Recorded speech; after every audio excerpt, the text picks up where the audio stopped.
श्रीगुरुभ्यो नमः। हरिः ओम्। शुक्लाम्बरधरं विष्णुं शशिवर्णं चतुर्भुजं प्रसन्नवदनं ध्यायेत् सर्वविघ्नोपशान्तये। नारायणं नमस्कृत्य नरं चैव नरोत्तमं देवीं सरस्वतीं व्यासं ततो जयमुदीरयेत्। ऋग्यजुस्सामरूपाय वेदाहरणकर्मणे प्रणवोद्गीतोपशे महोश्वशिरसे नमः। ज्ञानानन्दमयं देवं निर्मलस्फटिकाकृतिम् आधारं सर्वविद्यानां हयग्रीवमुपास्महे। शङ्करं शङ्कराचार्यं केशवं बादरायणं सूत्रभाष्यकृतौ वन्दे भगवन्तौ पुनः पुनः. ಭಗವದ್ಬಂಧುಗಳೇ, ಹಿಂದಿನ ತಿಂಗಳು ದೇವರ್ಷಿ ನಾರದರ ಭಕ್ತಿ ಸೂತ್ರದಲ್ಲಿ 29ನೆಯ ಸೂತ್ರ ಅನ್ಯೋನ್ಯಾಶ್ರಯತ್ವವಿತ್ಯನ್ಯೇ ಅಂತಕ್ಕಂಥ ಸೂತ್ರವನ್ನು ನಾವು ಅಧ್ಯಯನ ಮಾಡಿದ್ದೀವಿ. ಅಂದರೆ ಜ್ಞಾನಕ್ಕೆ ಭಕ್ತಿ ಪೂರಕ, ಭಕ್ತಿಗೆ ಜ್ಞಾನ ಪೂರಕ ಅಂತಕ್ಕಂಥ ವಿಚಾರನ ನಾವು ತಿಳ್ಕೊಂಡಿದ್ದೀವಿ. ಈಗ ಮುಂದಿನ ಸೂತ್ರವನ್ನು ನಾರದರು ಹೇಳ್ತಾ ಇದ್ದಾರೆ. 30ನೇ ಸೂತ್ರ ಸ್ವಯಂ ಫಲರೂಪದೇತಿ ಬ್ರಹ್ಮಕುಮಾರ ಅಂತ ಹೇಳ್ಬಿಟ್ಟು.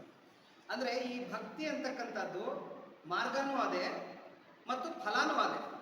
ಬೇರೆ ನಾವು ಮಾರ್ಗಗಳನ್ನು ಅನುಸರಿಸಿ ಹೋದರೆ ನಾವು ಮಾರ್ಗಾಂತರ ಮಾಡಬೇಕಾಗಿ ಬರುತ್ತೆ. ಇವಾಗ ಯೋಗದಲ್ಲಿ ಹೋಗ್ತೀವಿ, ಯೋಗದಲ್ಲಿ ಹೋಗಿ ನಾವು ಭಕ್ತಿಗೆ ತಿರುಗಬೇಕಾಗುತ್ತೆ. ಯಾಕೆಂದರೆ ಪರಾಭಕ್ತಿ ಅಂತ ಕರೀತಾರೆ. ಭಗವದ್ಗೀತೆಯಲ್ಲಿ ಭಗವಂತ ಹೇಳ್ತಾನೆ ಪರಾಭಕ್ತಿರ್ ವಿಶಿಷ್ಯತೆ ಅಂತ ಹೇಳ್ಬಿಟ್ಟು ಅಂತ. ಪರಾಭಕ್ತಿ ಇದ್ರೆ ಮಾತ್ರ ನನ್ನನ್ನು ಒಲಿಸ್ಕೊಳ್ಳೋದಕ್ಕೆ, ಪ್ರವೇಶಿಸೋದಕ್ಕೆ ಮತ್ತು ಸಾಕ್ಷಾತ್ಕರಿಸ್ಕೊಳ್ಳೋದಕ್ಕೆ ಸಾಧ್ಯ ಅಂತ ಹೇಳ್ತಾರೆ. ಅಲ್ಲಿಗೆ ನಾವು ಯೋಗದಲ್ಲಿ ಹೋಗಿ ಕಡೆಗೆ ಅದು ಯೋಗ ಸಿದ್ಧಿಯಾಗಿ ಕಡೆಗೆ ಅದು ಪರಾಭಕ್ತಿಯಾಗಿ ಟರ್ನ್ ಆಗಬೇಕಾಗುತ್ತೆ. ಆಮೇಲಿಂದ ನಾವು ಕರ್ಮದಲ್ಲಿ ಹೋದರೆ ಕರ್ಮ ಪರಿಪೂರ್ಣವಾಗಿ ಅದು ಕಡೆಗೆ ಭಕ್ತಿ ಯೋಗವಾಗಿ ಚೇಂಜ್ ಆಗಬೇಕಾಗುತ್ತೆ. ಹೀಗೆ ನಾವು ಪ್ರತಿಯೊಂದು ಮಾರ್ಗದಲ್ಲಿ ಹೋದರೂ ಕೂಡ ಮಾರ್ಗಾಂತರ ಅಂತಕ್ಕಂಥದ್ದು ಆಗಬೇಕಾಗುತ್ತೆ. ಇಲ್ಲಿ ಬ್ರಹ್ಮಕುಮಾರ ಅಂತ ಹೇಳ್ತಾರೆ. ಅಂದರೆ ಬ್ರಹ್ಮನ ಮಾನಸ ಪುತ್ರರು 4 ಜನ: ಸನಕ, ಸನಂದನ, ಸನತ್ಕುಮಾರ, ಸನತ್ ಸುಜಾತ ಅಂತಕ್ಕಂಥವ್ರು. ಸೃಷ್ಟಿ ಪ್ರಾರಂಭ ಮಾಡಿದಾಗ ಬ್ರಹ್ಮ ಪ್ರಜಾಪತಿಗಳಿಗಿಂತ ಮುಂಚೆ ಬಂದವರು ಇವರು 4 ಜನ. ಈ 4 ಕುಮಾರರು ಏನು ಮಾಡ್ತಾರೆ ಅಂದರೆ ಬ್ರಹ್ಮನನ್ನು ಒಂದು ವರ ಕೇಳ್ತಾರೆ. ಸ್ವಾಮಿ, ದೇಹ ಏನನ್ನ ನಮಗೆ ಪರಿವರ್ತನೆ ಆದರೆ, ಅಂದರೆ ಯೌವನ ಅಥವಾ ಬೇರೆ ಅವಸ್ಥೆಗಳಿಗೆ ಬಂದರೆ ನಮಗೆ ಕಾಮ ಕ್ರೋಧಾದಿ ಬೇರೆ ಬೇರೆ ಅರಿಷಡ್ ವರ್ಗಗಳು ಮೆಟ್ಕೊತಕ್ಕಂಥ ಒಂದು ಚಾನ್ಸಸ್ ಇರುತ್ತೆ. ಹಾಗಾಗಿ ದಯವಿಟ್ಟು ಒಂದು ವರ ಕೊಟ್ಟುಬಿಡು ನಮಗೆ. ಎಷ್ಟು ಯುಗಗಳ ಕಳೆದರೂ ಕೂಡ ಕಲ್ಪಾಂತದವರೆಗೂ ಕೂಡ ನಾವು 5 ವರ್ಷದ ಬಾಲಕರಂತೆ ಇರಬೇಕು. ದಿಗಂಬರರು ಇವರು 4 ಜನ. ಮೈಮೇಲೆ ವಸ್ತ್ರ ಇರೋದಿಲ್ಲ, ದಂಡ ಕಮಂಡಲ ಬಿಟ್ಟರೆ ಬೇರೆ ಇನ್ನೇನು ಇರೋದಿಲ್ಲ. ಬ್ರಹ್ಮ ಮಾನಸ ಪುತ್ರರು, ತಪಸ್ವಿಗಳು, ಹುಟ್ಟುತಃ ಬ್ರಹ್ಮಜ್ಞಾನಿಗಳು. ಇವರನ್ನು ಯಾಕೆ ನಾರದರಲ್ಲಿ ಸ್ಮರಿಸ್ತಾ ಇದ್ದಾರೆ? ಸ್ವಯಂ ಫಲರೂಪದೇತಿ ಬ್ರಹ್ಮಕುಮಾರ ಅಂತ ಹೇಳ್ತಾರೆ. ಬ್ರಹ್ಮಕುಮಾರರ ಅಭಿಪ್ರಾಯ, ಬ್ರಹ್ಮಕುಮಾರರಾಗಿರ್ತಕ್ಕಂಥ ಸನಕಾದಿಗಳು ಭಕ್ತಿನೇ ಮಾರ್ಗ, ಭಕ್ತಿನೇ ಫಲ ಅಂತ ಹೇಳ್ತಾ ಇದ್ದಾರೆ. ಇದನ್ನು ಯಾಕೆ ನೆನೆಸ್ಕೊತಾ ಇದ್ದಾರೆ ನಾರದರಲ್ಲಿ ಅಂತಂದ್ರೆ, ನಾರದರಿಗೆ ಗುರುಗಳು ಈ 4 ಜನ. ಯಾಕಂದ್ರೆ ಇವರು ಅಣ್ಣಂದ್ರು. ಇವರಾದ್ಮೇಲೆ ನೆಕ್ಸ್ಟ್ ಸೃಷ್ಟಿನಲ್ಲಿ, ಬ್ರಹ್ಮ ಸೃಷ್ಟಿನಲ್ಲಿ ಬಂದವರೇ ನಾರದರು. ಹಾಗಾಗಿ ನಾರದರು ಏನು ಮಾಡ್ತಾರೆ, ಎದುರುಗ ಇರ್ತಕ್ಕಂಥ ಇವಾಗ ಹಿರಿಯರೇ ನಮಗೆ ಹಿರಿಯಕ್ಕಂಚಾಡಿ ಮನೆ ಮಂದಿಗೆ ಅಂತ ಹೇಳ್ಬಿಟ್ಟು ಇವ್ರು 4 ಜನ ತಪಸ್ಸಿಗೆ ಹೋಗ್ಬಿಡ್ತಾರೆ. ನಾರದರು ಏನು ಮಾಡ್ತಾರೆ, ಅವ್ರನ್ನ ಶರಣಾಗತಿ ಮಾಡ್ತಾರೆ. ನೀವೇ ನಮಗೆ ಏನನ್ನ ಒಂದು ಜ್ಞಾನನ್ನ ಬೋಧನೆ ಮಾಡಿ ಅಂತ. ಇವರೇನು ಮಾಡ್ತಾರೆ, ನಿವೃತ್ತಿ ಮಾರ್ಗ, ಪ್ರವೃತ್ತಿ ಮಾರ್ಗ ಅಂತ 2 ಇರುತ್ತೆ. ಪ್ರವೃತ್ತಿ ಮಾರ್ಗ ಅಂತಂದರೆ ವೇದಗಳನ್ನು ಅಧ್ಯಯನ ಮಾಡಿ, ಕರ್ಮಕಾಂಡಗಳನ್ನು, ಯಜ್ಞಯಾಗಾದಿಗಳನ್ನು, ವ್ರತೋಪವಾಸಗಳನ್ನೆಲ್ಲ ಮಾಡಿ ನಾವು ಒಂದು ಸೃಷ್ಟಿ ಕಾರ್ಯವನ್ನು ಮುಂದುವರಿಸೋದಕ್ಕೆ ಬ್ರಹ್ಮನಿಗೆ ಹೆಲ್ಪ್ ಮಾಡ್ತಕ್ಕಂಥದ್ದು ಇದು ಪ್ರವೃತ್ತಿ ಮಾರ್ಗ.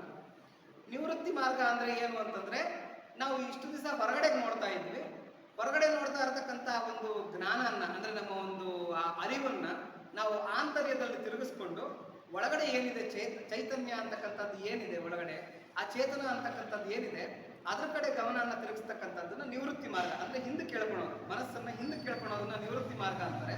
ಮನಸ್ಸನ್ನು ಮುಂದಕ್ಕೆ ಬಿಡೋದನ್ನ ಪ್ರವೃತ್ತಿ ಮಾರ್ಗ ಅಂತ ಹೇಳ್ತಾರೆ. ಅದಕ್ಕೆ ನೋಡಿ, ಭಗವದ್ಗೀತೆ ಬೋಧಿಸ್ತಾ ಇರ್ತಕ್ಕಂಥ ಗೀತಾಚಾರ್ಯ ಶ್ರೀಕೃಷ್ಣ ಒಂದು ಕೈನಲ್ಲಿ ಚಾಟಿ ಹಿಡಿದಿರ್ತಾನೆ, ಹೀಗೆ ಓಡಿಸ್ತಾ ಇರ್ತಾನೆ ಕುದುರೆನ. ಇನ್ನೊಂದು ಕೈನಲ್ಲಿ ಲಗಾಮನ್ನು ಹಿಂಗೆ ಹಿಡ್ಕೊಂಡಿರ್ತಾನೆ. ಈ ಲಗಾಮನ್ನು ಹಿಡ್ಕೊಂಡಿರೋದು ನಿವೃತ್ತಿ ಮಾರ್ಗ, ಈ ಓಡಿಸ್ತಾ ಇರ್ತಕ್ಕಂಥದ್ದು ಪ್ರವೃತ್ತಿ ಮಾರ್ಗ. ಇದೆರಡೂ ಕೂಡ ಸೃಷ್ಟಿಯ ಆದಿನಲ್ಲೇ ಬ್ರಹ್ಮನಿಂದ ಹೇಳಲ್ಪಟ್ಟಿದೆ, ಪ್ರವೃತ್ತಿ ಮತ್ತು ನಿವೃತ್ತಿಗಳು ಅಂತ. ಇದನ್ನೇನು ಮಾಡ್ತಾರೆ, ಈ ಬ್ರಹ್ಮಕುಮಾರರಿಂದ ನಾರದರು ತಿಳ್ಕೊಂಡ್ಬಿಟ್ಟು 9 ಜನ ಪ್ರಜಾಪತಿಗಳು ಬರ್ತಾರೆ. ಈ ಪ್ರಜಾಪತಿಗಳ ಕರ್ತವ್ಯನೇ ಏನು ಅಂದರೆ ಸೃಷ್ಟಿಯನ್ನು ಮುಂದುವರಿಸಬೇಕು ಅಂತ ಹೇಳ್ಬಿಟ್ಟು.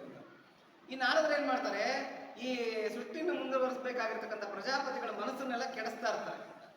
ನಿವೃತ್ತಿ ಮಾರ್ಗವನ್ನು ಬೋಧಿಸೋದು ಅವ್ರಿಗೆಲ್ಲ ಭಕ್ತಿ ಮಾಡಿ ಧ್ಯಾನ ಮಾಡಿ ಅಂತ ಹೇಳ್ಬಿಟ್ಟು ಅಂತ. ಹಂಗಾಗಿ ಏನ್ ಮಾಡ್ತಾರೆ, ಬ್ರಹ್ಮ ಶಾಪ ಕೊಟ್ಬಿಡ್ತಾರೆ. ನೀನು ಒಂದು ಹಾಲು ಅಂದ್ರೆ ಒಂದು ಕೆಚ್ಚಲಿನಲ್ಲಿ, ಒಂದು ಹಸುವಿನ ಕೆಚ್ಚಲಿನಲ್ಲಿ ಹಾಲು ಕರೆಯುವಷ್ಟು ಸಮಯ ಅಂದ್ರೆ ಒಂದು 15ರಿಂದ 20 ನಿಮಿಷ ಇರ್ಬೋದು. ಅಷ್ಟಕ್ಕಿಂತ ಹೆಚ್ಚಾಗಿ ನೀನು ಎಲ್ಲೂ ನಿಲ್ಲೋಂಗಿಲ್ಲ, ಒಂದು ಪ್ಲೇಸಲ್ಲಿ ನಿಲ್ಲೋಂಗಿಲ್ಲ ನೀನು. ಯಾಕಂದ್ರೆ ಇದ್ದೆ ಅಂದ್ರೆ ನೀನು ಎಲ್ಲರೂ ಕೆಡಿಸ್ಬಿಡ್ತೀಯಾ, ತಿರುಗಾಡ್ತಾ ಇರೋ ಲೋಕ ಸಂಚಾರದಲ್ಲಿರು ಅಂತ ಬಿಟ್ಟಂತ ನೋಡಿ. ಧ್ರುವನಿಗೆ ಸಿಕ್ಕಿದ್ರು ನಾರದರು ಗುರುವಾಗಿ, ಧ್ರುವ ಉದ್ಧಾರ ಆದ.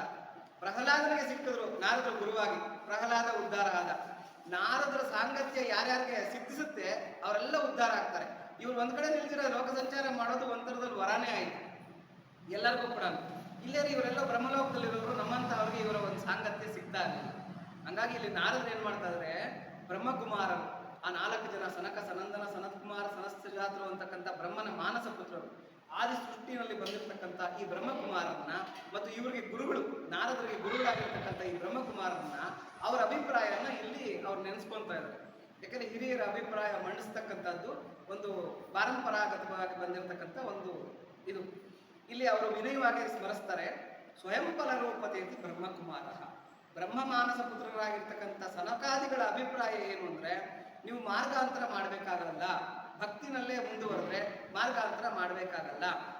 ಹೇಗೆ ಒಂದು ಎಕ್ಸಾಂಪಲ್ ತಗೊಳ್ಳೋಣ. ಗೌಣಿ ಭಕ್ತಿ, ಪರಾಭಕ್ತಿ ಅಂತ ಎರಡಿದೆ. ಗೌಣಿ ಭಕ್ತಿ ಅಂದ್ರೆ ಏನು ಅಂದ್ರೆ, ನಮಗೆ ಭಗವಂತನ ಬಗ್ಗೆ ಹೆಚ್ಚು ನಾಲೆಡ್ಜ್ ಇಲ್ಲ, ಭಗವಂತ ಏನು ಅನ್ನೋದು ಗೊತ್ತಿಲ್ಲ, ಭಗವಂತ ಎಲ್ಲಿ ಸಿಗ್ತಾನೆ ಅನ್ನೋದು ಗೊತ್ತಿಲ್ಲ, ಆದ್ರೆ ಭಗವಂತ ಇದ್ದಾನೆ ಅನ್ನೋ ಒಂದು ನಂಬಿಕೆ ಇದೆ. ಇದನ್ನ ಗೌಣಿ ಭಕ್ತಿ ಅಂತ ಕರೀತಾರೆ. ಇವರೇನ್ ಮಾಡ್ತಾರೆ, ಪ್ರಥಮದಲ್ಲಿ ಏನ್ ಮಾಡ್ತಾರೆ, ಒಂದು ಸಾಮಾನು ಕಡ್ಡಿ ತಿಕ್ಕೋದು, ಒಂದು ತೆಂಗಿನಕಾಯಿ ಹೊಡೆಯೋದು, ಹರಕೆಗಳನ್ನು ಬರ್ತಕ್ಕಂಥದ್ದು, ಆಮೇಲೆ ವ್ರತೋಪವಾಸಗಳನ್ನ ಮಾಡ್ತಕ್ಕಂಥದ್ದು, ದೇವಸ್ಥಾನಗಳಲ್ಲಿ ಸುತ್ತಾಕ್ತಕ್ಕಂಥದ್ದು, ಇವೆಲ್ಲ ಗೌಣಿ ಭಕ್ತಿ. ಇದು ಬರ್ತಾ ಬರ್ತಾ ಬರ್ತಾ ಬರ್ತಾ ನಾವು ಇದನ್ನ ಮಾಡಬಾರ್ದು ಅಂತ ಹೇಳೋಂಗಿಲ್ವಂತೆ. ಯಾಕಂದ್ರೆ ಕೃಷ್ಣನೇ ಭಗವದ್ಗೀತೆನಲ್ಲಿ ಹೇಳಿದಾನೆ, ಅಂತವರ ಬುದ್ಧಿನಲ್ಲಿ ನೀನು ಭೇದನ್ನ ಉಂಟು ಮಾಡಬಾರ್ದು ಅಂತೇಳಿ. ಆತರ ಯಾರಾದ್ರೂ ಮಾಡ್ತಾ ಇದ್ರೆ ಅವರ ಒಂದು ಬುದ್ಧಿಗೆ ನೀನು ಭೇದನ್ನ ಉಂಟು ಮಾಡಬಾರ್ದು ಅಂತೇಳ್ಬಿಟ್ಟು ಅರ್ಜುನನ್ಗೆ ಹೇಳ್ತಾನೆ ಶ್ರೀಕೃಷ್ಣ. ಅಂದ್ರೆ ಇದನ್ನ ಪ್ರೋತ್ಸಾಹಿಸ್ಬೇಕು. ಆಯ್ತು, ಸಾವನ್ ಕಡ್ಡಿ ತಿಪ್ಪೋದೇ ನನ್ನ ಕೆಲಸ ಅಂತ, ತಿಪ್ಪಪ್ಪ ಚೆನ್ನಾಗ್ತಿಲ್ಲ, ಬೆಳಗ್ಗೆ ತಿಪ್ಪು, ಮಧ್ಯಾಹ್ನ ತಿಪ್ಪು, ಸಾಯಂಕಾಲ ತಿಪ್ಪು ನಿಮ್ಗೆ ಅಂತೇಳ್ಬಿಟ್ಟು. ಆಮೇಲೆ ಕೆಲವರು ಆರತಿ ಬೆಳಗೋದು, ಕೆಲವರು ಭಜನೆ ಹಾಡೋದು, ಕೆಲವರು ದೇವಸ್ಥಾನಗಳಿಗೆ ಪ್ರದಕ್ಷಿಣೆ ಹಾಕೋದು, ಕೆಲವರು ತೀರ್ಥಯಾತ್ರೆಗಳಿಗೆ ಹೋಗೋದು, ಈ ತರ ಎಲ್ಲ ಮಾಡ್ತಾ ಇರ್ತಾರೆ. ಇದನ್ನ ಗೌಣಿ ಭಕ್ತಿ ಅಂತ ಕರೀತಾರೆ. ಅಂದ್ರೆ ಹೆಚ್ಚು ಜ್ಞಾನ ಅಂತಕ್ಕಂಥದ್ದು ಅವ್ರಿಗೆ ಸಿದ್ಧಿಸಿರಲ್ಲ. ಆದ್ರೆ ಭಕ್ತಿ ಅಂತಕ್ಕಂಥದ್ದು ಬೆಳಿಬೇಕಾದ್ರೆ ಈ ಗೌಣಿ ಭಕ್ತಿ ಅಂತಕ್ಕಂಥದ್ದು ಅವಶ್ಯಕತೆ. ಇದು ಬೀಜ ರೂಪದಲ್ಲಿರುತ್ತೆ. ಹೆಂಗೆ ಆಲದ ಮರ ಸಣ್ಣದಾಗಿರ್ತಕ್ಕಂಥ ಬೀಜದಲ್ಲಿರುತ್ತೆ, ಹಂಗೆ ಪರಾಭಕ್ತಿ ಅಂತಕ್ಕಂಥದ್ದು ಈ ಗೌಣಿ ಭಕ್ತಿನಲ್ಲಿರುತ್ತೆ. ಈ ಗೌಣಿ ಭಕ್ತಿ ಮಾಡ್ತಾ ಮಾಡ್ತಾ ಮಾಡ್ತಾ ಮಾಡ್ತಾ ಏನಾಗುತ್ತೆ, ಅವ್ರಿಗೆ ಗೊತ್ತಿಲ್ಲದಿರ ಅವ್ರ ಹೃದಯದಲ್ಲಿ ಪ್ರೇಮಾಂಕುರವಾಗತ್ತೆ, ಪ್ರೇಮದ ಅಂಕುರ ಆಗುತ್ತೆ. ಅಂದ್ರೆ ಭಗವಂತ ಅಂತಕ್ಕಂಥ ವಸ್ತು ಮೇಲೆ ಪ್ರೇಮ ಅಂಕುರ ಆಗ್ತಾ ಹೋಗುತ್ತೆ. ಯಾವಾಗ ಪ್ರೇಮ ಅಂಕುರ ಆಗ್ತಾ ಹೋಗುತ್ತೆ, ಆವಾಗ ಇವ್ರಿಗೆ ಹೆಚ್ಚು ಹೆಚ್ಚು ಭಗವಂತನ ಬಗ್ಗೆ ಜ್ಞಾನ ತಿಳ್ಕೋಬೇಕು ಅಂತಕ್ಕಂಥ ಒಂದು ಉತ್ಕಟವಾಗಿರ್ತಕ್ಕಂಥ ಇಚ್ಛೆ ಮತ್ತು ಅವನನ್ನ ಪಡ್ಕೊಳ್ಳೇಬೇಕು ಅಂತಕ್ಕಂಥ ಒಂದು ಹಪಹಪಿ ಇವೆಲ್ಲ ಉಂಟಾಗುತ್ತೆ. ಇದೆಲ್ಲ ಕೂಡ ಪರಾಭಕ್ತಿಗೆ ನಮ್ಮನ್ನ ಕರ್ಕೊಂಡು ಹೋಗುತ್ತೆ. ಇದನ್ನ ಶ್ರೀರಾಮಕೃಷ್ಣರು ಹೇಳ್ತಾರೆ, ಪಿತ್ತ ಜಾಸ್ತಿ ಆಗ್ಬಿಟ್ಟು ಅವನಿಗೆ ಈ ನಾಲಿಗೆ ರುಚಿ ತಿಳಿದೇ ಇರತಕ್ಕಂಥ ರೋಗ ಬಂದ್ಬಿಟ್ಟಿರುತ್ತೆ. ಅದನ್ನ ಲೋಕಲ್ ಲ್ಯಾಂಗ್ವೇಜ್ ನಲ್ಲಿ ಕಪ್ಪೆ ನಾಲಿಗೆ ಅಂತ ಕರೀತಾರೆ. ಅಂದ್ರೆ ಪಿತ್ತ ಜಾಸ್ತಿ ಆಗ್ಬಿಟ್ಟು ಅವನಿಗೆ ರುಚಿ ಗೊತ್ತಾಗ್ತಾ ಇರೋದಿಲ್ಲ. ಆವಾಗಿನ ಕಾಲದಲ್ಲೆಲ್ಲ ಇರ್ತಾನೆ ಆಯುರ್ವೇದಿಕ್ ಡಾಕ್ಟರ್, ಅವರ ಕವಿರಾಜರು ಅಂತ ಕರಿತಾ ಇದ್ರಂತೆ. ಆ ಕವಿರಾಜರ ಹತ್ರಕ್ಕೆ ಹೋದ್ರೆ, ಸ್ವಾಮಿ ಈ ತರ ನನಗೆ ನಾಲ್ಗೆ ಹಿಂಗೆ ಆಗ್ಬಿಟ್ಟಿದೆ, ಟೇಸ್ಟ್ ಸಿಗ್ತಾ ಇಲ್ಲ, ಏನ್ ತಿಂದ್ರು ಮರಳು ತಿಂದಂಗಿರುತ್ತೆ ಅಂತಂದ್ರೆ, ಅವಾಗ ಅವರು ಕಲ್ಲು ಸಕ್ಕರೆಯನ್ನ ಕೊಡೋರು. ತಗೊಳ್ಳಿ, ಇದನ್ನ ನೀವು ಅದನ್ನ ಸವಿತಾ ಇದ್ರಿ ನಾಲ್ಗೆನಲ್ಲಿ ಇಟ್ಕೊಂಡು, ನಿಮ್ಗೆ ಯಾವಾಗ ಆ ಕಲ್ಲು ಸಕ್ಕರೆ ಸವಿ ಗೊತ್ತಾಗುತ್ತೋ ಆವಾಗ ನಿಮ್ಗೆ ಕಾಯಿಲೆ ವಾಸಿ ಆಗಿದೆ ಅಂತ ಅರ್ಥ ಅಂತ ಹೇಳ್ತಾರೆ. ಅವರು ಹಂಗೆ ಮಾಡಕ್ ಶುರು ಮಾಡೋದಂತೆ.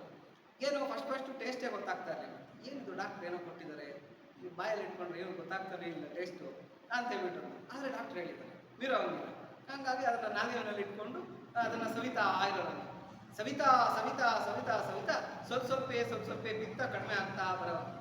ಪಿತ್ತ ಕಡಿಮೆ ಆಗಿ ಕಾಯಿಲೆ ವಾಸಿ ಆಗ್ತಾ ಆಗ್ತಾ ಆಗ್ತಾ ಏನೋ ಕಲ್ಸಕ್ರೆನಲ್ಲಿ ಒಂದು ಟೇಸ್ಟ್, ಇದರಲ್ಲಿ ಏನೋ ಟೇಸ್ಟ್ ಇದೆ, ಬಟ್ ಆ ಟೇಸ್ಟ್ ಇನ್ನ ಸಂಪೂರ್ಣವಾಗಿ ಗೊತ್ತಾಗ್ತಾ ಇಲ್ಲ, ಆದ್ರೆ ಏನೋ ಟೇಸ್ಟ್ ಇದೆ ಅನ್ನೋದು ಗೊತ್ತಾಗ್ತಾ ಬರುತ್ತೆ. ಹಂಗೆ ಸವಿದು ಕಾಯಿಲೆ ಎಲ್ಲ ಗುಣ ವಾಸಿ ಆಗ್ತಾ ಆಗ್ತಾ ಆಗ್ತಾ ಇವನಿಗೆ ಅದು ರುಚಿ ಹೆಚ್ಚಾಗಿ ಕಡೆ ಕಾಯಿಲೆ ಪೂರ್ತಿ ಗುಣ ಆದಾಗ ಗೊತ್ತಾಗತ್ತಂತೆ, ಅಪ್ಪ ಡಾಕ್ಟರ್ ಕೊಟ್ಟಿರ್ತಕ್ಕಂಥ ಔಷಧಿ ತುಂಬಾ ಚೆನ್ನಾಗಿದೆ, ಬಹಳ ಸವಿಯಾಗಿದೆ ಅಂತಕ್ಕಂಥ ಒಂದು ಅನುಭವ ಆಗತ್ತಂತೆ. ಹಂಗೇನೆ ಸದ್ಗುರು ಅಂತಕ್ಕಂಥವನು ಇಷ್ಟ ದೈವದ ಮಂತ್ರನ್ನ ಕೊಡ್ತಾನೆ. ಜಪ ಮಾಡಪ್ಪ ಅಂತ.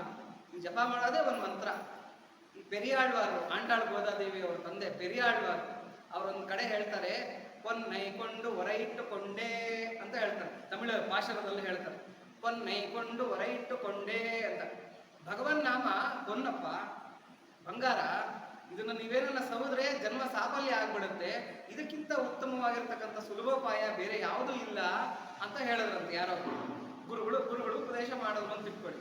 ಅದನ್ನ ಪೆರಿಯಾಳ್ವಾರ್ ಏನ್ ಮಾಡಿದ್ರಂತೆ, ನಾಲ್ಗೆಯನ್ನು ಒರೆಗಲ್ಲ ಮಾಡಿಕೊಂಡು, ಅಂದ್ರೆ ನಾವು ಬಂಗಾರನ ನೋಡ್ತೀವಲ್ಲ, ಈ ಒರಿಜಿನಲ್ ಬಂಗಾರನ ಅಲ್ವಾ ಅಂತ ಒರೆಗಲ್ಲು, ಆ ಒರೆಗಲ್ಲಾಗಿ ನಾಲ್ಗೆಯನ್ನು ಮಾಡಿಕೊಂಡು ಭಗವನ್ ನಾಮನ್ನ ಅದಕ್ಕೆ ಉಜ್ಜುಜ್ಜಿ ನೋಡೋದ್ರಂತೆ, ಅಂದ್ರೆ ಪದೇ ಪದೇ ಪದೇ ಪದೇ ಉಜ್ಜಿ ನೋಡೋದ್ರಂತೆ, ಇದು ಬಂಗಾರನ ಅಲ್ವಾ ಅಂತ ಹೇಳ್ಬಿಟ್ಟು. ಕಡೆಗೆ ಅವ್ರಿಗೆ ಗೊತ್ತಾಯ್ತಂತೆ ಅಪರಂಜಿ ಬಂಗಾರ ಅಂತ ಹೇಳ್ಬಿಟ್ಟು. ಅಂದ್ರೆ ಅಷ್ಟು ವ್ಯಾಲ್ಯೂಬಲ್. ಅನೇಕ ಕೋಟಿ ಜನ್ಮಗಳಿಂದ ನಾವು ಸಂಚಿತ ಪಾಪ ಅಂತ ಇರುತ್ತೆ, ಸಂಚಿತ, ಆಗಾಮಿ, ಪ್ರಾರಬ್ಧ ಅಂತ ಇರುತ್ತೆ. ಪ್ರಾರಬ್ಧ ಅಂದ್ರೆ ಏನು ಅಂದ್ರೆ, ನಾವು ಈ ಜನ್ಮ ಈ ದೇಹ ತಗೋಬೇಕಾಗಿದ್ರೆ ನಮ್ಮ ಸಂಚಿತ ಪಾಪ ಅಂದ್ರೆ ಕೂಡಿಟ್ಕೊಂಡು ಬಂದಿರತಕ್ಕಂಥ ಪಾಪದಲ್ಲಿ, ಕೂಡಿಟ್ಕೊಂಡು ಬಂದಿರತಕ್ಕಂಥ ಪುಣ್ಯದಲ್ಲಿ ಸ್ವಲ್ಪ ಪುಣ್ಯ ಸ್ವಲ್ಪ ಪಾಪ ತಗೊಂಡು ನಾವು ಈ ಜನ್ಮನ್ನ ಈ ದೇಹನ್ನ ತಗೊಂಡಿರ್ತೀವಿ. ಇದನ್ನು ನಾವು ಪ್ರಾರಬ್ಧ ಅಂತ ಕರಿತೀವಿ. ಅದಕ್ಕೆ ಪ್ರಾರಬ್ಧನ ನಾವೇನು ಮಾಡೋಕ್ಕಾಗಲ್ಲ, ಬಂದ್ಬಿಟ್ಟಿದೆ, ಅದು ಅನುಭವಿಸ್ಲೇಬೇಕು. ಆಗಾಮಿ ಅಂತ ಇರುತ್ತೆ, ಈಗೇನೋ ಮಾಡ್ತಾ ಇರ್ತೀವಿ, ಗೊತ್ತಿದ್ದೋ ಗೊತ್ತಿಲ್ದಿರೋನೋ ಏನೋ ತಪ್ಪು ಮಾಡ್ಬಿಡ್ತೀವಿ, ಅದು ನೆಕ್ಸ್ಟ್ ಬರೋದು, ನೆಕ್ಸ್ಟ್ ಇದು ಕರ್ಮ ಸಂಚಿತ ಆಗಿ ನಮ್ಗೇನೋ ನೆಕ್ಸ್ಟ್ ಬರುತ್ತೆ, ಇದು ಆಗಾಮಿ ಅಂತ ಕರೀತಾರೆ. ಸಂಚಿತ ಅಂದ್ರೆ ಅನಂತ ಕೋಟಿ ಜನ್ಮಗಳಿಂದ ಕೂಡ ಬಂದಿರತಕ್ಕಂಥ ಪಾಪ ಮತ್ತು ಪುಣ್ಯಗಳು. ಕೋರಿನ ಕೋರ್ಕೆಲು ಕೋಯಲಿ ಕಟ್ಲು ತೀರವು ನೀವವಿ ತಂಚಕ ಅಂತ ಹೇಳ್ತಾರೆ ಅನ್ನಮಯ್ಯ. ಅಂದ್ರೆ ನಾನು ಜನ್ಮಾಂತರಗಳಿಂದ ಕೋರ್ಕೊಂಡ್ ಬಂದ್ಬಿಟ್ಟಿದ್ದೀನಿ ಇದನ್ನೆಲ್ಲ, ನನಗೆ ದೊಡ್ಡ ಭಾರ ಪಗ್ಗಾಲು ಪಾಪ ಪುಣ್ಯಮು, ನನ್ನ 2 ಭುಜಗಳಿಗೂ ಹತ್ಕೊಂಡ್ ಬಂದ್ಬಿಟ್ಟಿದ್ಯಪ್ಪ, ಇದು ನೇರು ಕೋಲವು ನೀವು ತನಕ ನೀನು ಬಿಚ್ಚಬೇಕಷ್ಟೇ, ಇದು ಹೋಗೋದಿಲ್ಲ ಅಂತ ಹೇಳ್ಬಿಟ್ಟು. ಹಂಗೆ ಈ ಪ್ರಾರಬ್ಧನ ತಪ್ಪಿಸ್ಕೊಳ್ಳೋದಕ್ಕಾಗೋದಿಲ್ಲ. ಆದ್ರೆ ಭಗವನ್ ನಾಮನ್ನ ಉಚ್ಚಾರಣೆ ಮಾಡ್ತಾ ಮಾಡ್ತಾ ಮಾಡ್ತಾ ಆಗಾಮಿ ಅಂತಕ್ಕಂಥದ್ದು ನ್ಯೂಟ್ರಲ್ ಆಗಿಬಿಡುತ್ತಂತೆ. ನೋಡಿ, ಸಿಡಿಲು ಎಷ್ಟು ಭಯಂಕರವಾಗಿ ಬೀಳುತ್ತೆ, ಧಬಾರ ಅಂತ ಬೀಳುತ್ತೆ, ಅದ್ರ ಕೆಳಗಡೆ ಯಾರನ್ನ ಸಿಕ್ಕಿದ್ರೆ ಸುಟ್ಟು ಭಸ್ಮನೇ ಆಗೋಗ್ತಾರೆ, ಮರಗಳೇ ದೊಡ್ಡ ದೊಡ್ಡ ಮರಗಳೇ ಉರಿದೋಗ್ಬಿಡುತ್ತೆ, ಬಿಲ್ಡಿಂಗ್ಗಳು ಚೂರು ಆಗೋಗುತ್ತೆ. ಅದೇ ಭೂಮಿಗೆ ತಾಕಿದ್ರೆ ಆ ಸಿಡಿಲು ನ್ಯೂಟ್ರಲ್ ಆಗಿಬಿಡುತ್ತೆ, ಅದೇನಕ್ಕೂ ಕೆಲಸಕ್ಕೆ ಬರ್ದಿರೋ ಹಂಗೆ ಆಗ್ಬಿಡುತ್ತೆ. ಹಂಗೆ ಇದು ಆಗಾಮಿ ಅಂತಕ್ಕಂಥದ್ದು ನಮ್ಮ ತಲೆ ಮೇಲೆ ಎರಗೋಕೆ ರೆಡಿ ಇದೆಯಂತೆ. ಅಂದ್ರೆ ಆಗಾಮಿ ಕರ್ಮ ನಾವು ಮಾಡ್ಕೊಂಡ್ಬಿಟ್ಟಿದ್ದೀವಿ, ಗೊತ್ತಿದ್ದೋ ಗೊತ್ತಿದ್ದೀರೋ, ಇನ್ನೇನು ತಲೆ ಮೇಲೆ ಬೀಳೋದಕ್ಕೆ, ಸಿಡಿಲ್ ತರ ಬೀಳೋದಕ್ಕೆ ರೆಡಿ ಆಗಿದೆಯಂತೆ. ಆದ್ರೆ ಭಗವನ್ ನಾಮ ಅಂತಕ್ಕಂಥದ್ದು ಭೂಮಿ ಇದ್ದಂಗೆ. ನೀನು ಭೂಮಿ ಮೇಲೆ ನಿಂತ್ಕೊ, ಅಂದ್ರೆ ಭಗವನ್ ನಾಮನ್ನ ಆಶ್ರಯಿಸ್ಬಿಡು, ನೀನು ಭೂಮಿ ಮೇಲೆ ನಿಂತ್ಕೊಂಡ್ಬಿಡು, ಆ ಸಿಡಿಲು ಭೂಮಿ ಮೇಲೆ ಬಿದ್ದರೆ ನಿನ್ನವರೆಗೂ ಅದು ತಾಕಲ್ಲ, ಅದು ನ್ಯೂಟ್ರಲ್ ಆಗೋಗ್ಬಿಡುತ್ತೆ. ಇನ್ನು ಸಂಚಿತ ಇದೆಯಲ್ಲ, ಸಂಚಿತ ಕರ್ಮಗಳು ಅದೇನಾಗತ್ತಂತೆ ಅಂದ್ರೆ ಹತ್ತಿ ರಾಶಿ, ದೊಡ್ಡ ಬೆಟ್ಟದಷ್ಟು ಹತ್ತಿ ರಾಶಿ, ಅದಕ್ಕೆ ಯಾವನೋ ಒಬ್ಬನ ಸಣ್ಣದೊಂದು ಕಿಡಿನ ತಾಕಿಸ್ಬಿಟ್ಟಂತೆ, ಅದು ನೋಡ್ತಾ ನೋಡ್ತಾನೆ ಎಲ್ಲ ಭಸ್ಮೀಭೂತ ಆಗೋಗ್ಬಿಡುತ್ತೆ. ಹಂಗೆ ಸಂಚಿತ ಕರ್ಮ ಎಲ್ಲ ಕೂಡ ಭಸ್ಮೀಭೂತ ಆಗೋಗ್ಬಿಡುತ್ತೆ. ಆಗಾಮಿ ಅಂತಕ್ಕಂಥದ್ದು ನ್ಯೂಟ್ರಲ್ ಆಗೋಗ್ಬಿಡುತ್ತಂತೆ. ಆದ್ರೆ ನಾವು ಪ್ರಾರಬ್ಧನ ತಗೊಂಡ್ಬಂದ್ಬಿಟ್ಟಿದೀವಿ, ಹಂಗಾಗಿ ದೇಹ ಇರೋವರೆಗೂ ಕೂಡ ಅದನ್ನ ಅನುಭವಿಸಲೇಬೇಕು. ನೋಡಿ, ಫ್ಯಾನ್ ಸ್ವಿಚ್ ಆಫ್ ಮಾಡ್ಬಿಡ್ತೀವಿ, ಫ್ಯಾನ್ ಸ್ವಿಚ್ ಆಫ್ ಮಾಡಿದ್ಮೇಲೂ ಕೂಡ ಸ್ವಲ್ಪ ಫ್ಯಾನ್ ತಿರುಗ್ತಾನೇ ಇರುತ್ತೆ, ಅದನ್ನೇ ಪ್ರಾರಬ್ಧ ಅಂತ ಕರೀತಾರೆ. ಆ ಫೋರ್ಸ್ ಅಂತಕ್ಕಂಥದ್ದು ನಮ್ಮ ಶರೀರ ಇರೋವರೆಗೂ ಅದು ತಗೊಂಡು ಬಂದು ಕೊನೆಯವರೆಗೆ ಮುಟ್ಟಿಸುತ್ತದೆ. ಹಾಗಾಗಿ ನಾವು ಆಗಾಮಿ ಮತ್ತು ಸಂಚಿತ ಕಳ್ಕೋಬೇಕು ಅಂತಂದ್ರೆ ಭಗವನ್ನಾಮ ಒಂದೇ ಮಾರ್ಗ. ಭಗವನ್ನಾಮವನ್ನು ಉಚ್ಚಾರಣೆ ಮಾಡ್ತಾ ಮಾಡ್ತಾ ಪ್ರೇಮಮಯ ಶರೀರ ಅಂತಕ್ಕಂಥದ್ದು ನಮಗೆ ಉಂಟಾಗುತ್ತೆ. ನೋಡಿ, ಅನ್ನಮಯ ಶರೀರ, ಪ್ರಾಣಮಯ ಶರೀರ, ಮನೋಮಯ ಶರೀರ ಮತ್ತು ವಿಜ್ಞಾನಮಯ ಶರೀರ ಅಂತ ಇರುತ್ತೆ. ಶ್ರೀರಾಮಕೃಷ್ಣರು ಇನ್ನು ಸ್ವಲ್ಪ ಮುಂದೆ ಹೋಗಿ ಹೇಳ್ತಾರೆ, ನೀನು ಭಗವನ್ ನಾಮವನ್ನು ಉಚ್ಚಾರಣೆ ಮಾಡ್ತಾ ಮಾಡ್ತಾ ಭಗವತ್ ಸಾಧನೆಯನ್ನ ಮಾಡ್ತಾ ಮಾಡ್ತಾ ನಿನಗೆ ಪ್ರೇಮಮಯ ಶರೀರ ಉಂಟಾಗುತ್ತೆ. ಪ್ರೇಮಮಯ ಶರೀರ ಉಂಟಾಗುವಷ್ಟೊತ್ತಿಗೆ ದದಾಮಿ ಬುದ್ಧಿಯೋಗಂ ತಮ್ ಅಂತ ಹೇಳ್ತಾನೆ ಭಗವದ್ಗೀತೆನಲ್ಲಿ, ನಿನ್ಗೆ ನನ್ನನ್ನ ಪಡೆಯತಕ್ಕಂಥ ಬುದ್ಧಿಯೋಗವನ್ನು ನಾನು ಕೊಡ್ತೀನಿ ಅರ್ಜುನ ಅಂತ ಹೇಳ್ತಾರೆ. ಆಮೇಲೆ ವಿಶ್ವರೂಪ ಸಂದರ್ಶನ ಮಾಡಿಸೋವಾಗ ನಿನಗೆ ಜ್ಞಾನಚಕ್ಷುವನ್ನ ಕೊಡ್ತೀನಿ ಅಂತ ಹೇಳ್ತಾನೆ. ಜ್ಞಾನಚಕ್ಷುವನ್ನ ಕೊಟ್ಟಾಗ ಯಾವುದೋ ಒಂದು 3ನೇ ಕಣ್ಣು ಹಣೆಯಲ್ಲಿ ತೆಕ್ಕೊಳ್ಳಿಲ್ಲ, ತೆರ್ಕೊಂತ ಅರ್ಜುನನ್ಗೆ ತೆರ್ಕೊಳ್ಳಿಲ್ಲ. ಆದ್ರೆ ಅವನು ಈ ಚರ್ಮಚಕ್ಷುಗಳಿಂದಾನೇ ಜ್ಞಾನಚಕ್ಷನ್ನ, ಅಂದ್ರೆ ಆ ಜ್ಞಾನ ಅಂತಕ್ಕಂಥದ್ದು ಒಂದು ಸ್ಪೆಕ್ಸ್ ಇದ್ದಂಗೆ. ಆ ಸ್ಪೆಕ್ಸ್ ಅದನ್ನ ಹಾಕೊಂಡ್ರೆ ಹೆಂಗೆ ಅಂದ್ರೆ ಈ ಟೆಲಿಸ್ಕೋಪಿಕ್ ಐಸ್ ಅಂತ ಹೇಳ್ತಾರಲ್ಲ, ಆ ಟೈಪ್ ದಿವ್ಯವಾಗಿರ್ತಕ್ಕಂಥ ಕಣ್ಣುಗಳು. ಆದ್ರಿಂದ ಭಗವಂತನನ್ನ ಆದಿ ಅಂತ್ಯಗಳ ಇಲ್ಲದ ಆ ಅನಂತ ಸ್ವರೂಪವನ್ನ ನೋಡ್ದ ಅವನು ಅಂತ ಹೇಳ್ತಾರೆ. ಈ ಪ್ರೇಮಮಯ ಶರೀರ ಉಂಟಾದಾಗ ಶ್ರೀರಾಮಕೃಷ್ಣರು ಏನ್ ಹೇಳ್ತಾರೆ ಅಂದ್ರೆ, ನಿನ್ಗೇನು ಹೊಸದಾಗಿ ನಿನ್ಗೆ ಯಾವುದು ಕಣ್ಣು ತೆರ್ಕೊಳ್ಳಲ್ಲ, ಆದ್ರೆ ನಿನ್ನ ಕಣ್ಣು ಭಗವಂತನನ್ನ ಗುರುತಿಸೋ ಮಟ್ಟಕ್ಕಾಗತ್ತೆ. ಬ್ರಹ್ಮ ಸತ್ಯಂ ಜಗನ್ಮಿಥ್ಯ. ನಾವಿವತ್ತೇನು ನೋಡ್ತಾ ಇದ್ದೀವಿ, ಜಗತ್ತು ಇದು ಮಿಥ್ಯ, ಆದ್ರೆ ಬ್ರಹ್ಮ ಒಂದೇ ಸತ್ಯ. ಯಾಕೆ ಅಂದ್ರೆ E=mc² ಅಂತ, ಎನರ್ಜಿನೇ ಮ್ಯಾಟರ್ ಆಗಿ ಬದಲಾಗಿದೆ. ಮ್ಯಾಟರ್ ಆಗಿ ನಮ್ಗೆ ತೋರ್ಕೊಂತ ಇರ್ತಕ್ಕಂಥದ್ದು ಎನರ್ಜಿನೇ ಹೊರತಾಗಿ ಬೇರೆ ಏನೂ ಅಲ್ಲ. ಜಗತ್ತಾಗಿ ನಮಗೆ ಜೀವ ಜಗತ್ತಾಗಿ ಇವತ್ತು ನಮ್ಗೇನು ಪರಿಸ್ಥಿತಿಗಳಾಗಿ ಕಾಣಿಸ್ಕೊಳ್ತಾ ಇದೆ ಅದು ಪರಮಾತ್ಮನಲ್ಲದೆ ಬೇರೆ ಅಲ್ಲ. ಆದ್ರೆ ನಮ್ಗೆ ಅದು ಗುರುತಿಸೋ ಶಕ್ತಿ ನಮ್ಗೆ ಬಂದಿಲ್ಲ. ನಾವೇನ್ ಮಾಡ್ತೀವಿ, ಇದು ಚೇರು, ಇದು ಮಠ, ಇದು ಗೋಡೆ, ಇದು ಕಂಬ, ಹೀಗೆ ನಾವು ಬೇರೆ ಬೇರೆ ಬೇರೆ ಬೇರೆ ವಸ್ತು ರೂಪದಲ್ಲಿ ನೋಡ್ತಾ ಇದ್ದೀವಿ, ಜಗತ್ತಿನ ರೂಪದಲ್ಲಿ ನೋಡ್ತಾ ಇದ್ದೀವಿ. ಯಶ್ಚ ಕಿಂಚಿತ್ ಜಗತ್ ಸರ್ವಂ ದೃಶ್ಯತೆ ಶ್ರೂಯತೆ ಪಿವ ಅಂತರ್ಬಹಿಶ್ಚ ತತ್ ಸರ್ವಂ ವ್ಯಾಪ್ಯ ನಾರಾಯಣ ಸ್ಥಿತಃ ಅಂತ ಹೇಳುತ್ತೆ ವೇದ, ಯಜುರ್ವೇದ ಹೇಳೋದು. ಏನ್ ಹೇಳುತ್ತೆ, ಏನೇನು ಕೇಳ್ತಾ ಇದೆಯಾ, ಏನೇನು ಕಾಣ್ತಾ ಇದೆಯಾ, ಅಥವಾ ಏನೇನು ಕೇಳದೆ ಇರತಕ್ಕಂಥದ್ದು, ಇವಾಗೇನೋ ನಾವು ನರಕ ಅಂತೀವಿ, ಸ್ವರ್ಗ ಅಂತೀವಿ, ಯಾವುದೋ ಲೋಕಗಳು ಅಂತೀವಿ, ಇವೆಲ್ಲ ಊಹೆಗೆ ಸಿಗ್ತಕ್ಕಂಥದ್ದು, ನಾವೇನು ಕಣ್ಣಾರ ಏನು ಕಂಡಿಲ್ಲ. ಇವೆಲ್ಲ ಕೂಡ ಒಳಗೆ ಹೊರಗೆ ಎಲ್ಲ ಕೂಡ ನಾರಾಯಣನೇ ವ್ಯಾಪಿಸ್ಕೊಂಡಿದ್ದಾನೆ. ನಾರಾಯಣನಲ್ಲಿರ ಇದು ಯಾವುದೂ ಇಲ್ಲ ಅಂತಕ್ಕಂಥದ್ದು ವೇದ ಹೇಳ್ತಾ ಇರ್ತಕ್ಕಂಥ ಸತ್ಯ. ಎಳ್ಳು ಮೊನೆಯ ಮುಳ್ಳು ಕೊನೆಯ ಪೊಳ್ಳು ಬಿಡದೆ ಒಳಗೆ ಹೊರಗೆ ಎಲ್ಲ ಠಾವಿನಲ್ಲಿ ಲಕುಮಿನಲ್ಲನಿದ್ದಾನೆ ಅಂತ ಹೇಳ್ತಾರೆ. ಎಷ್ಟು ಎಳ್ಳಷ್ಟು ಕೂಡ ಟೊಳ್ಳು ಬಿಡದಿರ ಎಲ್ಲದರ ಒಳಗೆ ಹೊರಗೆ ಅವನು ವ್ಯಾಪಿಸ್ಕೊಂಡಿದ್ದಾನೆ. ನೋಡಿ, GOD ಗಾಡ್ ಅಂತ ಹೇಳ್ತಾರೆ, ಜನರೇಟರ್, ಆಪರೇಟರ್, ಡಿಸ್ಟ್ರಕ್ಟರ್ ಅಂತ ಹೇಳ್ಬಿಟ್ಟು.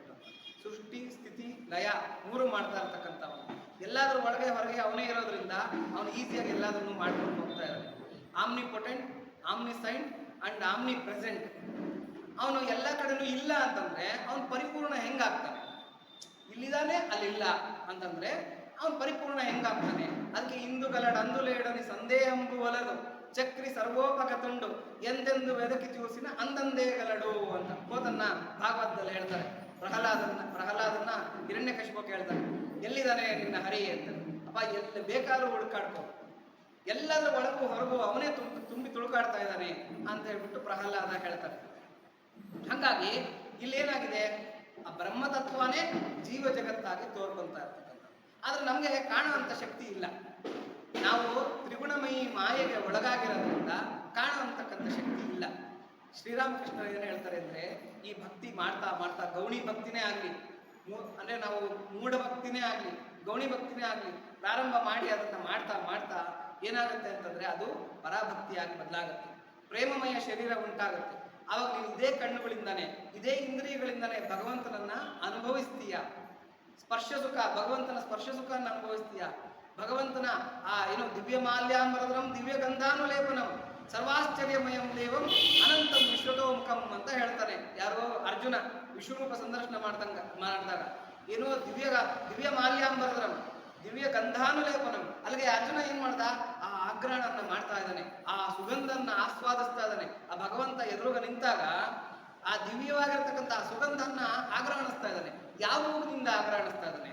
ತನ್ನ ಮೂಗಿನಿಂದಾನೇ ಆಗ್ರಹಣಿಸ್ತಾ ಇದ್ದಾನೆ. ಆದ್ರೆ ಅದು ದಿವ್ಯವಾಗಿದೆ, ಅಂದ್ರೆ ಪ್ರೇಮಮಯವಾಗಿದೆ. ಯಾಕೆಂದ್ರೆ ಭಗವಂತನ ವರದಾನ ಪಡ್ಕೊಂಡಿರೋದ್ರಿಂದ ಅದೇ ಮೂಗಿನಿಂದಾನೇ ಅದೇ ವಾಸನೆಯನ್ನ ತಗೊಂತಾ ಇದ್ದಾನೆ, ಅದೇ ಸ್ಪರ್ಶವನ್ನು ಅನುಭವಿಸ್ತಾ ಇದ್ದಾನೆ, ಅದೇ ಕಣ್ಣುಗಳಿಂದ ಭಗವಂತನನ್ನ ನೋಡ್ತಾ ಇದ್ದಾನೆ, ಅದೇ ಕಿವಿಗಳಿಂದ ಅವನೇನು ಹೇಳ್ತಾನೆ, ರಾಕ್ಷಸರೆಲ್ಲ ನಿನ್ನನ್ನು ನೋಡಿ ಭಯಭೀತರಾಗಿ ಓಡ್ತಾ ಇದ್ದಾರೆ ಶ್ರೀಕೃಷ್ಣ. ದೇವಾನು ದೇವತೆಗಳು ಋಷಿಮುನಿಗಳು ಎಲ್ಲ ಕೂಡ ನಿನ್ನ ದಿವ್ಯ ರೂಪವನ್ನು ನೋಡಿ ಸ್ತುತಿಸ್ತಾ ಇದಾರಪ್ಪ, ನಿನ್ನ ಸ್ತೋತ್ರ ಮಾಡ್ತಾ ಇದಾರೆ. ಪ್ರಸೀದ ಪ್ರಸೀದ ಅಂತ ಕೇಳ್ಕೊತಾ ಇದ್ರಪ್ಪ, ಶಾಂತನಾಗು ಶಾಂತನಾಗು ಅಂತ ಕೇಳ್ಕೊತಾ ಇದಾರೆ ನಿನ್ನನ್ನ ಈ ಒಂದು ದಿವ್ಯ ರೂಪವನ್ನು ನೋಡಿ ಅಂತ ಹೇಳ್ತಾರೆ. ಅಲ್ಲಿಗೆ ಕಿವಿನಿಂದ ಕೇಳಿಸ್ಕೊಂತ ಇದ್ದಾನೆ. ಅವ್ರು ಹೇಳ್ತಾ ಇರೋದನ್ನೆಲ್ಲ ಕಿವಿನಿಂದ, ಇದೇ ಕಿವಿಯಿಂದನೇ ಕೇಳಿಸ್ಕೊಂತ ಇದ್ದಾನೆ. ಯಾವುದು? ಪ್ರೇಮಮಯ ಕಿವಿ. ಇದೇ ಕಣ್ಣಿಂದ ನೋಡ್ತಾ ಇದ್ದಾನೆ, ಪ್ರೇಮಮಯ ಕಣ್ಣು. ಇದೇ ಮೂಗಿಂದ ಆಗ್ರಹಣಿಸ್ತಾ ಇದ್ದಾನೆ, ಪ್ರೇಮಮಯವಾಗಿರ್ತಕ್ಕಂಥ ಒಂದು ಇದು ಮೂಗು. ಆ ಥರ ಪ್ರತಿಯೊಂದು ಇಂದ್ರಿಯಗಳು ಕೂಡ ಪ್ರೇಮಮಯವಾಗಿ ಬದಲಾಗುತ್ತೆ. ಆವಾಗ ಅದನ್ನ ಪರಾಭಕ್ತಿ ಅಂತ ಕರೀತಾರೆ. ಪರಾಭಕ್ತಿನಲ್ಲಿ ನಮಗೆ ಭಗವಂತ ಅಂತಕ್ಕಂಥವನು ವಿಶೇಷವಾಗಿ ಅನುಭವಕ್ಕೆ ಬರ್ತಾನೆ. ಆಮೇಲೆ ಈ ಹೆಂಗೆ ಅಂತಂದ್ರೆ, ಈ ಬಡಗಿ ಹತ್ರಕ್ಕೆ ಹೋಗಿ, ಬಡಗಿ ಹತ್ರಕ್ಕೆ ಹೋಗ್ಬಿಟ್ಟು, ಇದು ನಮ್ಮ ತಾತನ ಕಾಲದ ಆನೆ ನೋಡಿ ಎಷ್ಟು ಚೆನ್ನಾಗಿ ಮಾಡಿದ್ದಾರೆ, ಇದು ನಮ್ಮ ಅಜ್ಜಿ ಮಾಡಿಸಿದ್ದು ಏನೋ ಒಂದು ಚೇರು ಅಂತೆಲ್ಲ ಹೇಳಿ. ಆದ್ರೆ ಬಡಗಿಗೆ ಅವ್ರ ಅಜ್ಜಿ ಚೇರು, ಅವ್ರ ತಾತನ ಆನೆ ಕಾಣಲ್ಲ. ಇದು ಯಾವ ಮರ, ಯಾವಾಗ ಮಾಡಿದ್ದಾರೆ, ಎಷ್ಟು ಚೆನ್ನಾಗಿ ಕೆತ್ತನೆ ಮಾಡಿದ್ದಾರೆ, ಅವನ ಆ ದೃಷ್ಟಿನಲ್ಲೇ ನೋಡ್ತಾ ಇರ್ತಾನೆ. ಒಬ್ಬ ಬಂಗಾರದ ಕೆಲಸ ಮಾಡ್ತಕ್ಕಂಥ ಅವ್ರ ಹತ್ರಕ್ಕೆ ಹೋಗ್ಬಿಟ್ಟು, ನೋಡಿ ಇದು ನಮ್ಮ ಪರಂಪರಾಗತವಾಗಿರ್ತಕ್ಕಂಥ 7 ವಾರಾల ನಗಲು, ಎಲ್ಲ ನಮ್ಮ ತಲತಲಾಂತರಗಳಿಂದ ಹಾಕೊಂಡ್ ಬರ್ತಾ ಇದಾರೆ ನೋಡಿ, ಇದು ಅವ್ರು ಹಾಕಿದ್ರು, ಇವ್ರು ಹಾಕಿದ್ರು, ನನ್ನ ಮೊಮ್ಮಗಳಿಗೆ ಹಾಕಿದ್ದೆ, ನೀವು ಎಷ್ಟೇ ಹಿಸ್ಟ್ರಿ ಹೇಳ್ರಿ, ಆದ್ರೆ ಬಂಗಾರದ ಕೆಲಸ ಮಾಡ್ತಕ್ಕಂಥವ್ರಿಗೆ ಅದು ಬಂಗಾರವಾಗಿ ಕಾಣ್ತಾ ಇರೋದು ಅಷ್ಟೇ, ಬೇರೆ ಏನು ಕಾಣಲ್ಲ. ಇದು ಯಾವ ಬಂಗಾರ, ಎಷ್ಟು ಟಚ್ಚು, ಇದನ್ನ ಕರಗಿಸಿದ್ರೆ ಏನ್ ಮಾಡ್ಬೋದು, ಇಷ್ಟೇ ನೋಡ್ತಾ ಇರ್ತಾರೆ. ಅಂದ್ರೆ ಅವ್ರ ದೃಷ್ಟಿಕೋನ ಬಂಗಾರ, ಇವ್ರ ದೃಷ್ಟಿಕೋನ ಕಟ್ಟಿಗೆ ಮೇಲೆ ಇರುತ್ತೆ. ಅಂದ್ರೆ ಅವರವರ ದೃಷ್ಟಿಕೋನ ಏನಿರುತ್ತೆ ಅಂದ್ರೆ ನೀವು ಏನೇ ಅದನ್ನು ತೋರಿಸಿದ್ರು ಕೂಡ ಅವ್ರ ದೃಷ್ಟಿಕೋನ ಅದೇ ಇರುತ್ತೆ. ಸಂಕ್ರಾಂತಿನಲ್ಲಿ ಏನ್ ಮಾಡ್ತಾರೆ, ಮಕ್ಕಳು ಗಲಾಟೆ ಮಾಡ್ತಾ ಇರ್ತಾರೆ, ಅಮ್ಮ ನಂಗೆ ಆನೆ ಗೊಂಬೆ ಬೇಕು, ಸಕ್ಕರೆ ಹಚ್ಚು, ಆನೆ ಗೊಂಬೆ ಬೇಕು, ಕೋಳಿ ಗೊಂಬೆ ಬೇಕು, ನಂಗೆ ಕೆಂಪುದೇ ಬೇಕು, ನಂಗೆ ಬಿಳಿದೇ ಬೇಕು ಅಂತ ಮಕ್ಕಳು ಗಲಾಟೆ ಮಾಡ್ಕೊಂತ ಇರ್ತಾರೆ. ಆದ್ರೆ ತಾಯಿಗೆ ಮಾತ್ರ ಗೊತ್ತಿರುತ್ತೆ, ದಡ್ಡ ಮುಂಡೆವ ಯಾವ್ದನ್ನ ಬಾಯಿಗೆ ಹಾಕೊಂಡ್ರು ಸೀಗೆ ಇರುತ್ತೆ, ಎಲ್ಲ ಸಕ್ಕರೆಯಿಂದಾನೇ ಮಾಡಿರ್ತಕ್ಕಂಥದ್ದು, ಬೇರೆ ಏನು ಇದ್ರಲ್ಲಿ ಮಾಡಿಲ್ಲ, ನಿಮಗೆ ಅದು ಆ ಥರ ತೋರ್ಕೊಂತ ಇದೆ ಅಷ್ಟೇ, ಬಾಯಿಗೆ ಹಾಕೊಂಡ್ರೆ ಎಲ್ಲಾ ಸವಿಯಿನೇ. ಅದೇ ರೀತಿನಲ್ಲಿ ಭಗವಂತ ಇವಾಗ ಬ್ರಹ್ಮಜ್ಞಾನಿ ಆಗಿರ್ತಕ್ಕಂಥವ್ನು, ಅಂದ್ರೆ ಒಂದು ಸಲಿ ಬ್ರಹ್ಮದ ಒಂದು ಆವಿರ್ಭಾವ, ಆ ಪರಾಭಕ್ತಿ ಅಂತಕ್ಕಂಥದ್ದು ಉಂಟಾಯಿತು ಅಂತಂದ್ರೆ ಜಗತ್ತಿನಲ್ಲಿ ನಿಮ್ಗೆ ಎಲ್ಲ ಕೂಡ ಪರಬ್ರಹ್ಮ ಸ್ವರೂಪದಲ್ಲೇ ಕಾಣುತ್ತೆ. ಭಗವಂತ ತಪ್ಪಿಸ್ಕೊಳ್ಳಾರ, ಮಾಯೆ ಮುಚ್ಚಲಾರ, ಯಾವುದೋ ಆ ರೂಪದಲ್ಲಿ ಈ ರೂಪದಲ್ಲಿ ಬಂದು ನಮ್ಮನ್ನು ಯಾಮಾರಿಸಲಾರ. ಭಗವಂತ ಅಂತಕ್ಕಂಥದ್ದು ನಮಗೆ ಗೊತ್ತಾಗೋಗ್ಬಿಡುತ್ತೆ. ಅದು ಯಾವ ರೂಪದಲ್ಲನ್ನ ಬರಲಿ ನಾನು ಕಂಡುಹಿಡಿದು ಬಿಡ್ತೀನಿ ಅಂತಕ್ಕಂಥ ಒಂದು ಶಕ್ತಿ ಆ ಪರಾಭಕ್ತಿ ಇರ್ತಕ್ಕಂಥ ಬ್ರಹ್ಮಜ್ಞಾನಿಗೆ ಬರುತ್ತೆ. ಅವನು ಹೆಂಗೆ ಬಡಗಿ ಮರದ ರೂಪದಲ್ಲಿ ನೋಡ್ತಾನೋ, ಒಬ್ಬ ಅಕ್ಕಸಾಲಿಗರು ಇದರಲ್ಲಿ ಬಂಗಾರದ ರೂಪದಲ್ಲಿ ನೋಡ್ತಾನೋ, ಒಬ್ಬ ಬ್ರಹ್ಮಜ್ಞಾನಿ ಪ್ರತಿಯೊಂದು ವಸ್ತುನು, ಪ್ರತಿಯೊಂದು ವಿಷಯನೂ, ಪ್ರತಿಯೊಂದು ಸಂದರ್ಭವನ್ನು ಬ್ರಹ್ಮದ ರೂಪದಲ್ಲೇ ನೋಡ್ತಾನೆ. ಅವ್ನು ಏನನ್ನು ಬಂದು ಹೆದರಿಸೋದಕ್ಕೆ ಆಗೋದಿಲ್ಲ. ಅದನ್ನೇ ಶ್ರೀರಾಮಕೃಷ್ಣರು ಹೇಳ್ತಾರೆ, ಹರಿ ಅಂತಕ್ಕಂಥ ಅವನು ನಿಂತಂತೆ ಸ್ನೇಹಿತ, ಅವನೇನ್ ಮಾಡ್ತಾ ಇದ್ದಂತೆ, ಅವನಿಗೆಲ್ಲ ಒಂದು ಹುಲಿ ಚರ್ಮ ಸಿಕ್ಬಿಡ್ತಂತೆ. ಏನನ್ನ ಮಾಡಿ ನಮ್ಮ ಫ್ರೆಂಡ್ಸ್ಗೆ ಚೆನ್ನಾಗಿ ಯಾಮಾರಿಸ್ಬೇಕು, ದಿಗಿಲಿಕ್ಕಿಸ್ಬೇಕು ಅಂತ ಹೇಳ್ಬಿಟ್ಟು ಆ ಹುಲಿ ಚರ್ಮನ್ನ ಹೊತ್ಕೊಂಡು ದಾರಿಲಿ ಬರ್ತಕ್ಕಂಥ ಅವರ ಸ್ನೇಹಿತರನ್ನೆಲ್ಲ ಹೆದರಿಸ್ತಾ ಇದ್ದಂತೆ. ಗೊರ್ರ ಅಂತ ಗರ್ಜನೆಗಳನ್ನು ನೀಡೋದು, ಅಟ್ಟಿಸ್ಕೊಂಡು ಹೋದಂಗೆ ಮಾಡೋದು. ಇವರು ಆ ಹುಲಿ ಚರ್ಮ ನೋಡ್ಬಿಟ್ಟು ಹುಲಿ ಹುಲಿ ಅಂತ ಹೆದರ್ಕೊಂಡು ಓಡೋಗೋದು, ಹಿಂಗೆಲ್ಲ ಮಾಡ್ತಾ ಇದ್ರು. ಅದರಲ್ಲಿ ಒಬ್ಬನು ನಾರಾಯಣ ಅಂತಕ್ಕಂಥ ಒಬ್ಬ ಸ್ನೇಹಿತ ಇದ್ದಂತೆ. ಅವನೇನ್ ಮಾಡದಂತೆ, ಈ ಹರಿ ಮರದ ಹಿಂದ್ಗಡೆ ಅವನ ಆ ಹುಲಿ ಚರ್ಮವನ್ನು ಹೊತ್ಕೊಂಡ್ತಕ್ಕಂಥದನ್ನ ನೋಡ್ಬಿಟ್ಟು, ಓ ಹರಿ ಇವನು, ಹುಲಿ ಅಲ್ಲ ಇವನು, ನಂಗೆ ಗೊತ್ತಾಗೋಯ್ತು, ಇನ್ನು ಬಾ ಎದುರಿಸೋದಕ್ಕೆ ನಿಂಗೆ ಮಾಡ್ತೀನಿ ಅಂತ ಹೇಳ್ಬಿಟ್ಟು ಇವನು ಎಷ್ಟು ಗರ್ಜನೆಗಳನ್ನು ಇಟ್ರು, ಎಷ್ಟು ಬೆದರಿಸೋದಕ್ಕೆ ಬಂದ್ರು ಅವನು ಎದುರ್ಕೊಂತ ಇರ್ಲಿಲ್ವಂತೆ. ಯಾಕೆಂದ್ರೆ ನನಗೆ ಗೊತ್ತು ನೀನ್ ಹರಿ, ನೀನು ಹುಲಿ ಅಲ್ಲ ಅಂತ ಹೇಳ್ಬಿಟ್ಟಂತ. ಹಂಗೆ ಒಬ್ಬ ಬ್ರಹ್ಮಜ್ಞಾನಿಗೆ ಏನಾಗುತ್ತೆ ಅಂತಂದ್ರೆ, ಪ್ರತಿಯೊಂದು ಸಂದರ್ಭ, ಪ್ರತಿಯೊಬ್ಬ ವ್ಯಕ್ತಿ, ಪ್ರತಿಯೊಂದು ವಸ್ತು, ಪ್ರತಿಯೊಂದು ಪ್ರಪಂಚದ ಪ್ರತಿಯದು ಕೂಡ ವಿಷಯಗಳು ಕೂಡ ಆತನಿಗೆ ಗೊತ್ತಾಗೋಗ್ಬಿಡುತ್ತೆ. ಇದು ಬ್ರಹ್ಮ ಅಲ್ದಿರ, ಅಂದ್ರೆ ಪರಬ್ರಹ್ಮ ವಸ್ತು ಅಲ್ದಿರ ಬೇರೆ ಏನೂ ಅಲ್ಲ, ಇದು ತೋರ್ಕೊತಾ ಇರ್ತಕ್ಕಂಥದ್ದು ಅಷ್ಟೇ ಹೊರತಾಗಿ ಒಳಗಿರತಕ್ಕಂಥವನು ಪರಮಾತ್ಮನೇ ಅಂತ. ಅದಕ್ಕೆ ಅವನು ಯಾವುದಕ್ಕೂ ಹೆದರಲ್ಲ. ಬ್ರಹ್ಮಜ್ಞಾನಿಗೆ ಯಾವ ಹೆದರಿಕೆನೂ ಇರಲ್ಲ. ನೀನು ಯಾವ ರೂಪದಲ್ಲಿ ಬರ್ತೀಯ, ಯಾವ ಥರದಲ್ಲಿ ಹೆದರಿಸ್ತೀಯ. ನಮಗೆ ಜೀವನದಲ್ಲಿ ಕಷ್ಟಗಳ ರೂಪದಲ್ಲಿ ಬರ್ಬೋದು ಪರಬ್ರಹ್ಮ ಪರಮಾತ್ಮ, ಕಷ್ಟಗಳ ರೂಪದಲ್ಲಿ ಬರ್ಬೋದು, ತೊಂದರೆಗಳ ರೂಪದಲ್ಲಿ ಬರ್ಬೋದು, ದುಃಖದ ರೂಪದಲ್ಲಿ ಬರ್ಬೋದು, ಆ ನೋವು ನಲಿವುಗಳ ರೂಪದಲ್ಲಿ ಬರ್ಬೋದು. ಆಮೇಲೆ ಯಾರನ್ನೋ ನಾವು ಪ್ರೀತಿಸೋದಕ್ಕೆ ಹೋಗ್ತೀವಿ, ಅವರಿಂದ ನಮಗೆ ಏನೋ ಒಂದು ದುಃಖದ ಒಂದು ಸಂದರ್ಭ ಒದಗಿ ಬರ್ಬೋದು. ಏನೇ ಬಂದರೂ ಕೂಡ ಅವ್ನು ಹೆದರಲ್ಲ. ಯಾಕೆ ಅಂತಂದ್ರೆ ಎಲ್ಲದರ ಒಳಗೆ ಹೊರಗೆ ಇರ್ತಕ್ಕಂಥವ್ನು ಇವನೇ. ನೀನ್ ಏನ್ ಮಾಡಿ, ನೀನೇನೇ ಮಾಡು ಹೆದರುವೇನೇನು, ಬಾಳುವೇನು ನೋಡು, ಬದುಕುವೇನು ನೋಡು, ಈ ಒಂದು ಧೈರ್ಯ, ಈ ಒಂದು ಆತ್ಮವಿಶ್ವಾಸ ಭಕ್ತನಿಗೆ ಬಂದ್ಬಿಡುತ್ತೆ. ಆದ್ರೆ ಭಕ್ತ ಅಲ್ಲದೆ ಇರ್ತಕ್ಕಂಥವ್ನಿಗೆ ಈ ಒಂದು ದೃಢತ್ವ ಇರೋದಿಲ್ಲ. ಅವನೇನ್ ಮಾಡ್ತಾನೆ, ಸಣ್ಣ ಒಂದು ಏನೋ ಒಂದು ಅವಘಡ, ಯಾರೋ ಏನೋ ಒಂದು ಕೊತ್ರ ಬಿಟ್ಟು ಹೋಗ್ತಾನೆ, ಅಯ್ಯೋ ನನ್ಗೆ ಹಿಂಗೆ ಅಂದ್ಬಿಟ್ಟ, ಈ ತರ ಮಾಡ್ಬಿಟ್ಟ. ಯಾವ್ದೋ ಜೀವನದಲ್ಲಿ, ಜೀವನ ಆದ್ಮೇಲೆ ಕಷ್ಟ ಸುಖ, ಹಗಲು ರಾತ್ರಿ ಪಾಸಿಂಗ್ ಕ್ಲೌಡ್ಸು ಬರ್ತಾ ಇರತ್ತೆ ಹೋಗ್ತಾ ಇರತ್ತೆ. ಆದ್ರೆ ಯಾವ್ದೋ ಒಂದು ಸಣ್ಣ ಪುಟ್ಟ ದುಃಖ ಬಂದ್ಬಿಡ್ತು ಅಂತಂದ್ರೆ, ಆಗೋಯ್ತು, ಆಕಾಶದಲ್ಲಿ ತಲೆ ಮೇಲೆ ಬಿದ್ದೋಯ್ತು, ನನ್ನ ಜೀವನ ಇನ್ನೇನು ಅಂಧಕಾರಮಯ ಆಗೋಗ್ಬಿಟ್ಟಿದೆ, ಹೀಗೆ ತಿಳ್ಕೊಂಡ್ಬಿಡ್ತಾರೆ. ಆದ್ರೆ ಭಕ್ತನಿಗೆ ಈ ಒಂದು ದುಸ್ಥಿತಿ ಒದಗೋದಿಲ್ಲ. ಏನು ಅವನಿನ್ನ ಚಾಲೆಂಜ್ ಮಾಡ್ತಾನೆ ದೇವ್ರಿಗೆ, ಬಾ ನೀನ್ ಯಾವ ರೂಪದಲ್ಲಿ ಬರ್ತೀಯೋ, ಬಾ ಯಾವ ಥರದಲ್ಲಿ ಎದುರಿಸ್ತೀಯೋ ಎದುರಿಸು, ನನ್ನನ್ನ ನೋಡ್ತೀನಿ ನಾನು. ಯಾಕೆಂದ್ರೆ ಬರ್ತಾ ಇರೋನು ನೀನೇ, ಕಷ್ಟದ ರೂಪದಲ್ಲಿ ಬರ್ತಾ ಇರೋನು ನೀನೇ, ದುಃಖದ ರೂಪದಲ್ಲಿ ಬರ್ತಾ ಇರೋನು ನೀನೇ, ಸಂತೋಷದ ರೂಪದಲ್ಲಿ ಬರ್ತಾ ಇರ್ತಕ್ಕಂಥವ್ನು ನೀನೆ. ಬಾ ಏನ್ ಬಂದು ಏನ್ ಮಾಡ್ತೀಯಮ್ಮ, ಏನ್ ಜರಗ ನೀವು ಪರಲೇದುಲೆ ಅಂತ ಹೇಳ್ತಾರೆ. ನೀನ್ ಏನನ್ನ ಮಾಡ್ಕೋ, ನನಗೇನ್ ಭಯ ಇಲ್ಲ ಅಂತ ಹೇಳ್ಬಿಟ್ಟು ಈ ಒಂದು ದೃಢತ್ವ ಭಕ್ತನಿಗೆ ಬರುತ್ತೆ. ಈ ದೃಢತ್ವಕ್ಕೆ ನಮ್ಮನ್ನು ಕರ್ಕೊಂಡು ಹೋಗ್ತಕ್ಕಂಥದ್ದು ಯಾವುದು ಅಂದ್ರೆ ಗೌಣಿ ಭಕ್ತಿ. ನಿಮಗೆ ಬೇರೆದ್ರಲ್ಲಿ ಹೋದ್ರೆ ಮಾರ್ಗಾಂತರ ಆಗ್ಬೇಕು, ಆದ್ರೆ ಗೌಣಿ ಭಕ್ತಿನಲ್ಲಿ ಹಾಗಲ್ಲ. ಏನು ವೆಂಕಟೇಶ್ವರ ಸುಪ್ರಭಾತದಲ್ಲಿ ಬರುತ್ತೆ, ಪ್ರಜ್ಞಾಂ ಪರಾರ್ಥ ಸುಲಭಾಂ ಪರಮಾಂ ಪ್ರಸೂತೆ ಅಂತ ಹೇಳ್ತಾರೆ. ಇವಾಗ ನೋಡಿ, ನಾನೊಂದು ಆನೆ ಅಂತ ಹೇಳ್ತೀನಿ. ಆನೆ ಅಂದ ತಕ್ಷಣ ಎಲ್ಲರ ಮನಸ್ಸಿನಲ್ಲೂ ಆನೆಯ ಒಂದು ಚಿತ್ರ ಮೂಡುತ್ತೆ. ಹೂವ, ತಾವರೆ ಹೂವ ಅಂತ ಹೇಳ್ತೀನಿ. ತಾವರೆ ಹೂವಿನ ಚಿತ್ರ ಎಲ್ಲರ ಮನಸ್ಸಿನಲ್ಲೂ ಮೂಡುತ್ತೆ. ಒಂದು ಹಿಮಾಲಯ ಪರ್ವತ ಅಂತ ಹೇಳ್ತೀನಿ. ಹಿಮಾಲಯ ಪರ್ವತ ಎಲ್ಲರ ಮನಸ್ಸಿನಲ್ಲೂ ಮೂಡುತ್ತೆ. ಇವೆಲ್ಲ ಯಾರನ್ನ ತಗೊಂಬಂದು ಹೊರಗಡೆಯಿಂದ ನಮ್ಗೆ ಒಳಗಡೆ ಇಡ್ತಾ ಇದ್ದಾರೆ. ಆನೆ ಅಂತಂದ್ರೆ ಒಳಗಡೆ ಇಡ್ತಾ ಇದಾರ, ಅಥವಾ ಪರ್ವತ ಅಂದ್ರೆ ಒಳಗಡೆ ಇಡ್ತಾ ಇದಾರ? ಇಲ್ಲ, ಅದು ನಮ್ಮ ಮನಸ್ಸೇ ಆ ರೂಪವನ್ನು ತಾಳ್ತಾ ಇದೆ. ಮನಸ್ಸೇ ಆನೆ ರೂಪನ ತಾಳುತ್ತೆ, ಮನಸ್ಸೇ ಹೂವಿನ ರೂಪನ ತಾಳುತ್ತೆ, ಮನಸ್ಸೇ ಪರ್ವತದ ರೂಪನ ತಾಳ್ತಾ ಇದೆ. ಹಂಗೇನೆ ಇಲ್ಲಿ ಈ ವೆಂಕಟೇಶ್ವರ ಸುಪ್ರಭಾತದಲ್ಲಿ ಹೇಳ್ತಾರೆ, ಪ್ರಜ್ಞಾಂ ಪರಾರ್ಥ ಸುಲಭಾಂ. ಪರಾರ್ಥ ಸುಲಭವಾಗಿರ್ತಕ್ಕಂಥ ಅಂದ್ರೆ ಪರಮಾರ್ಥನ ನಮಗೆ ದೊರಕಿಸ್ಕೊಡ್ತಾ ಇರ್ತಕ್ಕಂಥ ಈ ಪ್ರಜ್ಞೆ ಅಂತಕ್ಕಂಥದ್ದು ಪರಮಾಂ ಸುಪ್ರೀಂ, ಅದು ಪ್ರಸೂತೆ. ಎಲ್ಲಿ ಅಂತಂದ್ರೆ ಹೊರಗಿನಿಂದ ಹಿಂಗೆ ಬರಲ್ಲ, ಆಕಾಶದಿಂದ ಈಗ ಇಳಿದು ನಮ್ಮ ಮೈಂಡ್ ಒಳಗೆ ಬರೋದಿಲ್ಲ. ನಮ್ಮ ಮೈಂಡು ಈಗ ಅರಳುತ್ತೆ. ಪ್ರಸೂತೆ, ಪ್ರಸೂತೆ ಅಂದ್ರೆ ಹಿಂಗೆ ಅರಳುತ್ತೆ. ಪ್ರಜ್ಞಾಂ ಪರಾರ್ಥ ಸುಲಭಾಂ ಪರಮಾಂ ಪ್ರಸೂತೆ ಅಂತ ಹೇಳ್ಬಿಟ್ಟು ನಮ್ಮ ಮೈಂಡೇ ಆ ಒಂದು ಇದನ್ನ ಗ್ರಾಸ್ಪ್ ಮಾಡೋ ಒಂದು ಕೆಪಾಸಿಟಿನ ಪಡ್ಕೊಂಡ್ಬಿಡುತ್ತೆ. ಅಂದ್ರೆ ಆ ಪರಾತ್ಪರ ವಸ್ತುವನ್ನ ಕಂಡುಹಿಡಿತಕ್ಕಂಥ ಒಂದು ಶಕ್ತಿಯನ್ನ ಪಡ್ಕೊಂಡ್ಬಿಡುತ್ತೆ. ಹಂಗಾಗಿ ಇದೆಲ್ಲೂ ಹೊರಗಡೆಯಿಂದ ಒಳಗೆ ಬರ್ತಕ್ಕಂಥದ್ದಲ್ಲ, ಒಳಗಡೆನೆ ಅರಳತಕ್ಕಂಥದ್ದು. ಈ ಅರಳಿಸ್ತಕ್ಕಂಥ ಶಕ್ತಿ ಯಾವುದಕ್ಕಿದೆ ಅಂತಂದ್ರೆ ಗೌಣಿ ಭಕ್ತಿಗೆ. ಆ ಗೌಣಿ ಭಕ್ತಿ ನಮ್ಗೆ ಅದು ಬೆಳೆದು ಬೆಳೆದು ಬೆಳೆದು ಬೆಳೆದು ಏನಾಗುತ್ತೆ, ಪರಾಭಕ್ತಿಯಾಗಿ ಇದಾಗುತ್ತೆ. ಈ ತೆಲುಗುನಲ್ಲಿ ಒಂದು ಗಾದೆ ಮಾತಿದೆ, ತಮಾಷೆಯಾಗಿ ಹೇಳ್ತಾರೆ, ತೊಂಡ ಮುದುರಿ ಕೂಸುರುವಿಲ್ಲ ಐನಟ್ಟು ಅಂತ.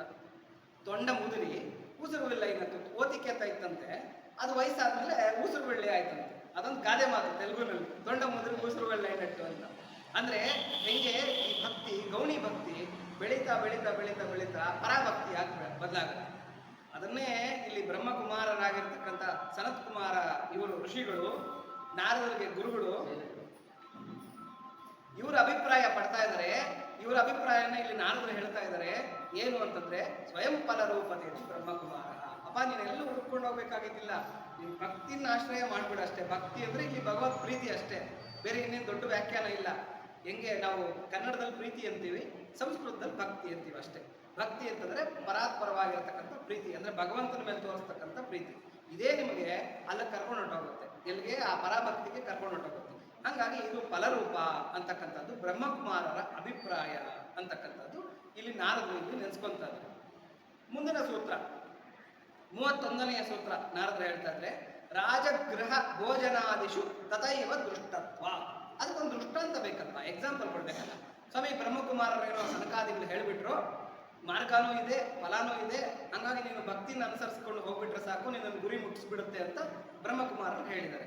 ಆಯ್ತು, ಅದಕ್ಕೆಲ್ಲ ಒಂದು ಎಕ್ಸಾಂಪಲ್ ಕೊಡಿ, ನಮ್ಗೆ ಅರ್ಥ ಆಗ್ಬೇಕಲ್ವಾ ಅಂತಂದ್ರೆ ಇಲ್ಲಿ ನಾರದರು ಮತ್ತೆ ಒಂದು ಎಕ್ಸಾಂಪಲ್ ಹೇಳ್ತಾ ಇದ್ರೆ, ರಾಜಗೃಹ ಭೋಜನಾದಿಷು ತಥೈವ ದೃಷ್ಟತ್ವ.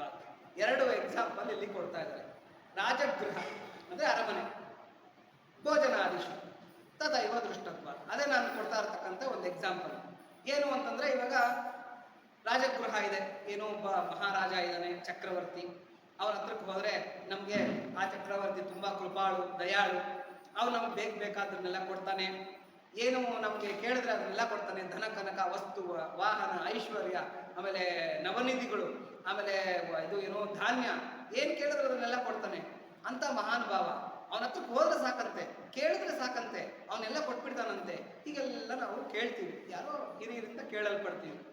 ನಾವೇನ್ ಮಾಡ್ತೀವಿ, ಅದನ್ನ ಕೂತ್ಕೊಂಡು ಅದನ್ನ ಮನನ ಮಾಡ್ತೀವಿ. ರಾಜ ರಾಜ ರಾಜ ರಾಜ, ನನ್ಗೆ ಧನ ಬೇಕು, ನವನಿಧಿಗಳು ಬೇಕು, ಐಶ್ವರ್ಯ ಬೇಕು ಅಂತ ಹೇಳ್ಬಿಟ್ಟು ನಾವು ಕೂತ್ಕೊಂಡು ಅದನ್ನ ಧ್ಯಾನ ಮಾಡೋದಕ್ಕೆ ಶುರು ಮಾಡ್ತೀವಿ. ರಾಜ ಒಲ್ದು ಬಿಡ್ತಾನ, ನವನಿಧಿಗಳು ಕೊಟ್ಬಿಡ್ತಾನ, ನಮ್ಗೆ ಬೇಕಾಗಿರ್ತಕ್ಕಂಥ ವಸ್ತುವಾಹನಗಳೆಲ್ಲ ಕೊಟ್ಬಿಡ್ತಾನ? ಇಲ್ಲ. ಇದು ಜ್ಞಾನ ಅಂದ್ರೆ ನಮಗೆ ಜ್ಞಾನ ಇದೆ ಅಂದ್ರೆ, ಅಲ್ಲಿ ಹೋದ್ರೆ ರಾಜನ ಹತ್ರಕ್ಕೆ ಹೋದ್ರೆ ರಾಜನ ಒಲಿಸ್ಕೊಂಡ್ರೆ ಇವೆಲ್ಲ ಸಿಗುತ್ತೆ ಅಂತಕ್ಕಂಥ ಜ್ಞಾನ ಇದೆ. ಆದ್ರೆ ನಾವು ಕೂತಿದ ಕಡೆಗೆ ರಾಜ ಬಂದಲ್ಲಿ ಕೊಡೋದಿಲ್ಲ. ಅಂದ್ರೆ ಅದಕ್ಕೇನ್ ಮಾಡ್ಬೇಕು, ನಾವು ಆ ಜ್ಞಾನನ ತಿಳ್ಕೊಂಡಿದ್ದಾದ್ಮೇಲೆ ನಮ್ಮ ಪ್ರಯತ್ನ ಅಂತ ಮಾಡ್ಬೇಕು. ಅಂದ್ರೆ ರಾಜನ ಹತ್ರಕ್ಕೆ ಹೋಗಿ ರಾಜನ ಒಲಿಸ್ಕೊಳ್ತಕ್ಕಂಥ ಒಂದೇನೋ ಉಪಾಯಗಳನ್ನು ಮಾಡಿ, ಇದೆಲ್ಲ ಮಾಡಿದಾಗ ನಮಗೆ ರಾಜನ ಒಲಮೆ ಅಂತಕ್ಕಂಥದ್ದು ಸಿಗುತ್ತೆ, ಏನೋ ಒಂದಿಷ್ಟು ಐಶ್ವರ್ಯ ಅಂತಕ್ಕಂಥದ್ದು ಸಿಗುತ್ತೆ ಅಲ್ವಾ. ಇದು ಪ್ರಯತ್ನ ಅಂತಕ್ಕಂಥ.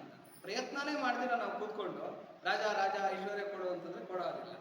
ಅದೇ ತರನೇ ಭೋಜನಾದಿಶು, ಏನು ಈ ಥರದ್ದು ಹಿಟ್ಟು ತರಬೇಕಂತೆ, ಈ ಥರದ್ದು ಅಕ್ಕಿ ತರಬೇಕಂತೆ, ಹೀಗೀಗೆ ಮಾಡ್ಬೇಕಂತೆ, ಇದೇನೋ ಮಾಡಿ ಒಂಚೂರು ಬೆಲ್ಲ ಹಾಕಿ ಕೊಬ್ಬರಿ ತುರಿದು ಎಲ್ಲ ಮಾಡಿ ಈ ಥರದ್ದೇನೋ ಅಡುಗೆ ಮಾಡಿದ್ರೆ ಇದೇನೋ ವಿಶೇಷವಾಗಿರ್ತಕ್ಕಂಥ ಅಡುಗೆ ಆಗುತ್ತಂತೆ, ಘಮ ಘಮ ಅನ್ನತ್ತಂತೆ, ಬಾಯಲ್ಲಿ ಹಾಕೊಂಡ್ರೆ ಬಹಳ ರುಚಿಯಾಗಿರುತ್ತಂತೆ. ನೀನು ಎಷ್ಟೇ ಅಡುಗೆಗಳ ಬಗ್ಗೆ ಈ ಥರ ಆ ಥರ ಅಂತ ಹೇಳ್ಬಿಟ್ಟು ಎಷ್ಟೇ ಜ್ಞಾನ ಇದ್ರೂ ಕೂಡ ಒಲೆ ಹಚ್ಚಲೇಬೇಕು, ಆ ಪದಾರ್ಥಗಳೆಲ್ಲ ತರಲೇಬೇಕು, ಅಡುಗೆ ಮಾಡಲೇಬೇಕು, ಕಡೆಗೆ ಅದನ್ನು ರುಚಿ ನೋಡಬೇಕು. ಇಲ್ಲದೆ ಇದ್ದಿದ್ದು ನಮಗೆ ಕೂತ್ಕೊಂಡು ನನಗೆ ಗೃಹಪಾಕದ ಬಗ್ಗೆ ಎಲ್ಲ ಗೊತ್ತು, ನನಗೆಲ್ಲ ನಾಲೆಡ್ಜು ಇದೆ, ನನಗೆ ಏನು ಚಿಂತೆ ಇಲ್ಲ ಅಂದ್ರೆ ನಾಳೆಯಿಂದ ನೀನು ಊಟನೇ ಮಾಡಬೇಡ, ಹಂಗೆ ಬಿದ್ದಿರು ಅಷ್ಟೇ.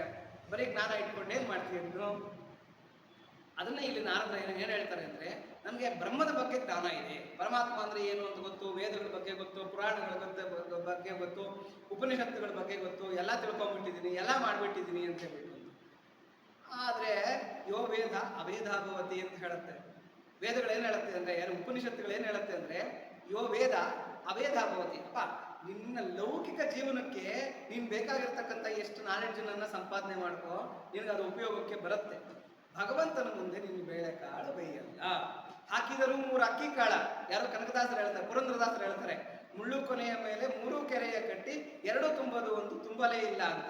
ಆ ಕೀರ್ತನೆಯಲ್ಲಿ ಪುರಂದ್ರದಾಸರು ಹೇಳ್ತಾರೆ, ಹಾಕಿದರೂ ಒಡೆದೋಗಿರೋ ಮಡಕೆ ಅಂತೆ, ಒಡೆದೋಗಿರೋ ಮಡಕೆಗಳಲ್ಲಿ ಹಾಕಿದರೂ 3 ಅಕ್ಕಿ ಕಾಳ, 2 ಬೈಯೋದು, 1 ಬೇಯಲೇ ಇಲ್ಲ ಅಂತ.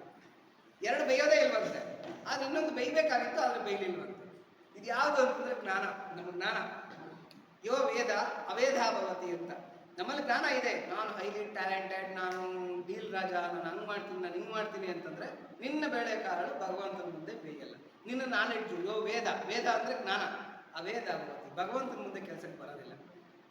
ಭಗವಂತನ ಮುಂದೆ ಕೆಲ್ಸಕ್ಕೆ ಬರೋದೇನು ಅಂತಂದ್ರೆ ವಿನಯ, ಆ ಒಂದು ಶರಣಾಗತಿ, ಆ ಒಂದು ಪ್ರಪತ್ತಿ, ಇದೇ ಅವನ ಮುಂದೆ ಕೆಲ್ಸಕ್ಕೆ ಬರೋದು. ನೀನು ಏನನ್ನ ಹಾಕ್ಬಿಟ್ಟು ಹೋಗಿರೋ, ನಿನಗೆ ಜ್ಞಾನ ಇದೆಯಾ ಜ್ಞಾನ ಇಲ್ವಾ, ಇವೆಲ್ಲ ಶ್ರೀರಾಮಕೃಷ್ಣರು 3ನೇ ಕ್ಲಾಸ್ ಅಷ್ಟೇ ಓದಿದ್ರು. ಅದು 3ನೇ ಕ್ಲಾಸು ಮ್ಯಾಥಮೆಟಿಕ್ಸ್ ಫೈಲ್. ಅವರು ಮ್ಯಾಥ್ಸ್ ಪಾಪ ಏನು ಮಾಡಿದ್ರು ಅವ್ರಿಗೆ ತಲೆಗತ್ತಲಿಲ್ಲ, ಮ್ಯಾಥಮೆಟಿಕ್ಸ್ ಫೈಲು. ಕಡೆಗೆ ಸ್ಕೂಲ್ ಬಿಟ್ಟು ಬಂದ್ಬಿಡ್ತಾರೆ, ತಾಯಿ ಹತ್ರ ಅಡುಗೆ ಅದು ಇದು ಕಲ್ತ್ಕೊಂಡು ತಾಯಿಗೆ ಹೆಲ್ಪ್ ಮಾಡ್ಕೊಂಡಿರ್ತಾರೆ. ಆದರೆ ಶ್ರೀರಾಮಕೃಷ್ಣರು ಮೇಲೆ ಕೂತ್ಕೊಂಡಿದ್ರೆ ಎಲ್ಲ ಓದಿರ್ತಕ್ಕಂಥ ಇವರು ಯಾರು ವಿದ್ಯಾಸಾಗರರು ಅಂತಿದ್ರು. ಆಗಿನ ಕಾಲಕ್ಕೆ ವಿದ್ಯಾಸಾಗರರು ಅಂತಂದ್ರೆ ಬ್ರಿಟಿಷ್ ಈಸ್ಟ್ ಇಂಡಿಯಾ ಕಂಪನಿಯವರು ಕೂಡ ಅವ್ರ ಕಾಲ ಹತ್ರ ಕೂತ್ಕೊಂಡು, ಅಷ್ಟು ಜ್ಞಾನ ಸಂಪನ್ನರವರು ವಿದ್ಯಾಸಾಗರರು. ಅಂತ ವಿದ್ಯಾಸಾಗರರು ಬಂದು ಶ್ರೀರಾಮಕೃಷ್ಣರ ಮೇಲೆ ಕೂತ್ಕೊಂಡು ಮಂಚದ ಮೇಲೆ ಅವರು ಪ್ರವಚನ ಮಾಡ್ತಾ ಇದ್ರೆ ಅವ್ರು ಕೇಳಕ್ ಕೂತ್ಕೊಂಡು ಕೇಳ್ಕೊಂಡು ಸ್ವಾಮಿ ಅಂತ ಹೇಳ್ಬಿಟ್ಟು.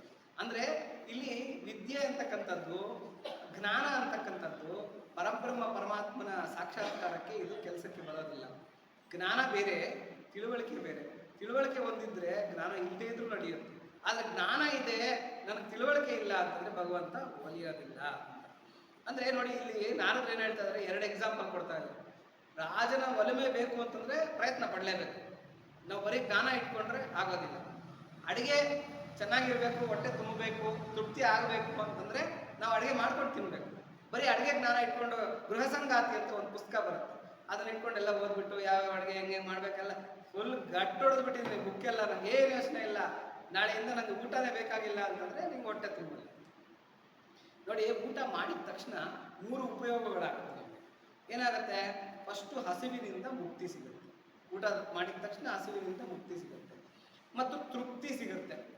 ಏನೋ ಒಂದು ತೃಪ್ತಿ, ಮತ್ತು ಖಂಡ ಪುಷ್ಟಿ ಸಿಗುತ್ತೆ. ಆ ಊಟ ಮಾಡಿದ ತಕ್ಷಣ ಏನೋ ಒಂದು ಶಕ್ತಿ, ನಾನು ತಿಂದಿದ್ದೀನಿ ಅಂತಕ್ಕಂಥ ಒಂದು ಶಕ್ತಿ ಸಿಗುತ್ತೆ. ಅದು ಹೆಂಗೋ ಹಂಗೇನೆ ಬ್ರಹ್ಮದ ಅರಿವಾದ ತಕ್ಷಣನೇ ಫಸ್ಟು ದುಃಖದಿಂದ ವಿಮುಕ್ತಿ ಸಿಗುತ್ತೆ. ಅಂದ್ರೆ ಈ ಸಂಸಾರ ದುಃಖ ಇದೆಯಲ್ಲ, ಅದರಿಂದ ವಿಮುಕ್ತಿ ಸಿಗುತ್ತೆ. ಮತ್ತು ಆತ್ಮ ಸಾಕ್ಷಾತ್ಕಾರದ ತೃಪ್ತಿ ಸಿಗುತ್ತೆ. ಪರಬ್ರಹ್ಮ ಪರಮಾತ್ಮನ ನಾನು ಪ್ರತ್ಯಕ್ಷವಾಗಿ ನೋಡಿದ್ನಲ್ಲ, ಅದನ್ನ ಅಪರೋಕ್ಷ ಜ್ಞಾನ ಅಂತ ಹೇಳ್ತಾರೆ. ನೋಡಿ, ಇದನ್ನ ಪ್ರತ್ಯಕ್ಷ ಜ್ಞಾನ ಅಂತ ಹೇಳ್ಬೋದಾಗಿತ್ತಲ್ಲ. ಶಂಕರಾಚಾರ್ಯರ ಆದಿಯಾಗಿ ಮಹಾನೀಯರುಗಳೆಲ್ಲ ಕೂಡ ಅದನ್ನೇನಂತಾಳೆ ಅಂದ್ರೆ ಅಪರೋಕ್ಷ ಜ್ಞಾನ ಅಂತ ಹೇಳ್ತಾರೆ, ಪ್ರತ್ಯಕ್ಷ ಜ್ಞಾನ ಅಂತಲ್ಲ. ಅಂದ್ರೆ 2 ಒಂದೇ ಅರ್ಥನೇ. ಪ್ರತ್ಯಕ್ಷ ಅಂದ್ರೂ ಒಂದೇ, ಅಪರೋಕ್ಷ ಅಂದ್ರೂ ಒಂದೇ. ಇದು ಪರೋಕ್ಷ ಅಲ್ಲ, ಪ್ರತ್ಯಕ್ಷ ಅಂತ. ಅಂದ್ರೆ ಅಪರೋಕ್ಷ ಜ್ಞಾನ ಅಂತ ಯಾಕೆ ಹೇಳ್ತಾರೆ ಅಂದ್ರೆ, ಇಷ್ಟು ದಿವಸ ನಾವೇನ್ ತಿಳ್ಕೊಂಡಿದ್ವಿ ಅಂತಂದ್ರೆ ಪರಮಾತ್ಮ ಎಲ್ಲೋ ಇದ್ದಾನೆ, ಯಾವುದೋ ಹಿಮಾಲಯದಲ್ಲೋ ಕಾಶಿನಲ್ಲೋ ಎಲ್ಲೋ ಇದ್ದಾನೆ, ನಾನು ಅಲ್ಲಿ ಹುಡ್ಕೊಂಡು ಹೋಗ್ಬೇಕು, ಇಲ್ಲಿ ಹುಡ್ಕೊಂಡು ಹೀಗೆ ತಿಳ್ಕೊಂಬಿಟ್ಟಿರ್ತೀವಿ. ಸಾಕ್ಷಾತ್ಕಾರ ಆದ್ಮೇಲೆ ಗೊತ್ತಾಗುತ್ತೆ, ಇಲ್ಲೇ ಇದ್ದು ನಾನು ಇಷ್ಟೊಂದು ಹುಡುಕ್ಬಿಟ್ಟು ಇವನನ್ನ ಅಡ್ರೆಸ್ ಗೊತ್ತಿಲ್ದಿರ. ಇವಾಗ ಯಾರೋ ಪೋಸ್ಟ್ ಮ್ಯಾನ್ ಪಾಪ ಅಡ್ರೆಸ್ ಗೊತ್ತಿರೋದಿಲ್ಲ, ಆದ್ರೆ ಸುತ್ತಿದ ಬೀದಿನಲ್ಲೇ ಸುತ್ತಾ ಇರ್ತಾನೆ. ಈ ಮನೆಯಲ್ಲಿ, ಈ ಮನೆಯಲ್ಲಿ, ಈ ಮನೆಯಲ್ಲಿ, ಆ ಮನೆ ಮುಂದೆನೆ 3 ಸಲ ಸುತ್ತಿರ್ತಾನೆ. ಆದ್ರೆ ಆ ಮನೆನೇ ಅದರ ಅಡ್ರೆಸ್ ಅಂತ ಗೊತ್ತಿರಲ್ಲ. ಆದ್ರೆ ಕಡೆಗೆ ಇವನೇ ಇದೇ ಅಡ್ರೆಸ್ ಅಂತ, ಇಲ್ಲೇ ಎಷ್ಟು ಸಲ ಸುತ್ತಬಿಟ್ಟ ಸಮಯ, ಹಿಂಗೆ ಆಗೋಯ್ತು ನನ್ನ ಪರಿಸ್ಥಿತಿ ಅಂತ ಹೇಳ್ತಾರೆ. ಹಂಗೆ ನಾವೇನ್ ಮಾಡ್ತಾ ಇದ್ದೀವಿ ಅಂದ್ರೆ ಸುತ್ತಾ ಇದೀವಿ. ಯಾವನ ಒಬ್ಬನು ಗುಡಿಸಲು ಕಟ್ಕೊಂಡಿದ್ದಂತೆ, ತುಂಬಾ ಬಡತನ ಅನುಭವಿಸ್ತಾ ಇದ್ದಂತೆ, ಮನೆಯಲ್ಲಿ ಜೀವನ ನಡೆಯೋದೇ ತುಂಬಾ ಕಷ್ಟ ಆಗಿತ್ತಂತೆ. ಅದೇ ಮನೆಯಲ್ಲೇ ಸುಮಾರು ತಲತಲಾಂತರಗಳಿಂದ ತಂದೆ ತಾತ ಮುತ್ತಾತ ಎಲ್ಲ ವಾಸ ಮಾಡ್ಕೊಂಡು ಬಂದಿದ್ರಂತೆ. ಇವನು ಅದೇ ಮನೆಯಲ್ಲೇ ಇದ್ದಂತೆ, ಗುಡಿಸಲು. ಪಾಪ ಏನ್ ಮಾಡೋದು, ಅವನಿಗೆ ಗುಡಿಸಲು ಬಿಟ್ಟರೆ ಬೇರೆ ಇನ್ನೇನು ಆಧಾರ ಇಲ್ಲ. ತಂದೆ ತಾಯಿ ಕಟ್ಕೊಟ್ಟು ಹೋಗಿದ್ದಾರೆ, ಅದರಲ್ಲೇ ಇವನು ಜೀವನ ಮಾಡ್ಕೊಂಡಿದ್ದಾನೆ. ಅಲ್ಲೇ ಓಡಾಡ್ತಾ ಇದ್ದ, ಅಲ್ಲೇ ಜೀವನ ಮಾಡ್ತಾ ಇದ್ದ, ಅಲ್ಲೇ ಊಟ ಮಾಡ್ತಾ ಇದ್ದ, ಅಲ್ಲೇ ಮಲಗ್ತಾ ಇದ್ದ. ಆದ್ರೆ ಅವನ ಕಷ್ಟ ತೀರ್ಲಿಲ್ಲ, ಅವನ ಬಡತನ ತೀರ್ಲಿಲ್ಲ. ಕಡೆಗೆ ಯಾರೋ ಒಬ್ರು ಸನ್ಯಾಸಿಗಳಿದ್ರಂತೆ, ಅವ್ರ ಹತ್ರ ಹೋಗ್ಬಿಟ್ಟು ಸ್ವಾಮಿ ನಾವು ಈ ಥರ ಬಡತನ ಅನುಭವಿಸ್ತಾ ಇದೀವಿ, ಏನನ್ನ ಏನನ್ನ ಆಶೀರ್ವಾದ ಮಾಡಿ. ಏ ಅಪ್ಪ, ನಿಮ್ಮ ಮುತ್ತಾತ ಇದ್ರಲ್ಲ, ಮುತ್ತಾತ ಅವರು ರಾಜ ಆಸ್ಥಾನದಲ್ಲಿದ್ದರು, ಅವ್ರ ಸಾಕಷ್ಟು ಧನ ಕನಕಗಳನ್ನೆಲ್ಲ ಸಂಪಾದನೆ ಮಾಡಿದ್ದಾರೆ, ಅದನ್ನು ತಗೊಂಡು ಸುಖವಾಗಿರು ಅಂತ ಹೇಳಿದ್ರು. ಸ್ವಾಮಿ ನಾವು ಗುಡಿಸಲಿದ್ದೀವಿ ಸ್ವಾಮಿ, ಅವರು ಆ ಬಂಗಾರ ಎಲ್ಲ ಎಲ್ಲಿ ಬಚ್ಚಿಟ್ಟಿದಾರೋ ಗೊತ್ತಿಲ್ಲ, ನಿಮ್ಮನೆ ಹಾಲಲ್ಲಿ ಅಗದ್ ನೋಡು ಅಲ್ಲೇ ಇದೆ ಅಂತ ಹೇಳಿದ್ರು. ನೀನೆಲ್ಲೂ ಹುಡ್ಕೊಂಡು ಹೋಗ್ಬೇಡ, ನಿಮ್ಮನೆ ಹಾಲು ಮಧ್ಯದಲ್ಲಿ ಅಗದ್ ನೋಡು ಅಲ್ಲೇ ಇದೆ ಅಂತ ಬಂದು ಆ ಗುಡಿಸಲ ಮಧ್ಯದಲ್ಲಿ ಅಗದ್ ನೋಡೋದಂತೆ 7 ಕೊಪ್ಪರಿಗೆ ಧನ ಸಿಕ್ತಂತೆ. ಧನಾಧಿಪತಿ ಆಗ್ಬಿಟ್ಟಂತೆ ಇವನು, ದೊಡ್ಡ ಸಾಹುಕಾರ ಆಗ್ಬಿಟ್ಟಂತೆ. ಆಮೇಲೆ ಅನ್ಕೊಂಡಂತೆ ಇಲ್ಲೇ ಮಲಗ್ತಾ ಇದ್ದೆ, ಇಲ್ಲೇ ಊಟ ಮಾಡ್ತಾ ಇದ್ದೆ, ಇಲ್ಲೇ ತಿಂತಾ ಇದ್ದೆ, ಅಯ್ಯೋ ದನ ಇಲ್ಲಿದೆ ಅಂತ ನಂಗೆ ಮೊದಲೇ ಗೊತ್ತಾಗೋಗ್ಬಿಟ್ಟಿದ್ರೆ ಹೀಗಿರ್ತಾ ಇರ್ಲಿಲ್ವಲ್ಲ ನಾನು ಅಂತ ಅನ್ಕೊಂಡಂತೆ. ಹಂಗೇನೆ ನಾವೇನ್ ಮಾಡ್ತಾ ಇದೀವಿ, ಎಲ್ಲ ವ್ಯವಹಾರಗಳನ್ನ ಮಾಡ್ತಾ ಇದ್ದೀವಿ, ಪ್ರತಿಯೊಂದರಲ್ಲೂ ಪಾಲ್ಗೊಳ್ತಾ ಇದ್ದೀವಿ. ಆಮೇಲೆ ಪ್ರತಿ ಇದರಲ್ಲೂ ಕೂಡ ನಮ್ಮ ಪ್ರಜ್ಞೆ ಅಂತಕ್ಕಂಥದ್ದು ಹೀಗೆ ಸುತ್ತಾ ಇದೆ. ಆದ್ರೆ ಈ ಪ್ರಜ್ಞೆಯ ಆವಿರ್ಭಾವ ಜನರೇಟರ್ ಅಂದ್ರೆ, ಇವಾಗ ನೋಡಿ ಫಿಲಮ್ಗೆ ಹೋಗ್ತೀವಿ, ಫಿಲಮ್ಗೆ ಹೋದಾಗ ಪ್ರೊಜೆಕ್ಟರ್ ನಮ್ಗೆ ಸ್ಕ್ರೀನ್ ಮೇಲೆ ಬರ್ತಾ ಇರ್ತಕ್ಕಂಥ ಫಿಲಮ್ ಅಷ್ಟೇ ಕಾಣಿಸ್ತಾ ಇರುತ್ತೆ. ಆಹಾ ಏನ್ ಚೆನ್ನಾಗಿದೆ, ರೌಡಿ ಬಂದ ಹೊಡೆದ ಜಲಪಾತ ಅದು ಇದು ಎಲ್ಲ ನೋಡಿ ಎಂಜಾಯ್ ಮಾಡ್ತಾ ಇರ್ತೀವಿ. ಆದ್ರೆ ಇದು ಎಲ್ಲಿ, ಈ ಮೂಲ ಎಲ್ಲಿ ಅಂದ್ರೆ ಈ ಸ್ಕ್ರೀನ್ ಮೇಲೆ ಬೀಳ್ತಾ ಇರ್ತಕ್ಕಂಥ ಈ ಪಿಕ್ಚರ್ನ ಮೂಲ ಎಲ್ಲಿ ಅಂತಕ್ಕಂಥದ್ದು ಗೊತ್ತಾಗ್ತಾ ಇಲ್ಲ. ಆ ಮೂಲ ಎಲ್ಲಿ ಅಂತಂದಾಗ ನಾವು ಸ್ವಲ್ಪ ಹಿಂದೆ ತಿರುಗಿ ನೋಡ್ಬೇಕು, ಎಲ್ಲಿಂದ ಬರ್ತಾ ಇದೆ ಈ ಬೆಳಕು. ಸಣ್ಣ ಕಿಂಡಿಯಿಂದ ಅದು ಬರ್ತಾ ಇರುತ್ತೆ, ಬಂದು ಸ್ಕ್ರೀನ್ ಮೇಲೆ ಬೀಳ್ತಾ ಇರುತ್ತೆ. ಆವಾಗ ನಮಗೆ ಗೊತ್ತಾಗುತ್ತೆ, ಓ ಇದು ಅದರ ಮೂಲ, ಅಲ್ಲಿ ಪ್ರೊಜೆಕ್ಟ್ ಇದೆ, ಅಲ್ಲಿಂದ ಬರ್ತಾ ಇದೆ ಅಂತ. ಹಾಗೆ ಇಡೀ ವಿಶ್ವ, ಇಡೀ ಪ್ರಪಂಚ ನಮಗೆ ಕಾಣಿಸ್ತಾ ಇದೆ. ಎಲ್ಲಿಂದ ಕಾಣಿಸ್ತಾ ಇದೆ? ಅದಕ್ಕೆ ಶ್ರೀಕೃಷ್ಣ ಭಗವದ್ಗೀತೆನಲ್ಲಿ ಹೇಳ್ತಾನೆ, ಸೂರ್ಯನನ್ನ, ಚಂದ್ರನನ್ನ, ಅಗ್ನಿಯನ್ನ, ಯಾವ್ಯಾವ ಬೆಳಗುವ ವಸ್ತುಗಳಿದೆಯೋ ಆ ಬೆಳಗುವ ವಸ್ತುಗಳನ್ನೆಲ್ಲ ಬೆಳಗ್ತಾ ಇರ್ತಕ್ಕಂಥವನು ನಾನು ಅರ್ಜುನ ಅಂತ ಹೇಳ್ತಾನೆ. ಬೆಳಗುವ ವಸ್ತುಗಳನ್ನ ಬೆಳಗ್ತಾ ಇರ್ತಕ್ಕಂಥವನು ನಾನು. ನಾವೇನು ಅನ್ಕೊಂತೀವಿ, ಕಣ್ಣು ನೋಡ್ತಾ ಇದೆ ಅಂತ ಅನ್ಕೊಂತೀವಿ. ಹೌದು, ಕಣ್ಣು ನೋಡ್ತಾ ಇದೆ, ಎಲ್ಲರಿಗೂ ಗೊತ್ತಿರ್ತಕ್ಕಂಥ ಸತ್ಯ. ಆದ್ರೆ ಆ ಕಣ್ಣೊಳಗೆ ಒಂದು ಲೆನ್ಸ್ ಇರುತ್ತೆ, ಅದರೊಳಗೆ ಒಂದು ನರ ಇರುತ್ತೆ, ಆ ನರ ಬ್ರೈನಿಗೆ ಕನೆಕ್ಟ್ ಆಗಿರುತ್ತೆ. ಆಯ್ತು, ಎಲ್ಲ ಓಕೆನೆ, ಇದೆಲ್ಲ ಓಕೆ. ಆದ್ರೆ ಬ್ರೈನಿಗೆ ಕನೆಕ್ಟ್ ಆಗಿದೆ, ಬ್ರೈನಿಗೆ ಕನೆಕ್ಟ್ ಆಗಿರೋದನ್ನ ಹೊರಗಡೆ ಇರೋ ಪ್ರಪಂಚನ ತಿಳ್ಕೊತಾ ಇರೋದು ಯಾವುದು? ಯಾವುದೋ ಒಂದು ಇರ್ಬೇಕಲ್ಲ ಒಳಗಡೆ. ಇದೆಲ್ಲ ಬರೀ ಇದಾಯ್ತು, ಏನೋ ಮೆಟೀರಿಯಲ್ ಆಯ್ತು, ಸಾಧನ ಆಯ್ತು ಅಷ್ಟೇ. ಆ ಮೆಟೀರಿಯಲ್ ಇಂದ ಬರ್ತಾ ಇರ್ತಕ್ಕಂಥ ಇನ್ಫಾರ್ಮೇಶನ್ ಅನ್ನ ತಿಳ್ಕೊಂತ ಇರೋದು ಯಾವುದೋ ಇರ್ಬೇಕಲ್ವಾ? ಅದಕ್ಕೆ ಕನಕದಾಸರು ಹೇಳ್ತಾರೆ, ಬಯಲು ಆಲಯದೊಳಗೋ ಆಲಯವು ಬಯಲೊಳಗೋ, ಬಯಲು ಆಲಯವೆರಡು ನಯನದೊಳಗೋ, ನಯನ ಬುದ್ಧಿಯ ಒಳಗೋ ಬುದ್ಧಿ ನಯನದ ಒಳಗೋ, ಬುದ್ಧಿ ನಯನಗಳೆರಡು ನಿನ್ನೊಳಗೋ ಕೃಷ್ಣ ಅಂತ ಹೇಳ್ತಾನೆ. ಯಾವುದು? ನೀ ಮಾಯೆಯೊಳಗೋ ನಿನ್ನಳು ಮಾಯೆ, ಈ ಕೀರ್ತನೆಯಲ್ಲಿ ಹೇಳ್ತಾರೆ. ಅಂದ್ರೆ ನೋಡಿ ಎಂತ ದೊಡ್ಡ ಸೈನ್ಸು ಕನಕದಾಸರು ಹೇಳ್ತಾ ಇರ್ತಕ್ಕಂಥದ್ದು, ಎಷ್ಟು ದೊಡ್ಡ ಸೈನ್ಸು. ನಾವೇನು ಅನ್ಕೊಂತ ಇದೀವಿ, ಆಲಯ ಬಯಲಿನಲ್ಲಿದೆ ಅಂತ ಅನ್ಕೊಂತ ಇದೀವಿ. ಅಂದ್ರೆ ಫೀಲ್ಡ್ ಒಳಗೆ ಮಧ್ಯದಲ್ಲಿ ಒಂದು ಆಲಯ ಇದೆ ಅನ್ಕೊಂತ ಇರ್ತೀವಿ. ಆದ್ರೆ ಆಲಯದ ಒಳಗೆ ನೋಡಿ, ಇಲ್ಲೆಲ್ಲ ಏನಿದೆ, ಸ್ಪೇಸ್ ಇದೆ, ಬಯಲಿದೆ ಇಲ್ಲೂ ಕೂಡ. ಇಲ್ಲಿ ಇವಾಗ ಆಲಯದ ಒಳಗೆ ಬಯಲಿದೆಯಾ ಅಥವಾ ಬಯಲೊಳಗೆ ಆಲಯ ಇದೆ? ಇದು ಕನ್ಫ್ಯೂಷನ್ ಇದೆ. ಒಲೆ ಅದನ್ನ ನೋಡ್ಕೊಳ್ಳೋಣ ಅಂದ್ರೆ, ದೊಡ್ಡ ಆನೆ, ದೊಡ್ಡ ಪರ್ವತ ಕನ್ನಡಿ ಒಳಗೆ ಕಣ್ಣಂಗೆ ಈ ಪ್ರಪಂಚ ಎಲ್ಲ ನನ್ನ ಕಣ್ಣೊಳಗೆ ಸೇರ್ಕೊಂತ ಇದೆ, ಅಂದ್ರೆ ನನ್ನ ಕಣ್ಣೊಳಗೆ ಕಾಣ್ತಾ ಇದೆ. ಹಾಗಾದ್ರೆ ಇವೆಲ್ಲ ಕಣ್ಣೊಳಗಿದ್ಯಾ ಅಂತಂದ್ರೆ ಇಲ್ಲ, ಕಣ್ಣೊಳಗೂ ಇಲ್ಲ. ಈ ಬಯಲು, ಆಲಯ, ಕಣ್ಣು ಎಲ್ಲ ಕೂಡ ಬುದ್ಧಿಯೊಳಗಿದೆ, ನಮ್ಮ ಮೈಂಡ್ ಬ್ರೈನ್ ನಲ್ಲಿದೆ. ಹಾಗಾದ್ರೆ ಬ್ರೈನ್ ತಿಳ್ಕೊಂತ ಇದೆಯಾ? ಇದೆಲ್ಲನೂ ಕೂಡ ಬ್ರೈನ್ ತಿಳ್ಕೊಂತ ಇದೆಯಾ ಅಂತಂದ್ರೆ ಇಲ್ಲ, ಇವಿಷ್ಟನ್ನೂ ಕೂಡ ಶ್ರೀಕೃಷ್ಣ ನೀನ್ ತಿಳ್ಕೊಂತ ಇದೆಯಪ್ಪ. ಹಾಗಾದ್ರೆ ದ್ರಷ್ಟ ಯಾರು? ನೋಡ್ತಾ ಇರೋನು ಯಾರು? ನಾವೇನ್ ತಿಳ್ಕೊಂತೀವಿ, ನಾನು ಇಂಥವ್ರ ಮಗ, ಇಷ್ಟು ಏಜು, ನನ್ನ ಕಣ್ಣು ಹಿಂಗಿದೆ, ನನ್ನ ಐಸೈಟ್ ಹಿಂಗಿದೆ, ನಾನು ತಿಳ್ಕೊತ ಇದ್ದೀನಿ ಅಂತ ತಿಳ್ಕೊಂತೀವಿ. ಅಲ್ಲ, ಒಳಗಡೆ ಪ್ರಜ್ಞಾನಂ ಬ್ರಹ್ಮ, ಪ್ರಜ್ಞಾ ಸ್ವರೂಪನಾಗಿರ್ತಕ್ಕಂಥ ಬ್ರಹ್ಮ ಪದಾರ್ಥ ನಿನ್ನ ಪ್ರಪಂಚನ ತಿಳ್ಕೊಂತ ಇದೆ. ಅದಕ್ಕೆ ವೀರಬ್ರಹ್ಮೇಂದ್ರ ಸ್ವಾಮಿ, ಇವರು ಪೂರ್ಣಾನಂದಜಿ ಮಹಾರಾಜರು ಯಾವಾಗಲೂ ಹೇಳ್ತಾ ಇರ್ತಾರೆ, ಸಿದ್ಧ ಅಂತಕ್ಕಂಥ ಅವರು ವೀರಬ್ರಹ್ಮೇಂದ್ರ ಸ್ವಾಮಿಗಳಿಗೆ ಶಿಷ್ಯರಾಗಿರ್ತಾರೆ. ಆವಾಗ ವೀರಬ್ರಹ್ಮೇಂದ್ರ ಸ್ವಾಮಿಗಳು ಕೇಳಿದ್ರಂತೆ, ಸಿದ್ದಯ್ಯ ಜನಾಲಂತ ಎಟ್ಲುಂಡಾರು ಅಂತ ಕೇಳಿದ್ರು. ಆವಾಗ ಸಿದ್ದಯ್ಯ ಹೇಳದಂತೆ, வாழ் ಪ್ರಪಂಚಂలో வாழ் ಉಂಡಾರು ಅಂತ ಹೇಳಿದ್ರು. வாழ் ಪ್ರಪಂಚಂలో வாழ் ಅಂದ್ರೆ ನಿನಗೆ ಕಾಣ್ತಾ ಇರೋ ಪ್ರಪಂಚ ನನಗ್ ಕಾಣಲ್ಲ, ನನಗ್ ಕಾಣ್ತಾ ಇರೋ ಪ್ರಪಂಚ ಅವ್ರಿಗೆ ಕಾಣಲ್ಲ. ಅಂದ್ರೆ ಅವ್ರವ್ರದೇ ಒಂದೊಂದು ಪ್ರಪಂಚ. ನಾವೇನು ಅನ್ಕೊಂತೀವಿ, ಇಲ್ಲಿರೋರ್ಗೆಲ್ಲ ಪ್ರಪಂಚ ಹೀಗೆ ಕಾಣುತ್ತೆ. ಸುಳ್ಳು ಅದು. ಇವಾಗ ನೋಡಿ, ಹುಣ್ಣಿಮೆ ಚಂದ್ರ ಉದಯಿಸ್ತಾನೆ. ಹುಣ್ಣಿಮೆ ಚಂದ್ರ ಉದಯಿಸ್ತಾ ಇರ್ತಕ್ಕಂಥ ಟೈಮ್ನಲ್ಲಿ ಹೋಟೆಲ್ ಮಾಣಿ ಅಂದ್ರೆ ಹೋಟೆಲ್ ಸಪ್ಲೈಯರ್ ಇರ್ತಾನಲ್ಲ, ಅವನು ಅನ್ಕೊಂತ ಹುಣ್ಣಿಮೆ ಚಂದ್ರ ಒಳ್ಳೆ ಮಸಾಲೆ ದೋಸೆ ಇದ್ದಂಗಿದ್ದಾನೆ ಅನ್ಕೊಂತಾನೆ. ಯಾಕಂದ್ರೆ ಯಾಕೆಂದ್ರೆ ಅವನ ಪ್ರಪಂಚ ಅದು ಪಾಪ. ಅದೇ ಒಬ್ಬ ಚಿನ್ನದ ವ್ಯಾಪಾರಿ ಒಳ್ಳೆ ಬೆಳ್ಳಿ ಕಾಯಿಟ್ಟಿದ್ದಂಗಿದ್ದಾನೆ ಹುಣ್ಣಿಮೆ ಚಂದ್ರ, ಯಾಕಂದ್ರೆ ಅವನ ಪ್ರಪಂಚ. ಆಮೇಲೆ ಒಬ್ಬ ಸೈಂಟಿಸ್ಟ್ ಅನ್ಕೊಂತಾನಂತೆ, ಒಂದು ಕಲ್ಲು ಬಂಡೆ ಮೇಲಕ್ಕೆ ಎದ್ದೇಳ್ತಾ ಇದೆ ಅಂತ ಹೇಳ್ಬಿಟ್ಟು, ಅಂದ್ರೆ ಅವನ ಪ್ರಪಂಚ. ಆಮೇಲೆ ಒಬ್ಬ ರಸಿಕ ಅನ್ಕೊಂತಾನಂತೆ, ನನ್ನ ಸಂಗಾತಿಯ ಮುಖ ಇದ್ದಂಗಿದೆ ಆ ಹುಣ್ಣಿಮೆ ಚಂದ್ರ ಅಂತ. ಅದೇ ತರ ಒಬ್ಬ ಭಕ್ತ ಅನ್ಕೊಂತಾನಂತೆ, ತಸ್ಮೈ ಸೋಮಾತ್ಮನೇ ನಮಃ ಅಂತ ಹೇಳ್ಬಿಟ್ಟು. ತಸ್ಮೈ ಸೋಮಾತ್ಮನೇ ನಮಃ ಅಂದ್ರೆ ಈ ಚಂದ್ರನ ರೂಪದಲ್ಲಿ ಕಾಣ್ತಾ ಇರ್ತಕ್ಕಂಥವನು ಯಾರು? ಪರಬ್ರಹ್ಮ ಪರಮಾತ್ಮನೇ. ಯಾಕೆ ಅಂತಂದ್ರೆ ಆತರ ನಮ್ಗೆ ಕಾಣಿಸ್ಕೊಂತ ಇದ್ದಾನೆ, ಅದು ಪ್ರಪಂಚನ ತೋರ್ತಾ ಇರ್ತಕ್ಕಂಥವನೇ ಅವನು, ಇವನೇ ಅಂತ ಅವನಿಗನ್ಸುತ್ತೆ. ಅಂದ್ರೆ ನೋಡಿ, ಇವಾಗ ಅರ್ಥ ಆಯ್ತಾ? ಅವರವರ ಪ್ರಪಂಚ ಅವರವರು, ಅಂದ್ರೆ ಅವರವರ ಭಾವನೆಗಳು ಅವರವರ ಭಾವನೆಗೆ ತಕ್ಕಂತೆ ಇದು. ಇವಾಗ ನೋಡಿ, ಸ್ಫಟಿಕದ ಒಂದು ಶಿಲೆ ಇರುತ್ತೆ, ಆದ್ರೆ ಅದಕ್ಕೇನು ವರ್ಣ ಇರಲ್ಲ, ಏನೂ ಇರಲ್ಲ. ಕೆಂಪು ಹಾಳೆ ಮೇಲೆ ಇಟ್ರೆ ಆ ಸ್ಫಟಿಕದ ಇದು ಕೆಂಪು ಕಲರ್ ಕಾಣುತ್ತೆ, ಹಸಿರು ಹಾಳೆ ಮೇಲೆ ಇಟ್ರೆ ಅದು ಹಸಿರು ಕಲರ್ ಕಾಣುತ್ತೆ. ಅಂದ್ರೆ ನಮ್ಮ ಅವರವರ ಭಾವಕ್ಕೆ ಅವರವರ ಪ್ರಕೃತಿಗೆ ಅಂತ ನೋಡಿ. ಧನಮಯನ್ಗೆ ಅಂದ್ರೆ ಧನಾన్ని ಯಾವಾಗಲೂ ದುಡ್ಡು ದುಡ್ಡು ದುಡ್ಡು ದುಡ್ಡು ಅಂತ ಆಲೋಚನೆ ಮಾಡೋನ್ಗೆ ಏನಾಗುತ್ತೆ, ಪ್ರಪಂಚ ಎಲ್ಲ ದುಡ್ಡಿನ ರೂಪದಲ್ಲಿ ಕಾಣ್ತದೆ. ಇವನಿಂದ ಇರ್ಲಾವ ತಗೊಳ್ಳಿ, ಅವನಿಂದ ಅವನ ಹತ್ರ ಏನ ಸಾಲ ಸಿಗುತ್ತಾ, ಇವನ ಹತ್ರ ಏನ ಇದು ಮಾಡೋದ್ರೆ, ಇವನಿಗೆನ್ನ ಮೋಸ ಮಾಡ್ಬೋದಾ, ಇವನ ಅಮಾಯಕನ, ಇವನಿಗೆನ್ನ ದುಡ್ಡು, ಈ ತರ ಅವನ ದೃಷ್ಟಿಯೆಲ್ಲ ಬರೀ ಧನದ ಮೇಲೆ ಇರುತ್ತೆ. ಅದೇ ಒಬ್ಬ ಕಾಮುಕನಿಗೆ ಪ್ರತಿಯೊಂದು ಕೂಡ ಕಾಮಿನಿಮಯವಾಗೇ ಕಾಣುತ್ತೆ. ಅಂದ್ರೆ ಪ್ರಪಂಚ ಎಲ್ಲ ಕೂಡ ಒಂದು ಹೆಣ್ಣಿನ ಸ್ತ್ರೀ ಸ್ವರೂಪದಲ್ಲಿ ಅವ್ರಿಗೆ ಕಾಣ್ತಾ ಇರುತ್ತೆ. ಏನನ್ನು ನೋಡಿದ್ರು ಅವ್ನಿಗೆ ಕಾಮಿನಿಮಯವಾಗಿ ಕಾಣ್ತಾ ಇರ್ತಕ್ಕಂಥ. ಹಂಗೇನೆ ಬ್ರಹ್ಮಜ್ಞಾನಿಗಳಿಗೆ ಇಡೀ ಪ್ರಪಂಚ ಪರಬ್ರಹ್ಮ ವಸ್ತುವಾಗಿಯೇ ಕಾಣಿಸ್ಕೊಳ್ತಾ ಇರುತ್ತೆ, ಅಂದ್ರೆ ಪರಬ್ರಹ್ಮ ಪರಮಾತ್ಮನಾಗಿಯೇ ಕಾಣಿಸ್ಕೊಳ್ತಾ ಇರ್ತಕ್ಕಂಥ. ಹಂಗಾಗಿ ಇಲ್ಲಿ ನೋಡಿ, ದೃಷ್ಟಿಯಂತೆ ಸೃಷ್ಟಿ. ನಮ್ಮ ದೃಷ್ಟಿ ಹೆಂಗಿದ್ರೆ ಸೃಷ್ಟಿ, ನಮ್ಮ ಒಂದು ಭಾವನೆ ಹೇಗಿದ್ರೆ ಅದಕ್ಕೆ ತಕ್ಕಂತೆ ಭಗವಂತ ಅಂತಕ್ಕಂಥವನು ತೋರ್ಕೊಂತಾರೆ.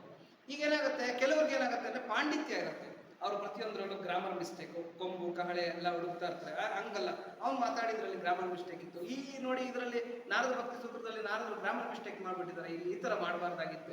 ಹೀಗೆ ಅವರೆಲ್ಲದರಲ್ಲೂ ಕೂಡ ಪಾಂಡಿತ್ಯನ ಹುಡ್ಕೋಕ್ ಹೋಗ್ತಾರೆ. ಖಂಡಿತ ಪಾಂಡಿತ್ಯ ಇರೋ ಕಡೆ ಭಗವಂತ ಸಿಗೋದಿಲ್ಲ. ಭಗವಂತ ಎಲ್ಲೋ ಪಂಡಿತರ ಮನೆಯಲ್ಲೋ ಎಲ್ಲೋ ಹುಟ್ಟಬೋದಾಗಿತ್ತಲ್ಲ, ಅಷ್ಟು ಫ್ರೀಯಾಗಿ ಗೊಲ್ಲರ ಮನೆಯಲ್ಲಿ ಹುಟ್ಟಿ, ಗೊಲ್ಲರ ಜೊತೆನಲ್ಲಿ ಬೆಳೆದು, ಗೊಲ್ಲರ ಜೊತೆನಲ್ಲಿ ಆಟ ಆಡಿ ಅಷ್ಟು ಚೆನ್ನಾಗಿ ಯಾಕೆ ಬೆಳೆದ ಅಂತಂದ್ರೆ, ಗೊಲ್ಲರು ಅಂತಕ್ಕಂಥವ್ರು ಪ್ರೇಮಮಯಿ, ಅಂದ್ರೆ ಪ್ರೇಮ ಸ್ವರೂಪರು. ಅವ್ರಿಗೆ ಒಂದು ಇನ್ನೋಸೆನ್ಸಿ ಅಂತ ಅನ್ನೋದು ಬಿಟ್ರೆ ಬೇರೆ ಕಪಟ ಕುಲ್ಲು ಈ ಥರದ್ದೆಲ್ಲ ಏನಿರೋದಿಲ್ಲ. ಹಾಗಾಗಿ ಭಗವಂತ ಅವ್ರ ಮನೆಗಳನ್ನಲ್ಲೇ ಹುಟ್ಟದ, ಅಲ್ಲೇ ಬೆಳೆದ, ಅಂದ್ರೆ ಅಲ್ಲಿ ಅವನ ಒಂದು ಬೆಳವಣಿಗೆಗೆ ಆಯ್ಕೆ ಮಾಡ್ಕೊಂಡ ಆ ಗೊಲ್ಲಗೇರಿಯಿಂದ. ಹಾಗೇನೆ ಇಲ್ಲಿ ಏನಾಗುತ್ತೆ ಅಂತಂದ್ರೆ, ಪಾಂಡಿತ್ಯ ಇರೋ ಕಡೆ ಭಗವಂತ ಸಿಗೋದಿಲ್ಲ. ನಾವೇನ್ ಮಾಡ್ತೀವಿ, ತರ್ಕ ಹುಡ್ಕೋಕ್ ಹೋಗ್ತೀವಿ ಎಲ್ಲಾದ್ರಲ್ಲೂ. ಇಲ್ಲಪ್ಪ ನೋಡು, ಪರಮಾತ್ಮ ನಿನ್ನೊಳಗಿದ್ದಾನೆ, ನಿನ್ನ ಸ್ವರೂಪದಲ್ಲೇ ಇದ್ದಾನೆ, ನೀನು ಅವನನ್ನ ಸ್ವಲ್ಪ ಅಂತರ್ಮುಖಿಯಾಗಿ ಹುಡುಕಿದ್ರೆ ಅವನು ಸಿಗ್ತಾನೆ. ಅವನ್ ಕೇರ್ ಆಫ್ ಅಡ್ರೆಸ್ ಏನು ಅಂತಂದ್ರೆ ನಿನ್ನ ಹೃದಯದಲ್ಲಿ ಹುಡುಕ್ಬಿಟ್ರೆ ಅವ್ನು ಸಿಗ್ತಾನೆ, ಕೇರ್ ಆಫ್ ಅಡ್ರೆಸ್ ಅಂತ ಹೇಳಿದ್ರೆ ಅಲ್ಲಿ ತರ್ಕ ಹುಡ್ಕೋಕ್ ಹೋಗ್ತೀವಿ. ಹೃದಯ ಅಂತಂದ್ರೆ ಅದು ಲಬ್ ಡಬ್ ಅಂತ ಬಡ್ಕೊಳುತ್ತೆ, ನಿಮಿಷಕ್ಕೆ 72ರಿಂದ 78 ಸಲ ಬಡ್ಕೊಳುತ್ತೆ, ಹಾಗೆ ಹೀಗೆ ರಕ್ತ ಪ್ರಸಾರ ಮಾಡೋದು ಎಲ್ಲೆಲ್ಗೋ ಹೋಗ್ತಾರೆ. ಅದಕ್ಕೆ ನಾರಾಯಣ ಸೂಕ್ತ ಏನ್ ಹೇಳುತ್ತೆ ಅಂತಂದ್ರೆ, ನೀಲತೋ ಯದ ಮಧ್ಯಸ್ಥ ವಿದ್ಯುಲ್ಲೇಖೆ ಮವಾಸ್ವರ ನೀವಾ ಅಶೋಕ ಮತ್ತನ್ವಿ ಪೀತಾಭಾ ಸ್ವಸ್ವಣೋಪಮ ಅಂತ ಹೇಳ್ತಾರೆ. ನೋಡಿ, ನಾರಾಯಣ ಸೂಕ್ತನ ಓದ್ಬಿಟ್ರೆ ಎಂತ ಒಳ್ಳೆ ದೊಡ್ಡ ಸೈನ್ಸ್.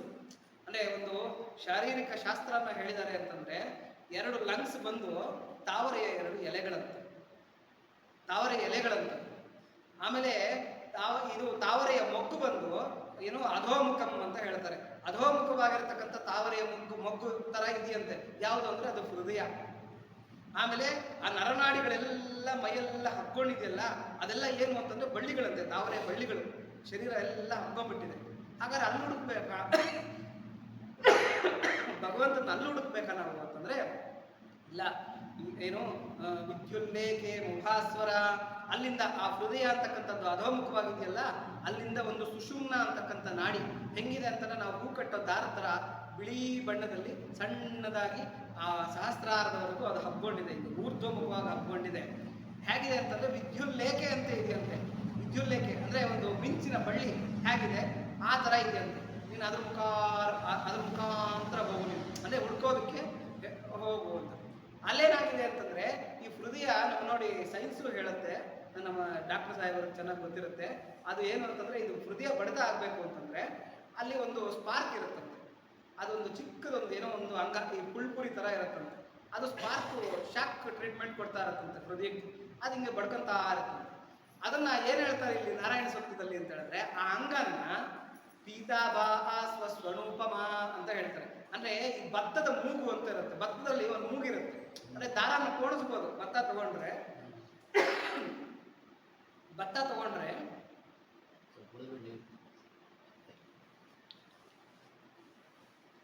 ಮೇಲೆ ಆವೇಶ ಬಂದಂಗೆ ಆಗುತ್ತೆ.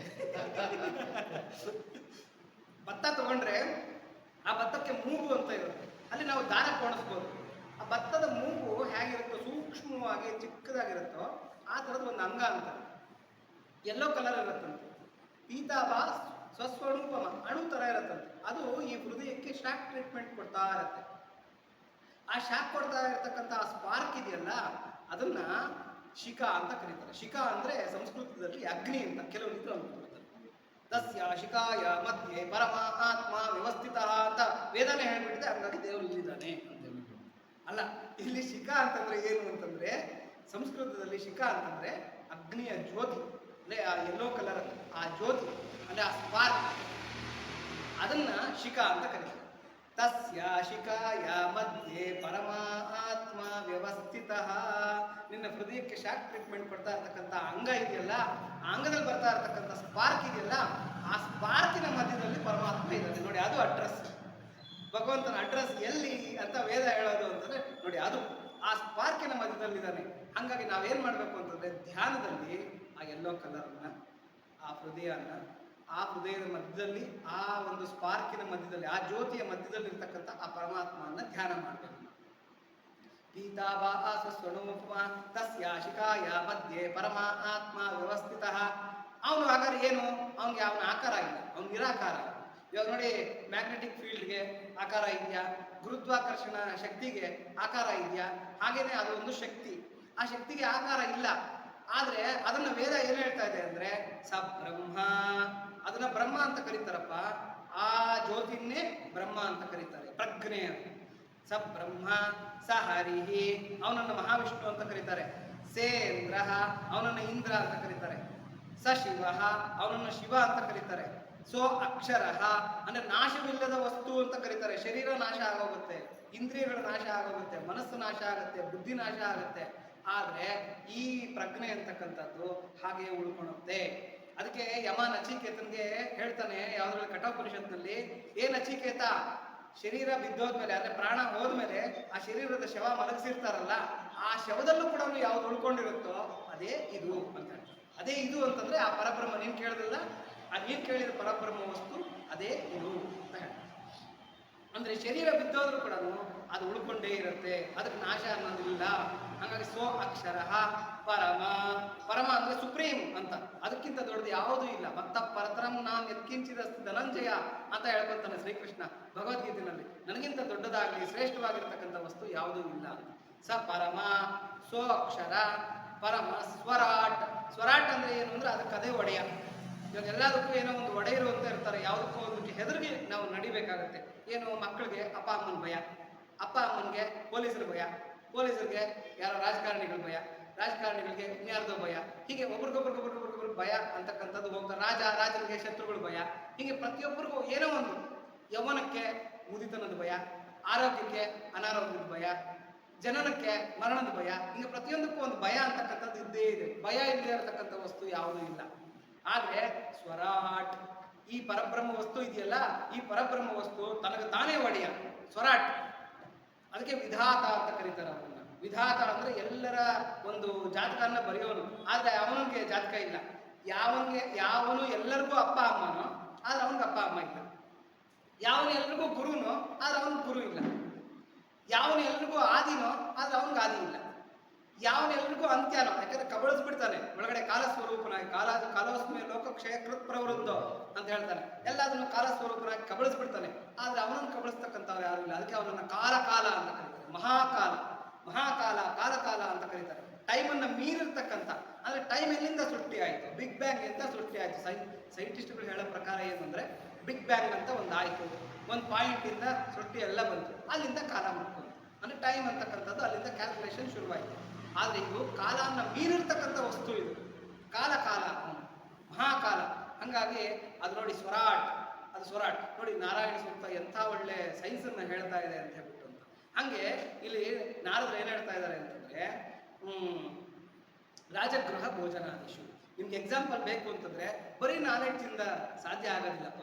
ನಾಲೆಡ್ಜ್ ಇವಾಗ ಎಲ್ಲ ಹೋಗ್ತಾ ಇರ್ತೀವಿ, ಸ್ವಾಮಿ ಗಡ್ದಿನ್ಗೆ ಎಲ್ಲ ಹೋಗ್ಬೇಕು ಅಂತ ಯಾರೋ ಕೇಳ್ತಾರೆ. ಏನಿಲ್ಲ ಸ್ವಾಮಿ, ಹಿಂಗೆ ಹೋಗಿ ಈ ರೋಡ್ ಹಿಡ್ಕೊಳ್ಳಿ, ಇಲ್ಲಿಂದ ಹೋಗಿ ನ್ಯಾಷನಲ್ ಕಾಲೇಜ್ ಸಿಗುತ್ತೆ, ಸ್ವಲ್ಪ ಡೌನ್ ಇಳಿರಿ, ರೈಟ್ ತಿಳ್ಕೊಳ್ಳಿ, ಅಲ್ಲಿ ಗಡ್ದಿಮ್ ಇದೆ ಅಂತ ಹೇಳ್ಬಿಟ್ಟು ಯಾರೋ ಅಡ್ರೆಸ್ ಹೇಳ್ತಾರೆ. ಓ ಹೌದಾ ಅಂತ ಹೇಳ್ಬಿಟ್ಟು ಅವನಿಲ್ಲೇ ಬಸ್ ಸ್ಟ್ಯಾಂಡ್ ಕೂತ್ಕೊಂಡ್ಬಿಡ್ತಾನೆ. ಗಡ್ದಿಮ್ ಗಡ್ದಿಮ್ ಗಡ್ದಿಮ್ ಗಡ್ದಿಮ್ ಹಿಂಗೆ ಹೋಗ್ಬೇಕು, ಅಲ್ಲಿ ಹೋಗ್ಬೇಕು, ಡೌನ್ ಇಳಿಬೇಕು ಅಂತ ಅವ್ನು ಯೋಚನೆ ಮಾಡ್ತಾ ಕೂತ್ಕೊಳ್ತಾನೆ. ಗಡ್ದಿಮ್ ಇವನು ಮುಂದಕ್ಕೆ ಬಂದ್ಬಿಡುತ್ತಾ? ತಿರುಪತಿ ಗಡ್ದಿಮ್ ವೆಂಕಟರಮಣ ಸ್ವಾಮಿ ದರ್ಶನ ಇನ್ನು ಆಗ್ಬಿಡುತ್ತಾ? ಆಗೋದಿಲ್ಲ. ಇವ್ನು ನಡ್ಕೊಂಡು ಹೋಗ್ಬೇಕಾಗುತ್ತೆ. ಹಂಗೆ ನೋಡಿ, ಇಲ್ಲಿ ನಾರದ್ರು ಏನ್ ಹೇಳ್ತಾ ಇದಾರೆ ಅಂತಂದ್ರೆ ಕೆಲವು ಎಕ್ಸಾಂಪಲ್ ಏನು ರಾಜಗೃಹ ಭೋಜನ ಆದಿಶು ಅಂತ ಹೇಳ್ತಾರೆ. ಆದಿ ಅಂದ್ರೆ ಇನ್ನ ಎಕ್ಸಾಂಪಲ್ಸ್ ಬೇಕಾದಷ್ಟು ತಗೋ ಈ ತರ ಅಂತ, ಅಂದ್ರೆ ಈ ತರ ಎಷ್ಟೋ ಎಕ್ಸಾಂಪಲ್ಗಳಿದೆ ತಗೋ ಅಂತ ಹೇಳ್ಬಿಟ್ಟು. ನೋಡಿ ಇವಾಗ ಏನಾಗುತ್ತೆ, ರಾಜಗೃಹ ಭೋಜನ. ಇನ್ನೊಂದು ಡ್ರೈವಿಂಗ್, ಕೂತ್ಕೊಂಡು ಆ ಡ್ರೈವಿಂಗು ಯಾವುದೋ ವಿಡಿಯೋ ಇಟ್ಕೊಂಡ್ಬಿಟ್ಟು, ಯೂಟ್ಯೂಬಲ್ಲಿ ವಿಡಿಯೋ ಇಟ್ಕೊಂಡ್ಬಿಟ್ಟು ಸ್ಟೇರಿಂಗ್ ಹಿಂಗೆ ಹಾಕ್ಬೇಕು, ಇದು ಸರಿ ಗೇರ್ ಹಿಂಗೆ ಹಾಕ್ಬೇಕು, ಸ್ಟೇರಿಂಗ್ ಹಿಂಗೆ ತಿಕ್ಬೇಕು, ಏನೇನೋ ಎಲ್ಲ ನೋಡ್ಬಿಡ್ತಾನೆ ಅವ್ನು ಯೂಟ್ಯೂಬಲ್ಲಿ. ನಂಗೆ ಡ್ರೈವಿಂಗ್ ಬಂದ್ಬಿಡ್ತು ಅಂತಾನೆ. ಹೋಗಿ ಓಡಿಸಪ್ಪ ಅಂತಂದ್ರೆ ಎತ್ಕೊಂಡೋಗಿ ಎಲ್ಲರೂ ಗುದ್ದು ಬಿಡ್ತಾನೆ, ಕಾರನ್ನ ಎತ್ಕೊಂಡೋಗಿ. ಅಂದ್ರೆ ನಾವು ಡ್ರೈವಿಂಗ್ ಅನ್ನ ಕಲಿಯದೇ ಇದ್ದಿದ್ದು, ಕೂತ್ಕೊಂಡು ಅದನ್ನ ಪ್ರಾಕ್ಟೀಸ್ ಮಾಡದೇ ಇದ್ದಿದ್ದು ನಮಗೆ ಅದು ಸಿದ್ಧಿಸೋದಿಲ್ಲ. ಹಂಗೇನೆ ಸ್ವಿಮ್ಮಿಂಗು ಕೂಡ ಬೀಳ್ಬೇಕು, ಬೋರ್ಲ್ ಬೀಳ್ಬೇಕು, ನೀರಿನಲ್ಲಿ ಕೈ ಕಾಲು ಹೊಡಿಬೇಕು, ಹಿಂಗ್ ಹೊಡಿಬೇಕು, ಹಂಗ್ ಹೊಡಿಬೇಕು. ಎಷ್ಟೇ ನೀನು ಪ್ರಾಕ್ಟೀಸ್ ಮಾಡಿ, ಚಾಪೆ ಮೇಲೆ ಮಲ್ಕೊಂಡು ಪ್ರಾಕ್ಟೀಸ್ ಮಾಡಿ ಹೋಗಿ ನೀರು ಬಿದ್ದರೆ ಆಗೋದಿಲ್ಲ, ಪ್ರಯೋಜನ ಆಗೋದಿಲ್ಲ. ಅಂದ್ರೆ ಈ ನಾರದ್ರು ಏನ್ ಹೇಳ್ತಾ ಇದಾರೆ ಅಂತಂದ್ರೆ, ಹೆಂಗೆ ನಮ್ಗೆ ಮಾರ್ಗದ ಜ್ಞಾನ ಇದ್ರೆ ಆ ಊರನ್ನ ನಾವು ತಲುಪೋದಿಲ್ವೋ, ಡ್ರೈವಿಂಗ್ ಜ್ಞಾನ ಇದ್ರೆ ಡ್ರೈವಿಂಗ್ ಬರೋದಿಲ್ವೋ, ಹಂಗೆ ಏನೋ ಸ್ವಿಮ್ಮಿಂಗ್ ಜ್ಞಾನ ಇದ್ರೆ ನಮಗೆ ಸ್ವಿಮ್ಮಿಂಗ್ ಬರೋದಿಲ್ವೋ, ಈಜ್ ಬರೋದಿಲ್ವೋ, ಆದಿಶು ಅಂತ ಹೇಳ್ತಾ ಇದ್ದಾರೆ. ಅಂದ್ರೆ ರಾಜಗೃಹ ಭೋಜನಾದಿ 2 ಎಕ್ಸಾಂಪಲ್ ಕೊಟ್ಟಿದ್ದೀನಿ. ಈ ತರ ನೀವು ಇನ್ನ ಬೇಕಾದ್ರೆ ಎಷ್ಟೋ ಚಿಂತನೆ ಮಾಡಿ ತಿಳ್ಕೊಳ್ಳಿ ಅಂತ ಹೇಳ್ಬಿಟ್ಟು. ಹಾಗೇನೆ ಇಲ್ಲಿ ಕೂಡ ಭಕ್ತಿ ಅಂತಕ್ಕಂಥದ್ದು ಪ್ರಾಕ್ಟೀಸ್ ಇಲ್ದಿರಾ ಬರೋದಿಲ್ಲ. ಭಕ್ತಿ ಅಂತಕ್ಕಂಥದ್ದು ಪ್ರಾಕ್ಟೀಸ್ ಬರಬೇಕಾಗಿದ್ರೆ ಫಸ್ಟ್ ಏನ್ ಮಾಡ್ಬೇಕು? ಪ್ರೀತಿಸೋದಕ್ಕೆ ಶುರು ಮಾಡ್ಬೇಕು. ಪರಮ ಪ್ರೀತಿ ಹೆಂಗಿರ್ಬೇಕು? ಪರಮ ಪ್ರೀತಿ ಅಂತಂದ್ರೆ ಹೆಂಗೆ, ಇವಾಗ ನೋಡಿ ಧಾರಾಪಾತ್ರೆ ಅಂತ ಕಟ್ಟಿರ್ತಾರೆ, ಶಿವಲಿಂಗದ ಮೇಲೆ ಧಾರಾಪಾತ್ರೆ ಅಂತ ಕಟ್ಟಿರ್ತಾರೆ. ಧಾರಾಪಾತ್ರೆನಲ್ಲಿ ಇರ್ತಕ್ಕಂಥ ನೀರು ಕಡಿ ಒಡೆಯದೆ, ಅಂದ್ರೆ ಎಲ್ಲೂ ಕೂಡ ಮಧ್ಯದಲ್ಲಿ ಬ್ರೇಕ್ ಹಾಕ್ತೀರಾ, ಒಂದೇ ಕಡ್ಡಿ ತರ ಆ ಶಿವಲಿಂಗದ ಮೇಲೆ ಬೀಳ್ತಾ ಇರುತ್ತೆ. ಅದು ಹೇಗೆ ಬೀಳ್ತಾ ಇರುತ್ತೋ ನಮ್ಮ ಮನಸ್ಸು ತದೇಕವಾಗಿ, ಬೇರೆ ಇನ್ನೇನು ಚಿಂತನೆ ಇಲ್ಲ. 24 ಗಂಟೆ ಎಲ್ಲಿ ಕೂತ್ಕೊಳ್ಳಿ, ಎಲ್ಲಿ ನಿಂತ್ಕೊಳ್ಳಿ, ಅದೇ ಭಗವಂತನ ಚಿಂತನೆ ಇರಬೇಕು. ನೋಡಿ, ಯಾವಾಗ ಹಲ್ಲೋವು ಬಂದ್ಬಿಟ್ಟಿತ್ತಂತೆ, ಅವನು ಏನೋ ಪಾಪ ವ್ಯಾಪಾರನೋ ಏನೋ ಮಾಡ್ತಾ ಇದ್ದಂತೆ. ಆ ಹಲ್ಲೋವು ಬಂದಿರ್ತಕ್ಕಂಥ ಅವನಿಗೆ ಯಾರೇ ಬರಲಿ, ಸಾಲ ಕೇಳಲಿ, ಸಾಲ ಕೊಡ್ಲಿ, ಅಥವಾ ಏನೋ ವ್ಯಾಪಾರದ್ದು ರೇಟ್ಗಳು ಕೇಳಲಿ, ಇವನು ವ್ಯಾಪಾರ ಮಾಡ್ತಾ ಇರಲಿ, ಏನೇ ಮಾಡ್ತಾ ಇದ್ರು ಕೂಡ ಅಂತ ಇರ್ತಾನೆ, ಎಲ್ಲ ಕೆಲಸಗಳನ್ನು ಮಾಡ್ತಾ ಇರ್ತಾನೆ. ಆದ್ರೆ ಅವನ ಜ್ಞಾನ ಎಲ್ಲ ಎಲ್ಲಿರುತ್ತೆ? ಆ ಹಲ್ಲೋವು ಮೇಲೆ ಇರುತ್ತೆ. ಅದೇ ತರನೇ ಒಬ್ಬಳು ಯಾವಳ ಸರ್ಕಸ್ಗೆ ಹೋಗಿರ್ತಾರೆ ಶ್ರೀರಾಮಕೃಷ್ಣರು, ಅವಳು ಕುದುರೆ ಮೇಲೆ ನಿಂತ್ಕೊಂಡು ಆ ಒಂದು 4-5 ತಟ್ಟೆಗಳನ್ನ ಕಪ್ಪಣ್ಣ ಸಾಸರನ್ನ ಎಲ್ಲ ತಲೆ ಮೇಲೆ ಇಟ್ಕೊಂಡು ಅವಳು ಏನೋ ಒಂದು ಜಿಮ್ನಾಶಿ ಇದು ಮಾಡ್ತಾ ಇರ್ತಾಳೆ, ಏನೋ ಒಂದು ಇದು ಮಾಡ್ತಾ ಇರ್ತಾರೆ, ಪ್ರದರ್ಶನ ಮಾಡ್ತಾ ಇರ್ತಾಳೆ. ಅದನ್ನ ಶ್ರೀರಾಮಕೃಷ್ಣರು ಹೇಳ್ತಾರೆ, ಅವಳು ಏನೇ ಮಾಡ್ತಾ ಇರ್ಲಿ, ಕ್ಲಾಸ್ ಹೊಡಿತಾ ಇರ್ತಾರೆ, ಜನ ಎಲ್ಲ ಶಿಲ್ಲೆ ಆಗ್ತಾ ಇರ್ತಾರೆ, ವಾವ್ ಸೂಪರ್ ಅಂತ ಇರ್ತಾರೆ, ಒನ್ಸ್ ಮೋರ್ ಅಂತ ಇರ್ತಾರೆ, ಏನೇ ಮಾಡಿದ್ರು ಕೂಡ ಅವಳ ಗಮನ ಎಲ್ಲ ಎಲ್ಲಿರುತ್ತೆ? ಆ ಕುದುರೆ ಮೇಲಿರೋ ಕಾಲು, ತಲೆ ಮೇಲೆ ಇರತಕ್ಕಂಥ ಕಪ್ಪಣ್ಣ ಸಾಸರ ಮೇಲೆ ಇರುತ್ತೆ. ಹಂಗೇನೆ ಭಕ್ತನಾಗಿರ್ತಕ್ಕಂಥವ್ನು ಏನ್ ಮಾಡ್ಬೇಕು ಅಂದ್ರೆ, ಏನೇ ವ್ಯವಹಾರ ಮಾಡ್ತಾ ಇರ್ಲಿ, ಎಲ್ಲೇ ಓಡಾಡ್ಲಿ, ಏನೇ ಮಾಡ್ಲಿ, ಅವನ ಗಮನ ಎಲ್ಲ ಎಲ್ಲಿರ್ಬೇಕು? ಆ ಪರಬ್ರಹ್ಮದ ಕಡೆನೇ ಇರ್ಬೇಕು. ಪರಬ್ರಹ್ಮದ ಕಡೆನೇ ಇರಬೇಕು ಅಂದ್ರೆ ಏನ್ ಮಾಡ್ಬೇಕು? ನಾವ್ ಏನೇ ಮಾಡ್ಲಿ ತಿಂತಾ ಇರೋವಾಗ ನಮ್ಗೆ ರುಚಿ ಅನ್ನೋದು ಗೊತ್ತಾಗುತ್ತೆ. ಆ ರುಚಿ ಅವಾಗಲೇ ತಕ್ಷಣ ಸ್ಟಾರ್ಟ್ ಮಾಡ್ಬೇಕು. ಹಾಗಾದ್ರೆ ಈ ರುಚಿ ನೋಡ್ತಾ ಇರ್ತಕ್ಕಂಥವನೇ ಅವನು ನಾನಾ ಬುದ್ಧಿನ? ಹಾಗಾದ್ರೆ ಯಾರು ನೋಡ್ತಾ ಇದಾರೆ ರುಚಿ? ಇವಾಗ ಇನ್ನೇನೋ ಒಂದು ಸುಂದರವಾಗಿರ್ತಕ್ಕಂಥ ಒಂದು ದೃಶ್ಯ ನೋಡ್ತೀವಿ, ಹಾಗಾದ್ರೆ ಈ ದೃಶ್ಯ ನೋಡ್ತಾ ಇರ್ತಕ್ಕಂಥವ್ನು ಯಾರು? ಒಳ್ಳೆ ಶ್ರವಣ ಏನೋ ಕೇಳಿಸುತ್ತೆ, ಒಳ್ಳೆ ಸಂಗೀತ ಕೇಳಿಸುತ್ತೆ, ಈ ಸಂಗೀತ ಕೇಳಿಸ್ಕೊಂತ ಇರ್ತಕ್ಕಂಥವ್ನು ಯಾರು? ಬುದ್ಧಿನ? ಮನಸ್ಸ? ಇಲ್ಲ ಪರಬ್ರಹ್ಮನ? ಈ ತರ ನಾವು ನೋಡಿ, ಅದಕ್ಕೆ ಏನೋ ಉಚ್ಚೈರ್ಘೋಷಾಯ ಕ್ರಂಧಯತೆ ಪತ್ತೀನಾಂ ಪತಯೇ ನಮೋ ನಮೋ ಅಂತ ಹೇಳುತ್ತೆ ರುದ್ರ. ಅಂದ್ರೆ ಏನು? ಉಚ್ಚವಾಗಿ ಘೋಷಿಸ್ತಕ್ಕಂಥವ್ರು. ಶ್ರವಾಯ ಚ ಪ್ರತಿಶ್ರವಾಯ ಚ ಅಂತ ಹೇಳ್ತಾರೆ. ಅಂದ್ರೆ ಏನು? ಶ್ರವ ಅಂತಂದ್ರೆ ಮಾಮೂಲಿ ಸೌಂಡು, ಪ್ರತಿಶ್ರವ ಅಂತಂದ್ರೆ ಏನು? ಪ್ರತಿಧ್ವನಿ. ಪ್ರತಿಧ್ವನಿನೂ ನೀನೇ, ಶಬ್ದನೂ ನೀನೇ, ಜೋರಾಗಿ ಕೂತ್ಕೊಂತಕ್ಕಂಥ ಕರ್ಕಶವಾಗಿರ್ತಕ್ಕಂಥ ಧ್ವನಿನೂ ನೀನೇ ಅಂತ ರುದ್ರ ಹೇಳುತ್ತೆ. ಅಲ್ಲಿಗೆ ಏನು? ಶಬ್ದ ಕೂಡ ಪರಮಾತ್ಮನ ಸ್ವರೂಪನೇ. ಇದನ್ನೆಲ್ಲ ನಾವೇನ್ ಮಾಡ್ಬೇಕು? ಅನುಸಂಧಾನ ಮಾಡ್ಕೊಂತ, ಚಿಂತನೆ ಮಾಡ್ಕೊಂತ, ಇದನ್ನೇ ಏನು ಅಂತಂದ್ರೆ ಭಕ್ತಿ ಅನ್ನೋದು ಇದನ್ನೇ. ಅಂದ್ರೆ ಪರಬ್ರಹ್ಮನ್ನ ಅನುಸಂಧಾನ ಮಾಡ್ಕೊಂತ ಇರಬೇಕು ನಾವು ಅಂತ. ಹೀಗೆ ನಾರದರು ರಾಜಗೃಹ ಭೋಜನಾದಿಶು ತದೈವ ದೃಷ್ಟತ್ವ ಅಂತ ಹೇಳ್ತಾರೆ. ಇದನ್ನ ನಾವು ಇನ್ನೂ ಸ್ವಲ್ಪ ಚಿಂತನೆ ಮಾಡೋದಿದೆ. ಮುಂದಿನ ಎರಡನೇ ಶನಿವಾರ ಇದನ್ನ ಮತ್ತೆ ನಾವು ಸಂಪೂರ್ಣವಾಗಿ ಮತ್ತು ಡೀಟೇಲ್ ಆಗಿ ಚಿಂತನೆ ಮಾಡೋಣ. ಯಾಕೆಂದರೆ ಹೊತ್ತಾಗ್ತಾ ಇದೆ. ಸ್ವಲ್ಪ ಹೇಳ. ಓಕೆ, ಹಾಗಾದ್ರೆ ಈ ಸೂತ್ರ ಮುಗಿಸ್ಬಿಡೋಣ. ಹಾಗಾದ್ರೆ ರಾಜಗೃಹ ಭೋಜನಾದಿಶು ತಥೈವ ದೃಷ್ಟತ್ವ. ಯಾವನೊಬ್ಬನು ರಾಜಕುಮಾರ ಇದ್ನು. ಆ ರಾಜಕುಮಾರ ಏನ್ ಮಾಡದಂತೆ, ಪಾಪ ಚಿಕ್ಕ ವಯಸ್ಸಿನಲ್ಲೇ ಯಾವುದೋ ಎಲ್ಲ ಹೋಗಿದ್ನಂತೆ ಜನಜಂಗುಳಿ. ಆ ರಾಜ ಒಂದು ಪರಿವಾರದಿಂದ ತಪ್ಪಿಸ್ಕೊಂಡ್ಬಿಟ್ಟು ಎಲ್ಲೋ ಕಾಡಲ್ಲಿ ಬರ್ತಾ ಇರ್ಬೇಕಾಗಿದ್ರೆ ಒಬ್ಬ ಬೇಡರಿಗೆ ಆ ರಾಜಕುಮಾರ ಸಿಕ್ಕರು. ರಾಜಕುಮಾರನ್ನ ಪಡ್ಕೊಂಡಿರ್ತಕ್ಕಂಥ ಈ ಬೇಡರು ಏನ್ ಮಾಡ್ತಾರೆ, ಯಾರ ಮಗು ಅಂತ ಗೊತ್ತಿಲ್ದಿರ ಕರ್ಕೊಂಡೋಗಿ ಬೇಡನ ಮಗುವಾಗಿ ಬೆಳೆಸ್ಬಿಟ್ರು. ಇವನು ಬೇಡನ ಮಗುವಾಗಿಯೇ ಬೆಳೆದು ಎಲ್ಲ ಬೇಡರ ಥರನೇ ಅವನು ಎಲ್ಲ ವ್ಯವಹಾರ ಮಾಡೋದು ಇದು ಎಲ್ಲ ಮಾಡ್ಕೊಂಡು ಇದ್ನಂತೆ. ಆಮೇಲೆ ಯಾವಾಗ ಒಂದ್ಸಲ ಇವನು ಊರಿನ ಕಡೆ ಬಂದಾಗ ರಾಜಭಟರು ಮತ್ತೆ ಮಂತ್ರಿ ಇವರೆಲ್ಲ ನೋಡ್ಬಿಟ್ಟು ಇಲ್ಲ ಇವನು ರಾಜಕುಮಾರನೇ, ಎಲ್ಲ ಲಕ್ಷಣಗಳು ಇದೆ, ಖಂಡಿತ ರಾಜಕುಮಾರನೇ ಅಂತ ಹೇಳಿ ಬೇಡರನ್ನೆಲ್ಲ ವಿಚಾರ ಮಾಡಿ ಇವನು ರಾಜಕುಮಾರನೇ ಅಂತ ಗೊತ್ತಾದ್ಮೇಲೆ ಕರ್ಕೊಂಡೋಗಿ ರಾಜನ ಮುಂದೆ ನಿಲ್ಸಿದ್ರು. ರಾಜ ಅವನಿಗೆ ಯುವರಾಜ ಪಟ್ಟಾಭಿಷೇಕ ಮಾಡಿದ. ಇಲ್ಲಿ ನಾರದರ ಹೇಳ್ತಕ್ಕಂಥದ್ದು ಇನ್ನೊಂದು ಎಕ್ಸಾಂಪಲ್ ಏನು ಅಂತಂದ್ರೆ, ಇವಾಗ ಅವನು ಬೇಡನಾಗಿ ವ್ಯವಹಾರ ಮಾಡ್ತಾ ಇದ್ದಾಗೂ ಕೂಡ ರಾಜನ ಮಗನೇ ಯುವರಾಜನೇ ಆಗಿದ್ದ. ಅವನನ್ನು ಕರ್ಕೊಂಡೋಗಿ ಯುವರಾಜ ಪಟ್ಟಾಭಿಷೇಕ ಮಾಡಿದ್ಮೇಲೆ ಅವನು ಯುವರಾಜನೇ ಆಗಿದ್ದ. ಹೆಂಗೆ ಅವನು ಬೇಡನಾಗಿದ್ದಾಗಲೂ ಯುವರಾಜನೇ ಆಗಿದ್ನೋ, ಅವನಿಗೆ ಯುವರಾಜ ಪಟ್ಟಾಭಿಷೇಕ ಮಾಡಿದ್ಮೇಲೂ ಅವನು ಯುವರಾಜನೇ ಆಗಿದ್ನೋ, ಅಂದ್ರೆ ಅವನಿಗೆ ಯಾವಾಗಲೂ ಕೂಡ ಅವತ್ತು ಇವತ್ತು ಮುಂದಕ್ಕೂ ಅವನು ಯುವರಾಜನಾಗಿರ್ತಾನೆ, ಅಂದ್ರೆ ರಾಜನ ಮಗ ಅಂತಾನೆ ಅನ್ನಿಸ್ಕೊಂತಾನೆ. ಹಾಗೇನೆ ನಾವು ಪರಬ್ರಹ್ಮ ಅಂಶಗಳೇ. ಮಮೈವಾಂಶೋ ಜೀವಲೋಕೆ ಜೀವಭೂತ ಸನಾತನಃ ಅಂತ ಭಗವಂತ ಹೇಳ್ಬಿಟ್ಟಿದ್ದಾನೆ. ನೋಡಿ, ನಮ್ಮ ಕೇರ್ ಆಫ್ ಅಡ್ರೆಸ್ ಏನು ಅಂತಂದ್ರೆ ಮಮೈವಾಂಶೋ ಜೀವಲೋಕೆ, ಈ ಜೀವಲೋಕದಲ್ಲಿರ್ತಕ್ಕಂಥ ಎಲ್ಲ ಜೀವಿಗಳು ನನ್ನ ಅಂಶನೇ ಅರ್ಜುನ. ಎಂಥ ಒಳ್ಳೆ ಧೈರ್ಯ, ಎಂಥ ಒಳ್ಳೆ ಖುಷಿ ನಮಗೆ. ಇದಕ್ಕಿಂತ ಒಳ್ಳೆ ಇದು ಬೇಕಾ? ನಾವೇನೋ ಇಂಥ ಜಾತಿಯವನು, ನನ್ನ ಶರೀರ ಹಿಂಗಿದೆ, ಬಿಳುಪಿದೆ, ಕಪ್ಪಿದೆ, ಅಥವಾ ಇನ್ನೇನೋ ಇದೆ, ನನ್ನ ಕೂದಲು ಬೆಳಗಿದೆ, ಕಪ್ಪಿದೆ, ಕೆಂಚಿಗಿದೆ, ಅಥವಾ ನಾನು ಇಂಥವ್ರ ಮಗ, ಇಂಥ ಓದಿದ್ದೀನಿ, ಇಂಥ ಊರಲ್ಲಿ ವಾಸ ಮಾಡ್ತಾ, ಇದೇ ನಮ್ಮ ಕೇರ್ ಆಫ್ ಅಡ್ರೆಸ್ ಅಂತ ಅಂದ್ಕೊಂಡ್ಬಿಟ್ಟಿರ್ತೀವಿ. ಆದ್ರೆ ನಮ್ಮ ಕೇರ್ ಆಫ್ ಅಡ್ರೆಸ್ ಏನು ಅಂತಂದ್ರೆ ನಾವು ಭಗವದ್ ಅಂಶ, ಭಗವಂತನ ಅಂಶ. ನಾವು ಹೆಂಗೆ ಸಮುದ್ರದ ನೀರಿನಿಂದ ಒಂದು ಗ್ಲಾಸ್ ನೀರು ತುಂಬಿಕೊಂಡ್ವಿ ಅಂತ ಇಟ್ಕೊಳ್ಳಿ. ಹಾಗಾದ್ರೆ ನಾವು ಏನಾದ್ವಿ? ಗ್ಲಾಸಲ್ಲಿರ್ತಕ್ಕಂಥ ನೀರು ಸಮುದ್ರದ ನೀರೇ. ನಾವು ಸಮುದ್ರದಿಂದ ಬಂದವರೇ, ಸಮುದ್ರದ ಅಂಶ ನಾವು ಆಗ್ತೀವಿ. ಹಾಗೆ ಇವಾಗ ಅಪರಂಜಿ ಬಂಗಾರದಲ್ಲಿ ಸ್ವಲ್ಪ ಬಂಗಾರನ ತೆಕ್ಕೊಂತೀವಿ, ಏನೋ ಒಡವೆನೋ ಏನೋ ಮಾಡಬೇಕು ಅಂತೀವಿ. ಹಾಗಾದ್ರೆ ತೆಕ್ಕೊಂಡಿರೋ ಬಂಗಾರ ಏನು? ಆ ಅಪರಂಜಿ ಬಂಗಾರದ ಒಂದು ಭಾಗನೇ. ನಾವು ಅದನ್ನಲ್ಲ ಅನ್ನೋದಕ್ಕಾಗೋದಿಲ್ಲ. ಹಂಗೆ ನಮ್ಮನ್ನು ನಾವು ಯಾವ ಥರ ಗುರುತಿಸ್ಕೋಬೇಕು ಅಂದರೆ, ನಮ್ಮನ್ನು ಜಾತಿಯಿಂದ ಗುರುತಿಸ್ಕೋಬಾರ್ದು, ವಿದ್ಯೆಯಿಂದ ಗುರುತಿಸ್ಕೋಬಾರ್ದು, ಅಥವಾ ನಮ್ಮ ಶರೀರದಿಂದ ಗುರುತಿಸ್ಕೋಬಾರ್ದು. ನಮ್ಮನ್ನು ಏನಂತ ಗುರುತಿಸ್ಕೋಬೇಕು ಅಂದರೆ, ನಾವು ಪರಬ್ರಹ್ಮ ಸ್ವರೂಪ, ಭಗವದ್ ಅಂಶ. ನಾವು ನಮ್ಮಲ್ಲಿ ಭಗವಂತನ ಅಂಶ ಬೆಳೀತಾ ಇಲ್ಲ, ನಮ್ಮಲ್ಲಿ ಭಗವಂತನ ಅಂಶ ಸ್ಥಿತವಾಗಿಬಿಟ್ಟಿದೆ. ನಾವು ಭಗವತ್ ಸ್ವರೂಪರೇ ಆಗಿದ್ದೀವಿ. ನಾವು ಇನ್ಯಾಕೆ ಹೆದರಕ್ಕೆ? ಪರಮಾತ್ಮನೇ ನಮ್ಮ ಅಂಶ ಅಂದರೆ ಪರಮಾತ್ಮನ ಅಂಶನೇ ನಾವಾಗಿರ್ಬೇಕಾಗಿದ್ರೆ ನಾವು ಯಾಕೆ ಇವತ್ತೆ ಯೋಚನೆ ಮಾಡಬೇಕು, ಚಿಂತೆ ಮಾಡಬೇಕು?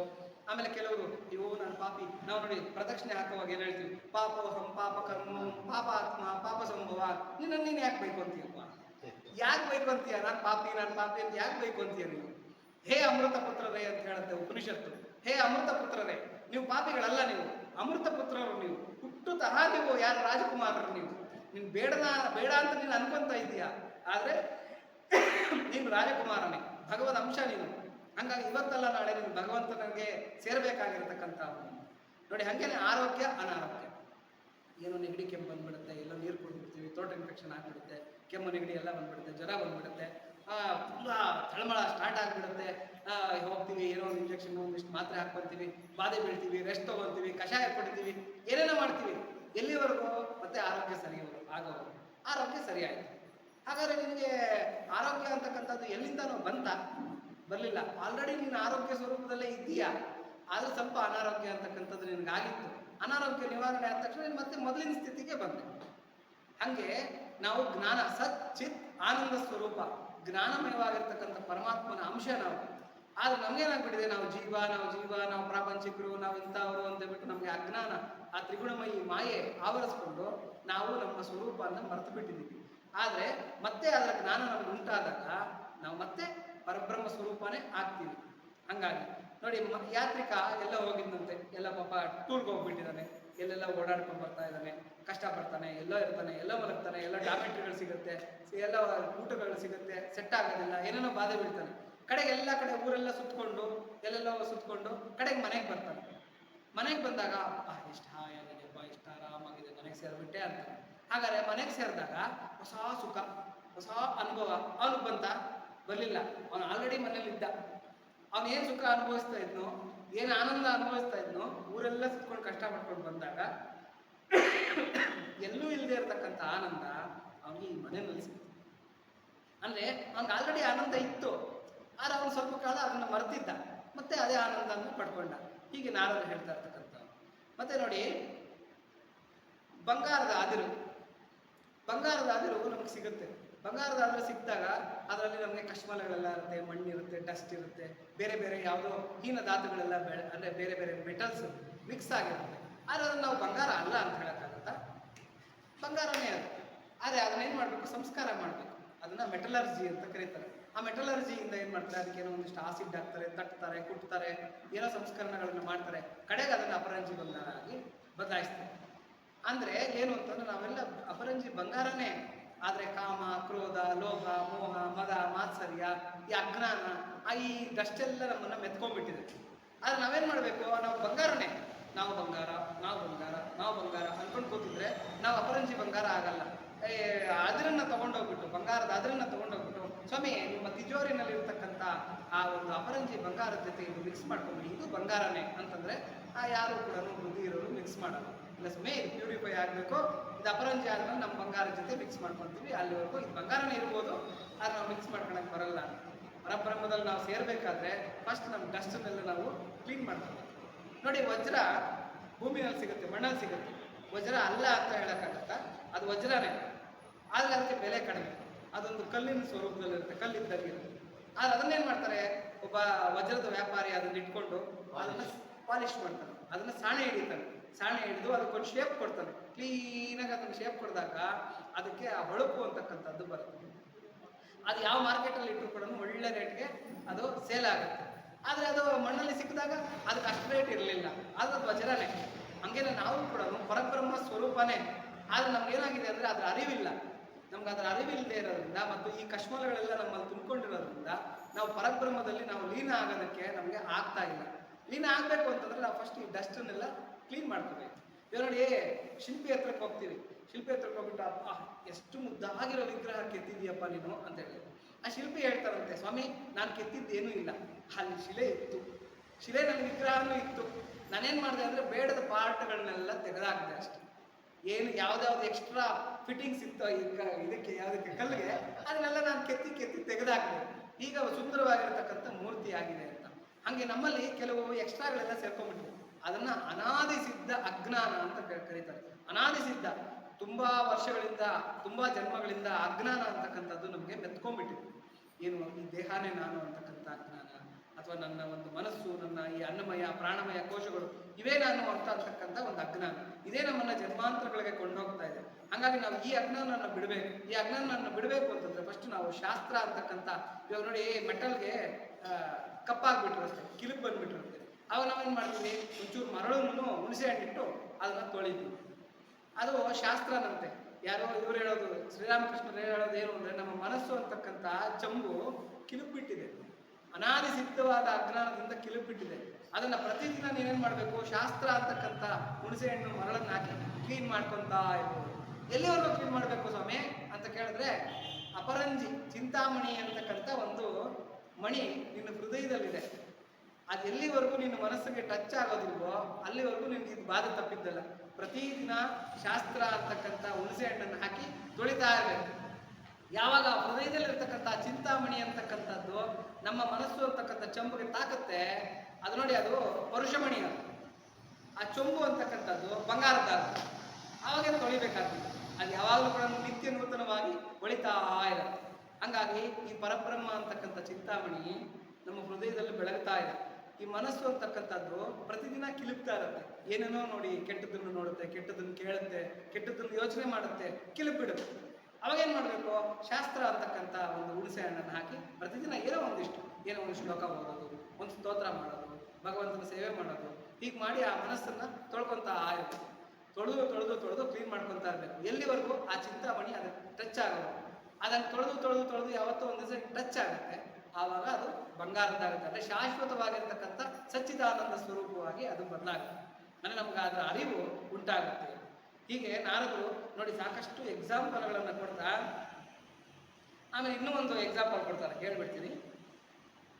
ಟೇಪ್ ರೆಕಾರ್ಡ್ರು ಮತ್ತೆ ಬಕೀಟು ಸೌಟು ಅಂತ ಇನ್ನೊಂದು ಎಕ್ಸಾಂಪಲ್ ಇದೆ, ಹೇಳ್ಬಿಡ್ತೀನಿ ನೋಡಿ. ಇವಾಗ ಟೇಪ್ ರೆಕಾರ್ಡ್ ಏನು ನೀವು ಒಳ್ಳೇದು ಹೇಳಿದ್ರೆ ಒಳ್ಳೇದನ್ನ ಆಡಿಯೋ ಪ್ಲೇ ಮಾಡುತ್ತೆ. ಅದೇನು ರೆಕಾರ್ಡ್ ಮಾಡೋವಾಗ ನಾವೇನು ಒಳ್ಳೇದನ್ನ ಹೇಳಿದ್ರೆ ಅದು ಒಳ್ಳೇದನ್ನೇ ಪ್ಲೇ ಮಾಡುತ್ತೆ. ಏನೋ ಕೆಟ್ಟದನ್ನ ಯಾರನ್ನ ಬಾಯಿ ಬಂದಂಗೆ ಬೈದಿರ್ತೀವಿ, ಅದು ಆನ್ ಮಾಡೋ ಅಷ್ಟೊತ್ತಿಗೆ ಅದು ಹಂಗೆ ಬಾಯಿ ಬಂದಂಗೆ ಬೈಯುತ್ತೆ. ಪಾಪ ಟೇಪ್ ರೆಕಾರ್ಡರ್ ತಪ್ಪೇನಿರುತ್ತೆ. ಹಂಗೇನೆ ಈ ಶಾಸ್ತ್ರಗಳನ್ನ ಕೆಲವರು ಅಧ್ಯಯನ ಮಾಡ್ತಾ ಇರ್ತಾರೆ. ಅವ್ರಿಗೇನು ಅಂತಂದ್ರೆ, ಈ ಶ್ರೀರಾಮಕೃಷ್ಣರು ಶಾರದಾದೇವಿ ಅವರು ಒಂದ್ ಕಡೆ ಹೇಳ್ತಾರೆ, ಅತಿಯಾಗಿ ಶಾಸ್ತ್ರವನ್ನ ನಚ್ಚಿಕೊಳ್ತಕ್ಕಂಥದ್ದು ಅದೊಂದು ವೀಕ್ನೆಸ್ ಅಂತ ಹೇಳ್ತಾರೆ. ಏನಂತಾರೆ, ಅದಕ್ಕೆ ಕೀಳು, ಅದೊಂದು ಕೀಳು. ಕೆಲವ್ರಿಗೆ ಏನು ಅಂತಾರೆ, ಅದು ಓದ್ದೆ, ಇದು ಓದ್ದೆ, ಆ ಪುಸ್ತಕ ಓದ್ದೆ, ಈ ಶಾಸ್ತ್ರ ಓದ್ದೆ, ನಾನು ಹಂಗೆ ಹಿಂಗೆ ಅಂತ. ಆಮೇಲೆ ಓದ್ದವ್ರು ಸುಮ್ಮನೆ ಇರೋದಕ್ಕಾಗೋದಿಲ್ಲ. ಇವಾಗ ನೋಡಿ, ಕೈಯಲ್ಲಿ ಒಂದು ಕತ್ತಿ ಇದ್ರೆ ಸುಮ್ಮನೆ ಇರೋದಕ್ಕಾಗೋದಿಲ್ಲ. ಏನೋ ಅಲ್ಲಿರೋ ಗಿಡನ, ಅಲ್ಲಿರೋ ಕೊಂಬ ಸುಮ್ಮನೆ ಹಂಗ ಅನ್ಕೊಂಡು ಹೋಗ್ತಾ ಇರ್ತಾರೆ. ಕ್ಯಾಪ್ ಇಲ್ದಿರೋ ಪೆನ್ನ ಕೈನಲ್ಲಿದ್ರೆ ಮಾತಾಡ್ತಾರೆ ಹಿಂಗೆ ಹಿಂಗೆ. ಅದು ಮ್ಯಾನರಿಸಮ್, ಗೀಚೋದು. ಹಂಗೇನೆ ಈ ಶಾಸ್ತ್ರ ವಾಸನೆ ಅನ್ನೋದು ಹೆಂಗೆ ಅಂದ್ರೆ, ಓದ್ತಾ ಈ ಶಾಸ್ತ್ರ ವಾಸನೆ ಅನ್ನೋದು ಬಂದ್ಬಿಟ್ರೆ ಸುಮ್ಮನಿರಲ್ಲ. ಯಾರಿಗೋ ಒಬ್ಬರಿಗೆ ಅದನ್ನ ಹೇಳ್ಬೇಕು, ನಾನು ಓದಿರೋದನ್ನ ಕಕ್ಕ ಬಿಡ್ಬೇಕು, ಹಿಂಗೆ ಹೇಳ್ಬಿಡ್ಬೇಕು ಅಂತ. ಹಂಗೆ ಕೆಲವರು ಬಲವಂತವಾಗಾದ್ರೂ ಬೇರೆಯವ್ರಿಗೆ ಹೇಳಕ್ ಹೋಗ್ತಾರೆ. ಹಾಗಾದ್ರೆ ಅವ್ರು ಜ್ಞಾನಿಗಳ, ಅವ್ರು ಪಂಡಿತರ, ಅವ್ರಿಗೆ ಭಗವಂತನ ಅನುಭವ ಆಗ್ಬಿಟ್ಟಿದ್ಯಾ ಅಂತಂದ್ರೆ ಇಲ್ಲ. ಅವರು ಟೇಪ್ ರೆಕಾರ್ಡರ್ ಇದ್ದಾಗ ಅಲ್ಲಿ ಓದ್ತಾರೆ, ಇಲ್ಲಿ ಹೇಳ್ತಾರೆ, ಅಷ್ಟು ಬಿಟ್ರೆ ಅವ್ರಿಗೆ ಅದರ ಒಂದು ಗಂಧ ಗಾಳಿ ಕೂಡ ಏನೂ ಇರೋದಿಲ್ಲ.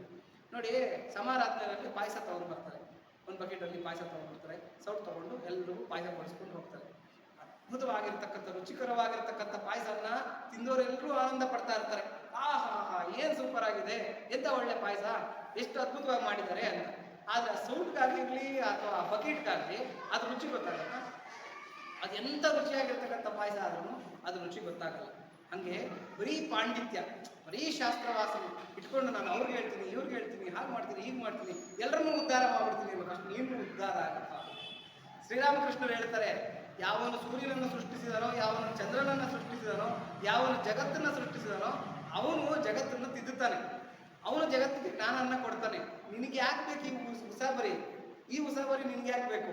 ನಾನು ಅವ್ರನ್ನ ಉದ್ಧಾರ ಮಾಡ್ಬಿಡ್ತೀನಿ, ಅವ್ರಿಗೆ ಜ್ಞಾನೋಪದೇಶ ಮಾಡ್ಬಿಡ್ತೀನಿ, ಇವ್ರಿಗೆ ಮಾರ್ಗದರ್ಶನ ಮಾಡ್ಬಿಡ್ತೀನಿ ಅಂತ. ನೀನು ಉದ್ಧಾರ ಆಗು. ಒಂದು ಪ್ರವಚನಕಾರ ಕೂಡ ಪ್ರವಚನ ಮಾಡುವಾಗ ನನಗಿದನ್ನ ಹೇಳ್ಕೊತಾ ಇದ್ದೀನಿ ಅಂತ ಅನ್ಕೊಂಡಾಗ ಅವನು ಉದ್ಧಾರ ಆಗತ್ತೆ, ಕೇಳಿದವರು ಉದ್ಧಾರ ಆಗ್ತಾರೆ. ಇಲ್ಲಾಂದ್ರೆ ನಾನು ಬರೀ ಕೇಳಿದವ್ರಿಗೆ ಮಾತ್ರ ಹೇಳ್ತಾ ಇದ್ದೀನಿ, ನಾನೊಂದು ದೊಡ್ಡ ಜ್ಞಾನಿ ಅಂತೇನೋ ತಿಳ್ಕೊಂಡ್ರೆ ಕೇಳಿದವರು ಉದ್ಧಾರ ಆಗ್ತಾರೋ ಬಿಡ್ತಾರೋ ಸೆಕೆಂಡ್ರಿ, ಕೇಳಿದವ್ನು ನಾಶ ಆಗ್ತಾನೆ. ಅಹಂಕಾರದಿಂದನೇ ಅವನು ನಾಶ ಆಗ್ಬಿಡ್ತಾನೆ. ಹಂಗಾಗಿ ಯಾವತ್ತೂ ಕೂಡ ಅಹಂಕಾರ ಅಂತಕ್ಕಂಥದ್ದು, ಪಾಂಡಿತ್ಯದ ಗರ್ವ ಅಂತಕ್ಕಂಥದ್ದು ಇರಬಾರ್ದು. ಯಾವತ್ತೂ ಕೂಡ ವಿನಯ ಅಂತಕ್ಕಂಥದ್ದು ಇರಬೇಕು. ಅದೇ ಭಕ್ತಿನಲ್ಲಿ ಮುಖ್ಯವಾಗಿ ಬೇಕಾಗಿರ್ತಕ್ಕಂಥದ್ದು. ಹಂಗಾಗಿ ಆ ಜ್ಞಾನನ್ನ ಇಟ್ಕೊಂಡು ಭಗವಂತನ ಹತ್ರ ವಿನಯವಾಗಿ ಪ್ರತಿದಿನ ಕೇಳ್ಕೋಬೇಕಪ್ಪ, ನೀನಲ್ದಿರ ನಮಗೆ ದರ್ಶನ ನೀಡು ಹೇ ಪ್ರಭು ಅಂತ ಹೇಳ್ಬಿಟ್ಟು ಕೀರ್ತನೆಗಳೆಲ್ಲ ಇದೆ. ಅಂದ್ರೆ ದರ್ಶನ ನೀನು ನನ್ಗೆ ಕೊಡಪ್ಪ, ನನಗೆ ಜ್ಞಾನನ್ನ ಕೊಡಪ್ಪ. ಶ್ರೀರಾಮಕೃಷ್ಣರು ಕಾಳಿಯನ್ನ ಅರ್ಚಿಸ್ತಾ ಇರಬೇಕಾಗಿದ್ರೆ ಅವರು ಪ್ರತಿಯೊಂದು ಹೂವನ್ನ ತಗೊಂಡು ಕೇಳ್ಕೊಡೋರಂತೆ, ಅಮ್ಮ ಇಗೋ ಇದು ನನ್ನ ಜ್ಞಾನ, ಇದು ನನ್ನ ಅಜ್ಞಾನ, ಇಗೋ ನಿನ್ನ ಪಾದಕ್ಕೆ ಸಮರ್ಪಣೆ ಮಾಡ್ತಾ ಇದ್ದೀನಿ, ನನಗೆ ಶುದ್ಧವಾದ ಭಕ್ತಿಯನ್ನ ಕೊಡು. ಇನ್ನೊಂದು ಹೂವ ತಗೊಳ್ತಾ ಇದ್ರಂತೆ, ಅಮ್ಮ ಇಗೋ ಇದು ನನ್ನ ಜೀವನ ಮತ್ತು ನನ್ನ ಮರಣ, ಇಗೋ ಇದನ್ನು ನಿನ್ನ ಪಾದಕ್ಕೆ ಸಮರ್ಪಣೆ ಮಾಡ್ತಾ ಇದ್ದೀನಿ, ನನಗೆ ಶುದ್ಧವಾದ ಭಕ್ತಿಯನ್ನ ಕೊಡು. ಅಮ್ಮ ಇಗೋ ಇದು ನನ್ನ ಒಂದು ಏನು ಭೂತ ಭವಿಷ್ಯ ಅಥವಾ ನನ್ನ ಜನ್ಮಾಂತರ ಎಲ್ಲ ಕೂಡ ನಿನ್ನ ಪಾದಕ್ಕೆ ಅರ್ಪಣೆ ಮಾಡ್ತಾ ಇದ್ದೀನಿ, ನನಗೆ ಶುದ್ಧವಾದ ಭಕ್ತಿಯನ್ನ ಕೊಡು. ಇಗೋ ಅಮ್ಮ ಇದು ನನ್ನ ಜ್ಞಾನ ಮತ್ತು ಅಜ್ಞಾನ, ಇದನ್ನು ನಿನ್ನ ಪಾದಕ್ಕೆ ಅರ್ಪಿಸ್ಬಿಡ್ತಾ ಇದ್ದೀನಿ, ನನ್ನ ಪಾಪ ಮತ್ತು ಪುಣ್ಯ ಇದನ್ನು ನಿನಗೆ ಸಮರ್ಪಣೆ ಮಾಡ್ಬಿಡ್ತಾ ಇದ್ದೀನಿ, ತಗೋ ನನಗೆ ಶುದ್ಧವಾದ ಭಕ್ತಿಯನ್ನು. ಇದು ಶ್ರೀರಾಮಕೃಷ್ಣರ ಆರಾಧನೆ ಹೀಗಿರುತ್ತೆ. ಹಾಗಾಗಿ ಆ ವಿನಯ, ಆ ವಿಧೇಯತೆ ಭಗವಂತನ ಮೇಲೆ ಬಂದಾಗ, ಆ ಪ್ರೀತಿ ಭಗವಂತನ ಮೇಲೆ ಬೆಳೆಸ್ಕೊಂಡಾಗ ಭಗವಂತ ನಮಗೆ ಶುದ್ಧವಾಗಿರ್ತಕ್ಕಂಥ ಭಕ್ತಿಯನ್ನ ಕೊಡ್ತಾನೆ. ಭಗವಂತ ಮುಕ್ತಿ ಬೇಕಾದ್ರೆ ಕೊಟ್ಬಿಡ್ತಾನೆ. ನಾರದ್ರಲ್ಲಿ ಹೇಳೋದೇನು ಅಂದ್ರೆ, ಭಗವಂತ ಕೇಳಿದ್ರೆ ಮುಕ್ತಿ ಬೇಕಾದ್ರೆ ಕೊಟ್ಬಿಡ್ತಾನೆ, ಆದ್ರೆ ಅವನ ಮೇಲಿರೋ ಭಕ್ತಿ ಮಾತ್ರ ಯಾರಿಗೂ ಕೊಡೋದಿಲ್ಲ. ಅದು ತುಂಬಾ ಅಪರೂಪವಾಗಿರ್ತಕ್ಕಂಥ ವಸ್ತು. ಅದು ಸಿಕ್ತು ಅಂತಂದ್ರೆ ಅವನಷ್ಟು ಭಾಗ್ಯವಂತ ಯಾರು ಇಲ್ಲ. ಕಲಿಗೆ ನಾಕು ಕೈವಲ್ಯವು ತೊಲುತ್ತಲೆಂಬುವರಿಗೆ ದೊರಕನಿಧಿ ಅಂತ ಹೇಳ್ತಾರೆ ಅನ್ನಮಯ್ಯ. ಏನು ಅಂತಾರೆ, ಕಲಿಗೆ ನಿಧನ ಹಾಕಿ ಕೈವಲ್ಯವು, ಅಪ್ಪ ಯಾರಿಗೂ ಸಿಗದೆ ಇರ್ತಕ್ಕಂಥ ಕೈವಲ್ಯ ನಂಗೆ ಸಿಕ್ಬಿಟ್ಟಿದೆ ಅಂತ ಹೇಳ್ತಾರೆ. ಅದರಲ್ಲಿ ಒಂದೊಂದೇ ಸ್ಟೆಪ್ ಬೈ ಸ್ಟೆಪ್ ಹೇಳ್ತಾರೆ. ಏನು, ನಿನ್ನನ್ನು ಯಾರು ಬ್ರಹ್ಮಾದಿಗಳು ಕೂಡ ನಿನ್ನನ್ನು ಧ್ಯಾನ ಮಾಡೋಕ್ಕಾಗ್ತಾ ಇರಲಿಲ್ಲ, ನಾನು ಅದನ್ನು ಧ್ಯಾನ ಮಾಡ್ತಾ ಇದ್ದೀನಿ, ನಿನ್ನ ಸ್ಮರಣೆ ಯಾರಿಗೂ ಸಿಕ್ಕಲ್ಲ ಅಂತ ಒಂದು ಸ್ಮರಣೆ ನಂಗೆ ಸಿಕ್ಕಿದೆ, ಈ ಥರ ಎಲ್ಲ ಹೇಳ್ಕೊಂಡು ಬರ್ತಾರೆ. ಹಂಗಾಗಿ ಕಲಿಗೆ ನಿಧನ ಹಾಕು ಕೈವಲ್ಯ ಅಂದರೆ ಯಾರಿಗೂ ಸಿಗದೇ ಇರತಕ್ಕಂಥ ಒಂದು ಭಾಗ್ಯ ನನಗೆ ಸಿಕ್ಕಿದೆ. ನೋಡಿ, ಕನಕದಾಸರ ಒಂದು ಕಡೆ ಹೇಳ್ತಾರೆ ಏನಂತ, ಇಷ್ಟು ದಿನ ಈ ವೈಕುಂಠ ಎಷ್ಟು ದೂರವೋ ಎನ್ನುತ್ತಲಿದ್ದೆ, ದೃಷ್ಟಿಯಿಂದಲೇ ನಾನು ಕಂಡೆ.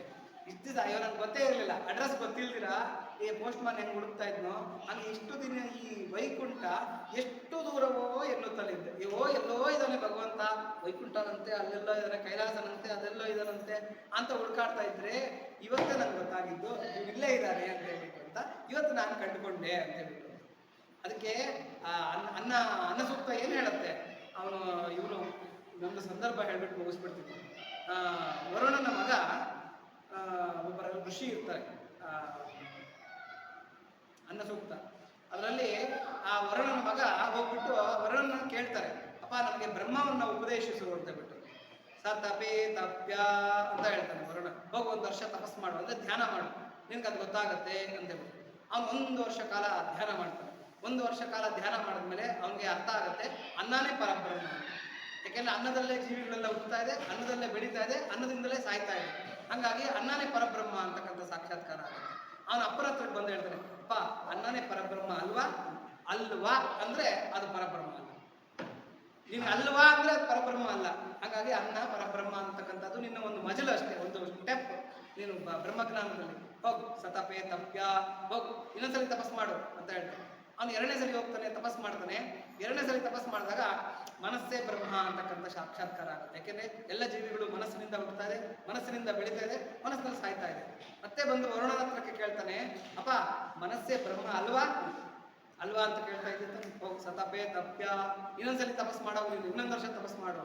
ಇನ್ನೊಂದು ವರ್ಷ ತಪಸ್ ಮಾಡ್ತಾನೆ. ಇನ್ನೊಂದು ವರ್ಷ ತಪಸ್ ಮಾಡಿದಾಗ ಆನಂದ ಬ್ರಹ್ಮ ಅಂತ ಗೊತ್ತಾಗುತ್ತೆ. ಅಂದ್ರೆ ಆನಂದದಿಂದಲೇ ಏನು ಎಲ್ಲ ಜೀವಿಗಳು ಹುಟ್ಟುತ್ತಾ ಇದೆ, ಆನಂದದಲ್ಲೇ ಬೆಳೀತಾ ಇದೆ, ಆನಂದದಲ್ಲೇ ಸಾಯ್ತಾ ಇವೆ. ಹಂಗಾಗಿ ಆನಂದನೇ ಪರಬ್ರಹ್ಮ ಅಲ್ವಾ ಅಂತ ಕೇಳಿ, ಇಲ್ಲ ಸತಪೇ ತಪ್ಯ, ಹೋಗು ತಪಸ್ ಮಾಡು. ಇನ್ನೊಂದ್ಸಲಿ ತಪಸ್ ಮಾಡ್ತಾನೆ, ವಿಜ್ಞಾನ ಬ್ರಹ್ಮ ಅಂತ ಗೊತ್ತಾಗುತ್ತೆ. ವಿಜ್ಞಾನ ಅಂದ್ರೆ ಅನುಭವಪೂರ್ವಕವಾಗಿರ್ತಕ್ಕಂಥ ಜ್ಞಾನ. ಇವಾಗ ನಾವು ಒಂದು ಪುಸ್ತಕನ ಓದಿದ್ರೆ ಅದು ಜ್ಞಾನ, ಅದನ್ನು ನಾವು ಅನುಭವಪೂರ್ವಕವಾಗಿ ತಿಳ್ಕೊಂಡ್ರೆ ಅದು ವಿಜ್ಞಾನ.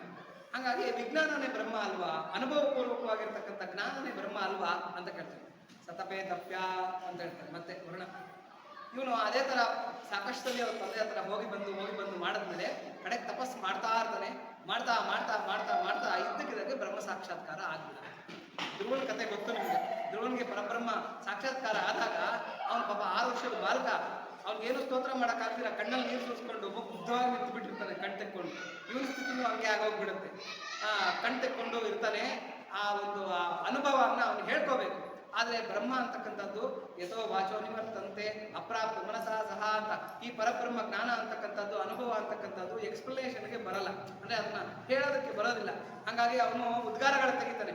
ಆ ಊಹಾ ಊಹಾ ಅಹಮನ್ನಂ ಅಹಮನ್ನಂ ಅಹಮನ್ನಂ ಅಹಮನ್ನಾದೋ ಅಹಮನ್ನಾದೋ ಅಹಮನ್ನಾದಃ ಅಹಗ್ಗಷ್ಟೋಕೃತ ಅಹಗ್ಗಷ್ಟೋಕೃತ ಅಹಗ್ಗಷ್ಟೋಕೃತ ಅಹಮಸ್ಮಿನ್ ಪ್ರಥಮಜಾತಾಸ್ಯ ಪೂರ್ವಂ ದೇವೇಭ್ಯೋ ಮೃತಸ್ಸಿರಾಭಾವಿ ಅಂತೆಲ್ಲ ಅವನಿಗೆ ಸಾಕ್ಷಾತ್ಕಾರ ಆಗುತ್ತೆ. ಅಂದ್ರೆ ಅದರ ಅರ್ಥ ಏನು ಅಂತಂದ್ರೆ ಆಹಾ ಆಹಾ ಆಹಾ, ನಾನು ಅದನ್ನು ಕಂಡುಕೊಂಡೆ, ನಾನು ಅದನ್ನು ಯುರೇಕ ಯುರೇಕ ಅಂತ, ನಾನು ಅದನ್ನು ಕಂಡುಕೊಂಡೆ, ನಾನು ಅದನ್ನು ಕಂಡುಕೊಂಡೆ, ನಾನು ಅದೇನು ಅಂತ ತಿಳ್ಕೊಂಡ್ಬಿಟ್ಟೆ. ಅಹಮನ್ನಾದೋ ಅಂದ್ರೆ ಎಲ್ಲದನ್ನು ಊಟ ಮಾಡ್ತಾ ಇರ್ತಕ್ಕಂಥ ಈ ಅನ್ನ, ಅಂದ್ರೆ ಶಾಶ್ವತವಾಗಿರ್ತಕ್ಕಂಥ ಈ ಪರಬ್ರಹ್ಮನ್ನ ನಾನು ತಿಳ್ಕೊಂಡ್ಬಿಟ್ಟೆ. ಅಹಗ್ಗ ಶ್ಲೋಕಕೃತ, ನಾನು ಈ ಪ್ರಪಂಚದ ಶ್ಲೋಕಗಳನ್ನೆಲ್ಲ ದಾಟಿಬಿಟ್ಟೆ. ಎಲ್ಲ ಶ್ಲೋಕಗಳನ್ನ ನಾನು ದಾಟಿಬಿಟ್ಟಿರೋದ್ರಿಂದ ಇದನ್ನ ನಾನು ಸಾಕ್ಷಾತ್ಕಾರ ಅಂತಕ್ಕಂಥದ್ದು ಪಡ್ಕೊಂಡೆ. ಹಗ್ಗ ಶ್ಲೋಕಕೃತ ಅಹಮಸ್ಮಿನ್ ಪ್ರಥಮಜಾತಾಸ್ಯ ಅಂದ್ರೆ ಸೃಷ್ಟಿಯ ಮೂಲ ಯಾವುದು ಅಂತಕ್ಕಂಥದ್ದನ್ನ ತಿಳ್ಕೊಂಡ್ಬಿಟ್ಟೆ, ಮತ್ತು ಸೃಷ್ಟಿಯ ಕಾರಣ ಯಾವುದು ಅಂತಕ್ಕಂಥದ್ದನ್ನ ತಿಳ್ಕೊಂಡ್ಬಿಟ್ಟೆ, ಸೃಷ್ಟಿಯ ಅಂತ್ಯ ಕೊನೆ ಯಾವುದು ಅಂತಕ್ಕಂಥದ್ದನ್ನ ತಿಳ್ಕೊಂಡ್ಬಿಟ್ಟೆ ಅಂತ ಉದ್ಗಾರಗಳನ್ನ ತೆಗಿತಾನೆ ಅಂತ. ಇದು ಅನ್ನಸೂಕ್ತದಲ್ಲಿ ಬರುತ್ತೆ, ಬಹಳ ಚೆನ್ನಾಗಿದೆ ಯಜುರ್ವೇದದ್ದು. ಹಂಗಾಗಿ ಅಂದ್ರೆ ಇದನ್ನ ಯಾಕೆ ನೆನಪು ಮಾಡ್ಕೊಂಡ್ವಿ ಅಂದ್ರೆ ಆ ಪರಬ್ರಹ್ಮ ಸಾಕ್ಷಾತ್ಕಾರ ಅಂತಕ್ಕಂಥದ್ದು ಎಷ್ಟು ಅದ್ಭುತವಾಗಿರುತ್ತೆ. ಅಂದ್ರೆ ಅಷ್ಟು ಉದ್ಗಾರ ತೆಗಿಬೇಕಾಗಿದ್ರೆ ಅದು ಇನ್ನೆಷ್ಟು ಸುಖ ಸ್ವರೂಪ ಆಗಿರುತ್ತೆ ಅಂತಕ್ಕಂಥದ್ದು. ಆ ಸುಖ ಸ್ವರೂಪನ್ನ ನಾವು ಪಡ್ಕೋಬೇಕು ಅಂತಕ್ಕಂಥದ್ದು ಈ ನಾರದ ಉದ್ದೇಶ. ಅದಕ್ಕೆ ಏನು ಬೇಕೋ ಅದೆಲ್ಲ ನಮಗೆ, ಆ ಗುಣಗಳು ಬರೋದಕ್ಕೆ ಏನೇನು ಬೇಕೋ ಅದನ್ನೆಲ್ಲ ಸೂತ್ರಪ್ರಾಯವಾಗಿ ನಮಗೆ ನಾರದ ಹೇಳ್ತಾ ಇದ್ದಾರೆ. ನೋಡಿ, ಈ ಸೂತ್ರ ಆದ್ಮೇಲೆ ಇನ್ನೊಂದು ಸೂತ್ರ ಬರುತ್ತೆ, ನತೇನ ರಾಜಪರಿತೋಷ ಕ್ಷುಧಾ ಶಾಂತಿರುವ ಅಂತ ಒಂದು ಸೂತ್ರ ಬರುತ್ತೆ. ಅದಾದ್ಮೇಲೆ ಕೊನೆಯ ಶ್ಲೋಕದವರೆಗೂ ನಾರದರು ನಮಗೆ ಉಪದೇಶವನ್ನು ಕೊಡ್ತಾರೆ. ಅಂದ್ರೆ ಇಲ್ಲಿವರೆಗೂ ಭಕ್ತಿಯ ಶ್ರೇಷ್ಠತೆಯ ಬಗ್ಗೆ ಹೇಳಿದ್ರು, ಭಕ್ತಿಯ ಒಂದು ಔನ್ನತ್ಯದ ಬಗ್ಗೆ ಹೇಳಿದ್ರು. ಅನಿವಾರ್ಯ, ನಮಗೆ ಭಕ್ತಿ ಅಂತಕ್ಕಂಥದ್ದು ಅನಿವಾರ್ಯ ಮೋಕ್ಷಕ್ಕೆ ಅಂತಕ್ಕಂಥದ್ದನ್ನ ಹೇಳಿದ್ರು. ಇಲ್ಲಿಂದ ನೆಕ್ಸ್ಟ್ ಮುಂದೆ ನಾರದರು ಹೇಳ್ತಾರೆ ಪ್ರತಿಯೊಂದು ಸೂತ್ರದಲ್ಲೂ ಇನ್ನು ನೆಕ್ಸ್ಟ್ ಸ್ಟೆಪ್ ಬೈ ಸ್ಟೆಪ್ಪು ಹೆಂಗೆ ವಜ್ರಕ್ಕೆ ಸಾಣೆ ಹಿಡಿತಾರೆ, ಹೆಂಗೆ ಬಂಗಾರದ ಅದರನ್ನ ಸಂಸ್ಕಾರ ಮಾಡ್ತಾರೆ, ಹಾಗೆ ನಮಗೆ ಉಪದೇಶಗಳನ್ನು ಕೊಡ್ತಾ ಹೋಗ್ತಾರೆ. ಅಂದರೆ ಏನೇನು ಮಾಡಬೇಕು, ನಮ್ಮನ್ನು ಹೆಂಗೆ ತಿದ್ಕೋಬೇಕು, ಯಾವ್ಯಾವ ಮಾರ್ಗದಲ್ಲಿ ಹೋಗಬೇಕು ಅಂತಕ್ಕಂಥದ್ದನ್ನು ಹೇಳ್ತಾ ಹೋಗ್ತಾರೆ. ಇದನ್ನೆಲ್ಲ ಕೂಡ ಮುಂದಿನ ತಿಂಗಳ 2ನೇ ಶನಿವಾರ ನಾವು ಅಧ್ಯಯನ ಮಾಡೋಣ. ಇವತ್ತಿಗೆ ಈ ಒಂದು ಇದನ್ನು ಪ್ರವಚನವನ್ನು ಮುಗಿಸ್ತೀವಿ. ಪ್ರಿಯತಾಂ ಪುಂಡರೀಕಾಕ್ಷಃ ಸರ್ವಯಜ್ಞೇಶ್ವರೋ ಹರಿಃ ತಸ್ಮಿನ್ ತುಷ್ಟೇ ಜಗತ್ತುಷ್ಟಂ ಪ್ರೀಣಿತೆ ಪ್ರೀಣಿತಂ ಜಗತ್ ಹರಿಃ ಓಂ ತತ್ಸತ್. ಶ್ರೀಕೃಷ್ಣಾರ್ಪಣಮಸ್ತು.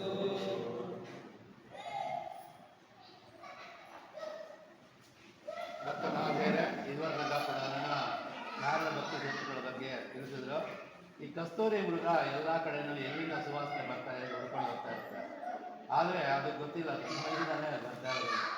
ಹಾಗೆ ನಾವು ಕೂಡ ಅಷ್ಟೇ ಆ ಭಗವತ್ ಸ್ವರೂಪವೇ ಆಗಿದ್ದೀವಿ, ಆದರೆ ಭಗವಂತ ಎಲ್ಲಿದ್ದಾನೆ ಅಂತೇಳಿ ಅವನ್ನ ಅನ್ವೇಷಣೆ ಮಾಡ್ತಾ ಇದ್ದೀವಿ. ಸೊ ಬಾಹ್ಯದಲ್ಲಿರ್ತಕ್ಕಂಥ ಇಂದ್ರಿಯಗಳು ಹೊರಗಡೆ ಪ್ರಪಂಚಕ್ಕೆ ಹೋಗ್ತದೆ, ಅದನ್ನು ಅಂತರ್ಮುಖವಾಗಿ ಮಾಡಿಕೊಂಡ್ರೆ ಅವನೇ ನಾನು ಅನ್ನೋದು ಗೊತ್ತಾಗುತ್ತೆ. ಅದಕ್ಕೆ ಶಂಕರಾಚಾರ್ಯರು ಹೇಳಿರೋದು ಚಿದಾನಂದ ರೂಪ ಶಿವೋಹಂ ಶಿವೋಹಂ. ಆ ಚಿದಾನಂದ ಸ್ವರೂಪರಾಗಿರ್ತಕ್ಕಂಥವ್ರು ನಾವು ಸದಾ ಆನಂದ ಸ್ವರೂಪರು. ಇದೆಲ್ಲ ನಾವು ಸಾಕ್ಷಿ ರೂಪವಾಗಿ ನೋಡ್ತಾ ಇದ್ದೀವಿ ಪ್ರಪಂಚನ, ಆದರೆ ಯಾವುದೂ ನಾವಲ್ಲ. ಗೊತ್ತಾ, ಈ ದೃಶ್ಯಮಾನ ಜಗತ್ತು ಏನಿದೆ ಕಣ್ಣಿಂದ ನೋಡ್ತಕ್ಕಂಥದ್ದು ಎಲ್ಲ ನಾಶ ಆಗ್ತಕ್ಕಂಥದ್ದೇ. ಪರಮಾತ್ಮ ಒಬ್ಬನೇ ಸತ್ಯ, ಅವನೇ ನಿತ್ಯ. ಅದಕ್ಕೆ ತ್ರಿಕಾಲಗಳಲ್ಲಿ ಯಾವುದು ಬಾಧೆ ಇಲ್ಲದ ಸ್ಥಿರವಾಗಿರುತ್ತೋ ಅದೇ ಸತ್ಯ.